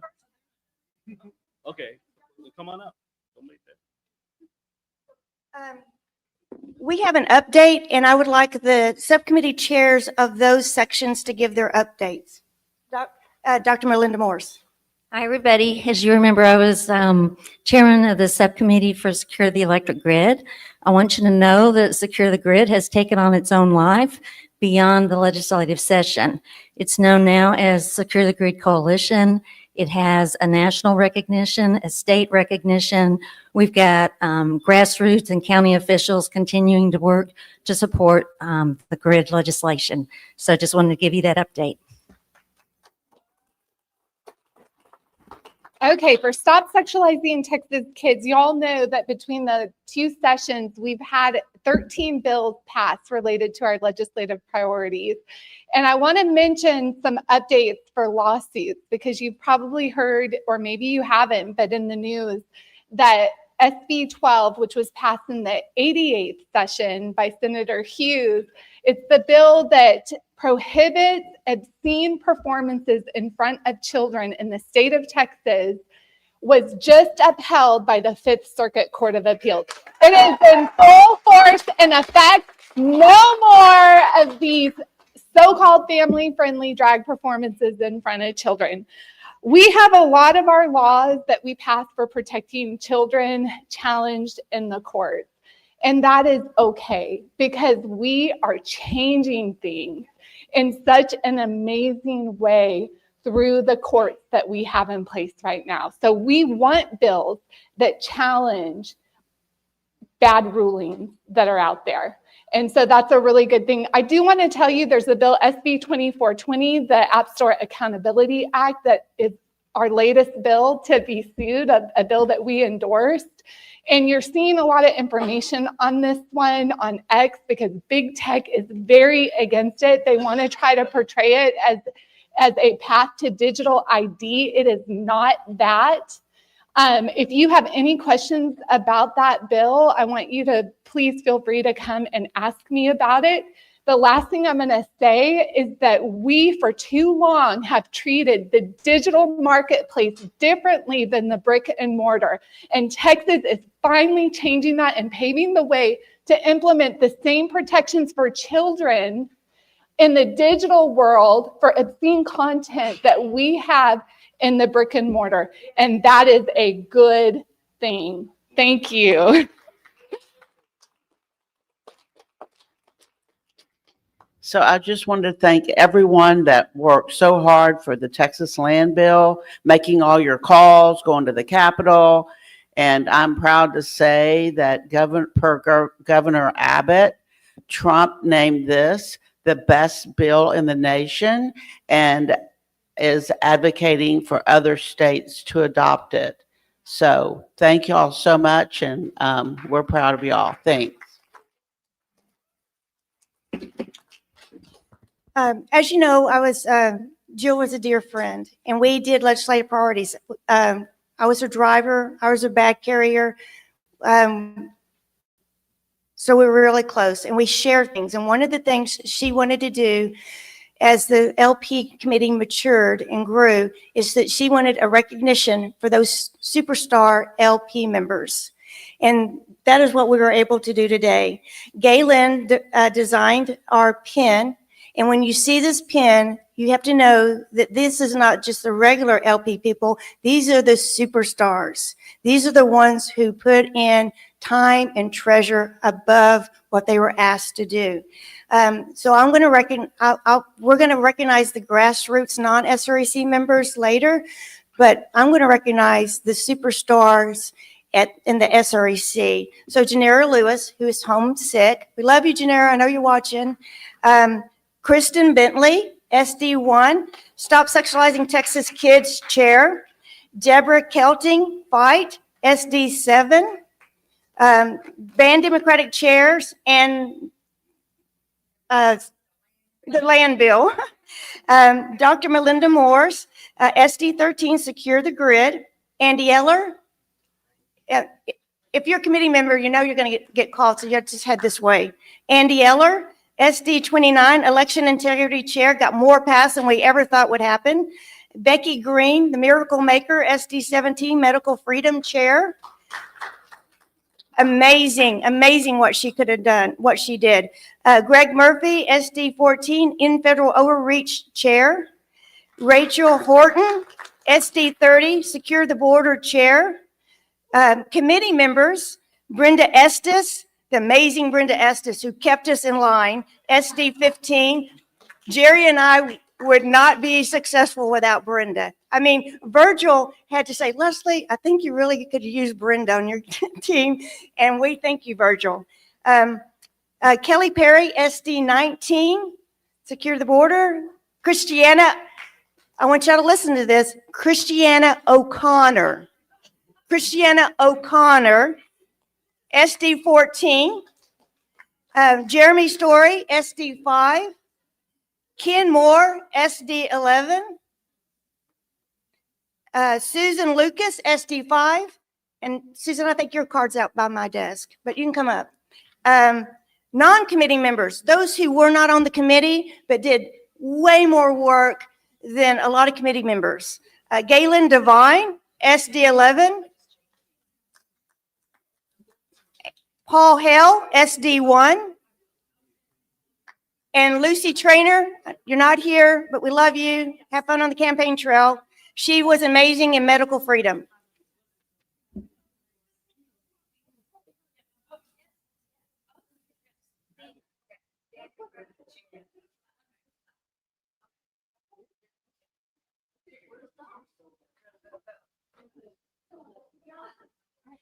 Want to like center it right there on the podium so you can keep moving left for me so we can get everybody on the right side. When you see that pin, you know that it's unique. And maybe divide where the seal is.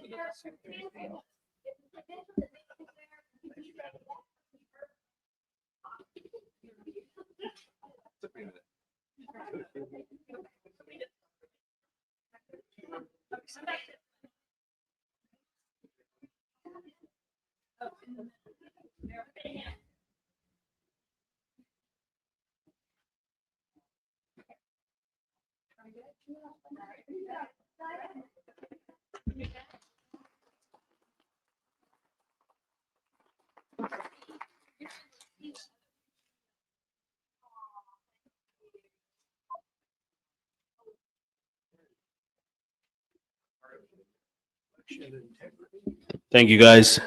The next item on our agenda is election integrity. Dale Illman, you're recognized, sir. We don't have a whole lot that came out of our meeting yesterday. I guess we're kind of in a holding pattern as there's nothing going on critically. Some items that did come up was about poll watching coming up. That's something we definitely want to do.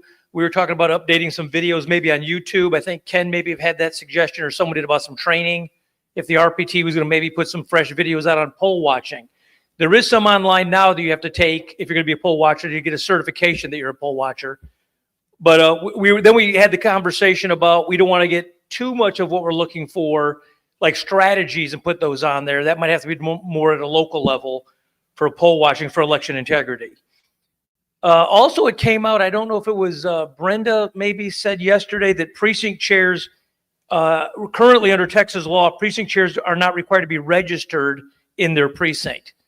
That came up yesterday. We had a discussion on that. They have to reside there, but they don't have to be registered there. And it says like the only catch in the whole election thing that they don't have to be registered. It says reside, not registered. So that came up yesterday. We had a discussion saying look into that, and I will look into that. Then also, if anyone's having trouble with Teams at the SOS website, I see a couple heads going yes. That's statewide. That's a problem with the statewide website. Everyone's having those problems. It's not turning out nearly as efficient and seamless as they thought it was going to be. But I've had several people say it's causing a disaster for filing for us. I know in Montgomery County, we did our own separate spreadsheet, and we're doing it completely separate from Teams and then uploading as we can. But if you're experiencing that problem, that is a known problem. It's statewide. It's not you. Some people say, well, maybe it's me doing it wrong. If you're a boomer, you probably felt that way. If you're not, you probably knew it was them. but in any event, that's getting looked at as well. Again, not a whole lot came out of yesterday's. We do want to clean up voter rolls. That's almost something that has to be done at the precinct level, maybe, or and I would say if you're a precinct chair, please do work your precincts. We always say those precinct chairs are the front line, the backbone, but a lot of precinct chairs get those titles. They kind of settle in, show up every 2 years. Some of them don't even come to the meetings a lot, but if encourage your precinct chairs, especially if you're a county chair, tell those precinct chairs how critically important it is that they are working their precincts. That is really an important deal. And I know it's human nature. You get busy with so many things, you end up, that's the easy one to dismiss. But try to clean up your precinct roles in your precincts and for the whole county. If no one has anything to add, that's all we came up with yesterday. And I do want to say thanks to Andy and the committee. If you were on the committee, if you'd either stand or raise your hand. I came kind of in the tail end. Andy's way over there hiding out, I guess, in the back. I asked to stand. Mr. Eller, you're recognized. Would you please stand? Let's give Andy applause. You heard he just did with the LPs a moment ago, how important, how valuable he was in keeping all that done. And who was it that I had in my notes I lost? Who was it that caught the same day registration? One of us last meeting or 2 meetings ago, they said they're the ones that caught. Oh, and she's not here. That's it. Yeah. I was looking around who it was. That's right. It's Tony Trevino. So we did get that same day registration blocked, and that was a real critical catch right there at the end. So praise the Lord for that. That's all I have. If you have any suggestions for EI, contact me or email me or call or text, whatever, until we get going back up at the next cycle when March is the election. We want to get poll watchers and poll workers trained and ready to properly handle that election cycle. Thank you. Thank you, Dale. I really appreciate it. If there are specific concerns, especially related to what Dale mentioned about SOS teams or any of those things, please do reach out to Rachel Hooper or the SOS hotline. But for you guys, reach out to us. I think we have a better relationship with the employees there because we're talking to them almost 5-6 times a day. So we can help really fast to the county parties and the county chairs. So next item on our agenda is the, yeah, he's not here. Local government by Ralph Veit.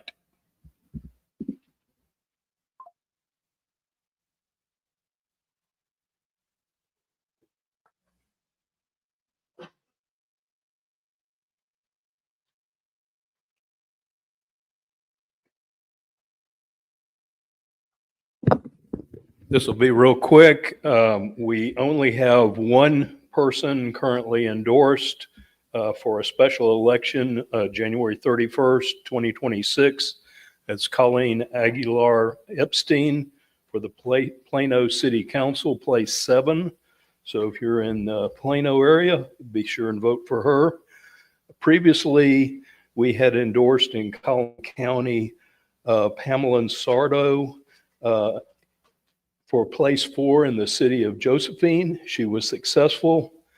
John Campbell was also elected for the Princeton School Board in Collin County.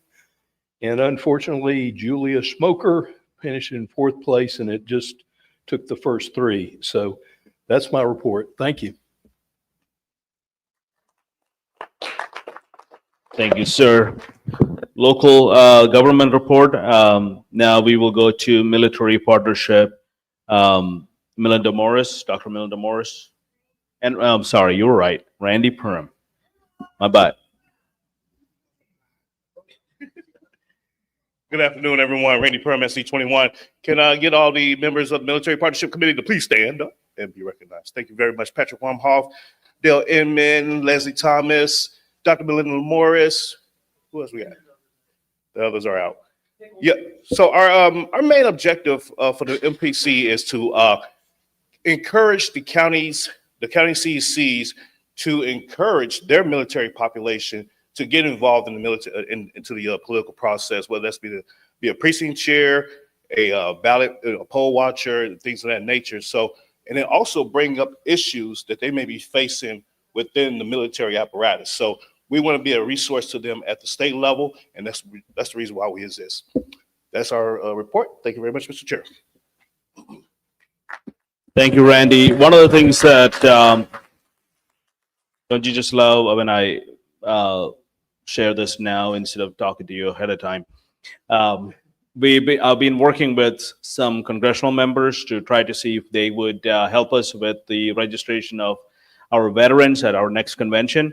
I think we will get some of that. When we do, you guys take over and share all of those information. So thank you, Randy. And the next item on our agenda is a volunteer committee. This is the committee this week. Come on up. Also, if you're on the veterans or you're a veteran, I've got some land, a couple hundred acres in San Saba, Texas by Shaw Bend that I own. I'm bringing some veterans out there tomorrow afternoon. We'll be there all week. If you'd like to come out for the day, for the whole week, hunt, let me know. We've got a bunch of 0311s, PTSD guys out of Montgomery County I'm bringing out there.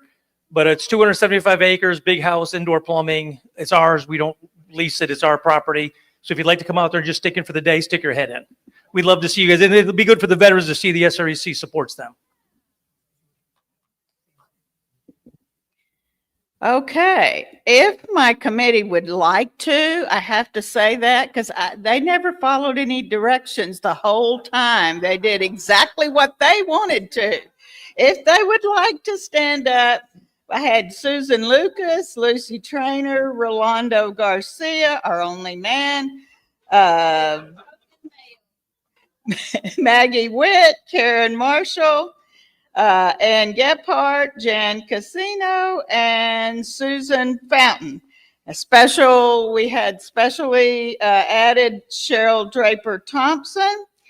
And at the end, Dorinda came in and saved all of our behinds. I just want to say, well, maybe he will get them to stand. Yes, thank you. You see what it was like. But anyway, I just want to say with Maggie, she was the first one to get a donation. She did a magnificent job on the table decorations. I want to say this. At one point, there was a discussion and somebody wanted to move something on the table. I looked at him with fear in my eyes and I said, no. You cannot move anything on the table. Maggie's in charge of the tables. We weren't going to change a thing. Of course, we had Susan Fountain, who did a lot of work preparing that booklet, getting it started. And, oh, I'm not going to forget Ann. Ann was a superstar. She put together a list, tried to keep up with all the rest of you that were running all over the place, that we were trying to keep up with. Who is your volunteer? And were they going to come? Were they not going to come? It was like herding cats, and it really was. So I just want to say, with all that said, it was a rocky road. And I will say this, bad planning on my part, having it during the time when I was going to go through my first filing season in a huge county. Not good planning on my part. But anyway, it was a rocky road, but we've turned out. The most important thing is we did not lose money. We actually came into the black. And I want to thank everybody who helped us out with that. Everybody came in the long run. Everybody got busy on the team and decided to come to the table and make this thing work. And I think y'all all had fun. I had the last laugh as those of you guys that were, kind of when I called you on the phone, chewing me out about different things. I had the last laugh because I watched all of you and you had a good time. Y'all were all so happy up there. The volunteers, they were happy. So the most important thing was we honored the people who really do the work. Well, we do too, but the people who are behind the scenes, not here in the SREC, who are doing the work for the party. And that was the most important thing. I want to say our volunteer, I'm sorry, our volunteer committee and numerous people across this group have come to me and stated that we want to do this again. So that was the most important thing. You may have all kind of been naysayers this round, but you all want to do it again. Thank you.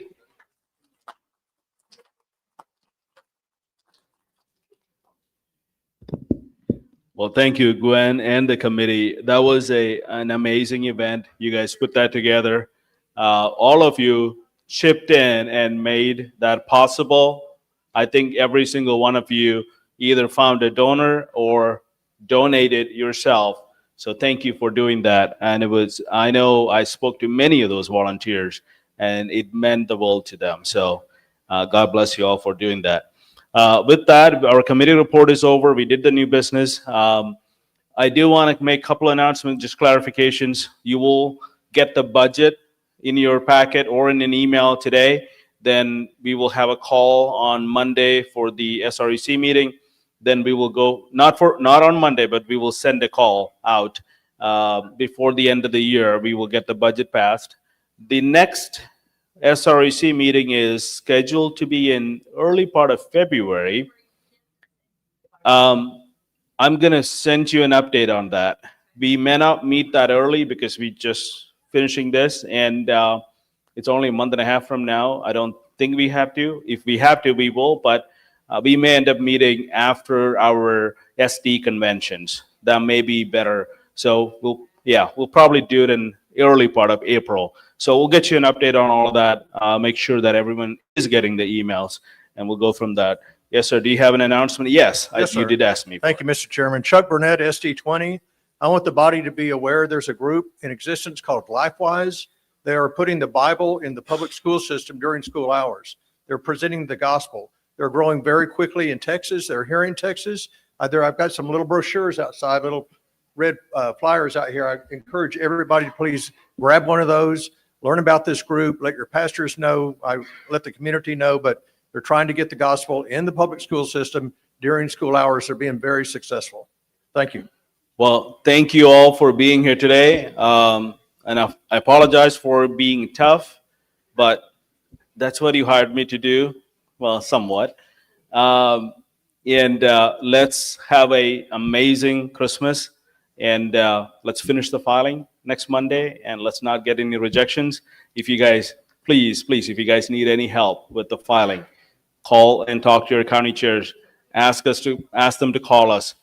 The last thing I want is not have a candidate on the ballot. So let's make sure everyone's filed, everyone's on there at every county level.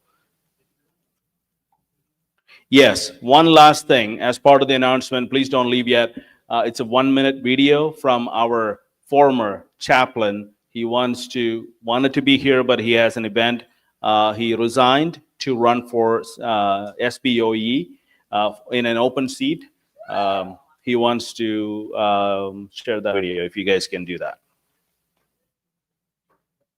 Hello, SREC family. Merry Christmas. This is Pastor Casson Huddleston, and I wish I could be with you there today, but I sadly had to resign as your chaplain for the Republican Party of Texas so that I could run for State Board of Education District 9. I want to thank each and every one of you for the last 2 years, the relationships, the friendship, all the different things that we've done, how we prayed together, how we fought together, but mostly stood strong against the wicked forces that are trying to tear down our state and our nation. As I move forward into this race with State Board of Education, I ask you to pray for me, support me, encourage me. Over the last few years, my life has totally changed by being a part of this great party and effort in our state to keep Texas strong and to keep our nation even stronger. Chairman George, thank you for believing in me 2 years ago and asking me to serve. I hope that I've served you well, and I plan on serving our state as the next State Board of Education District 9 council member. God bless you and have a Merry, Merry Christmas.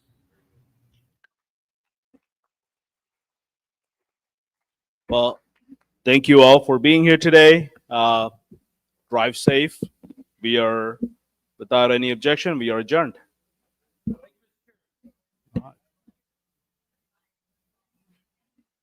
Merry Christmas. Don't miss those emails. We're going to be sending a few emails out.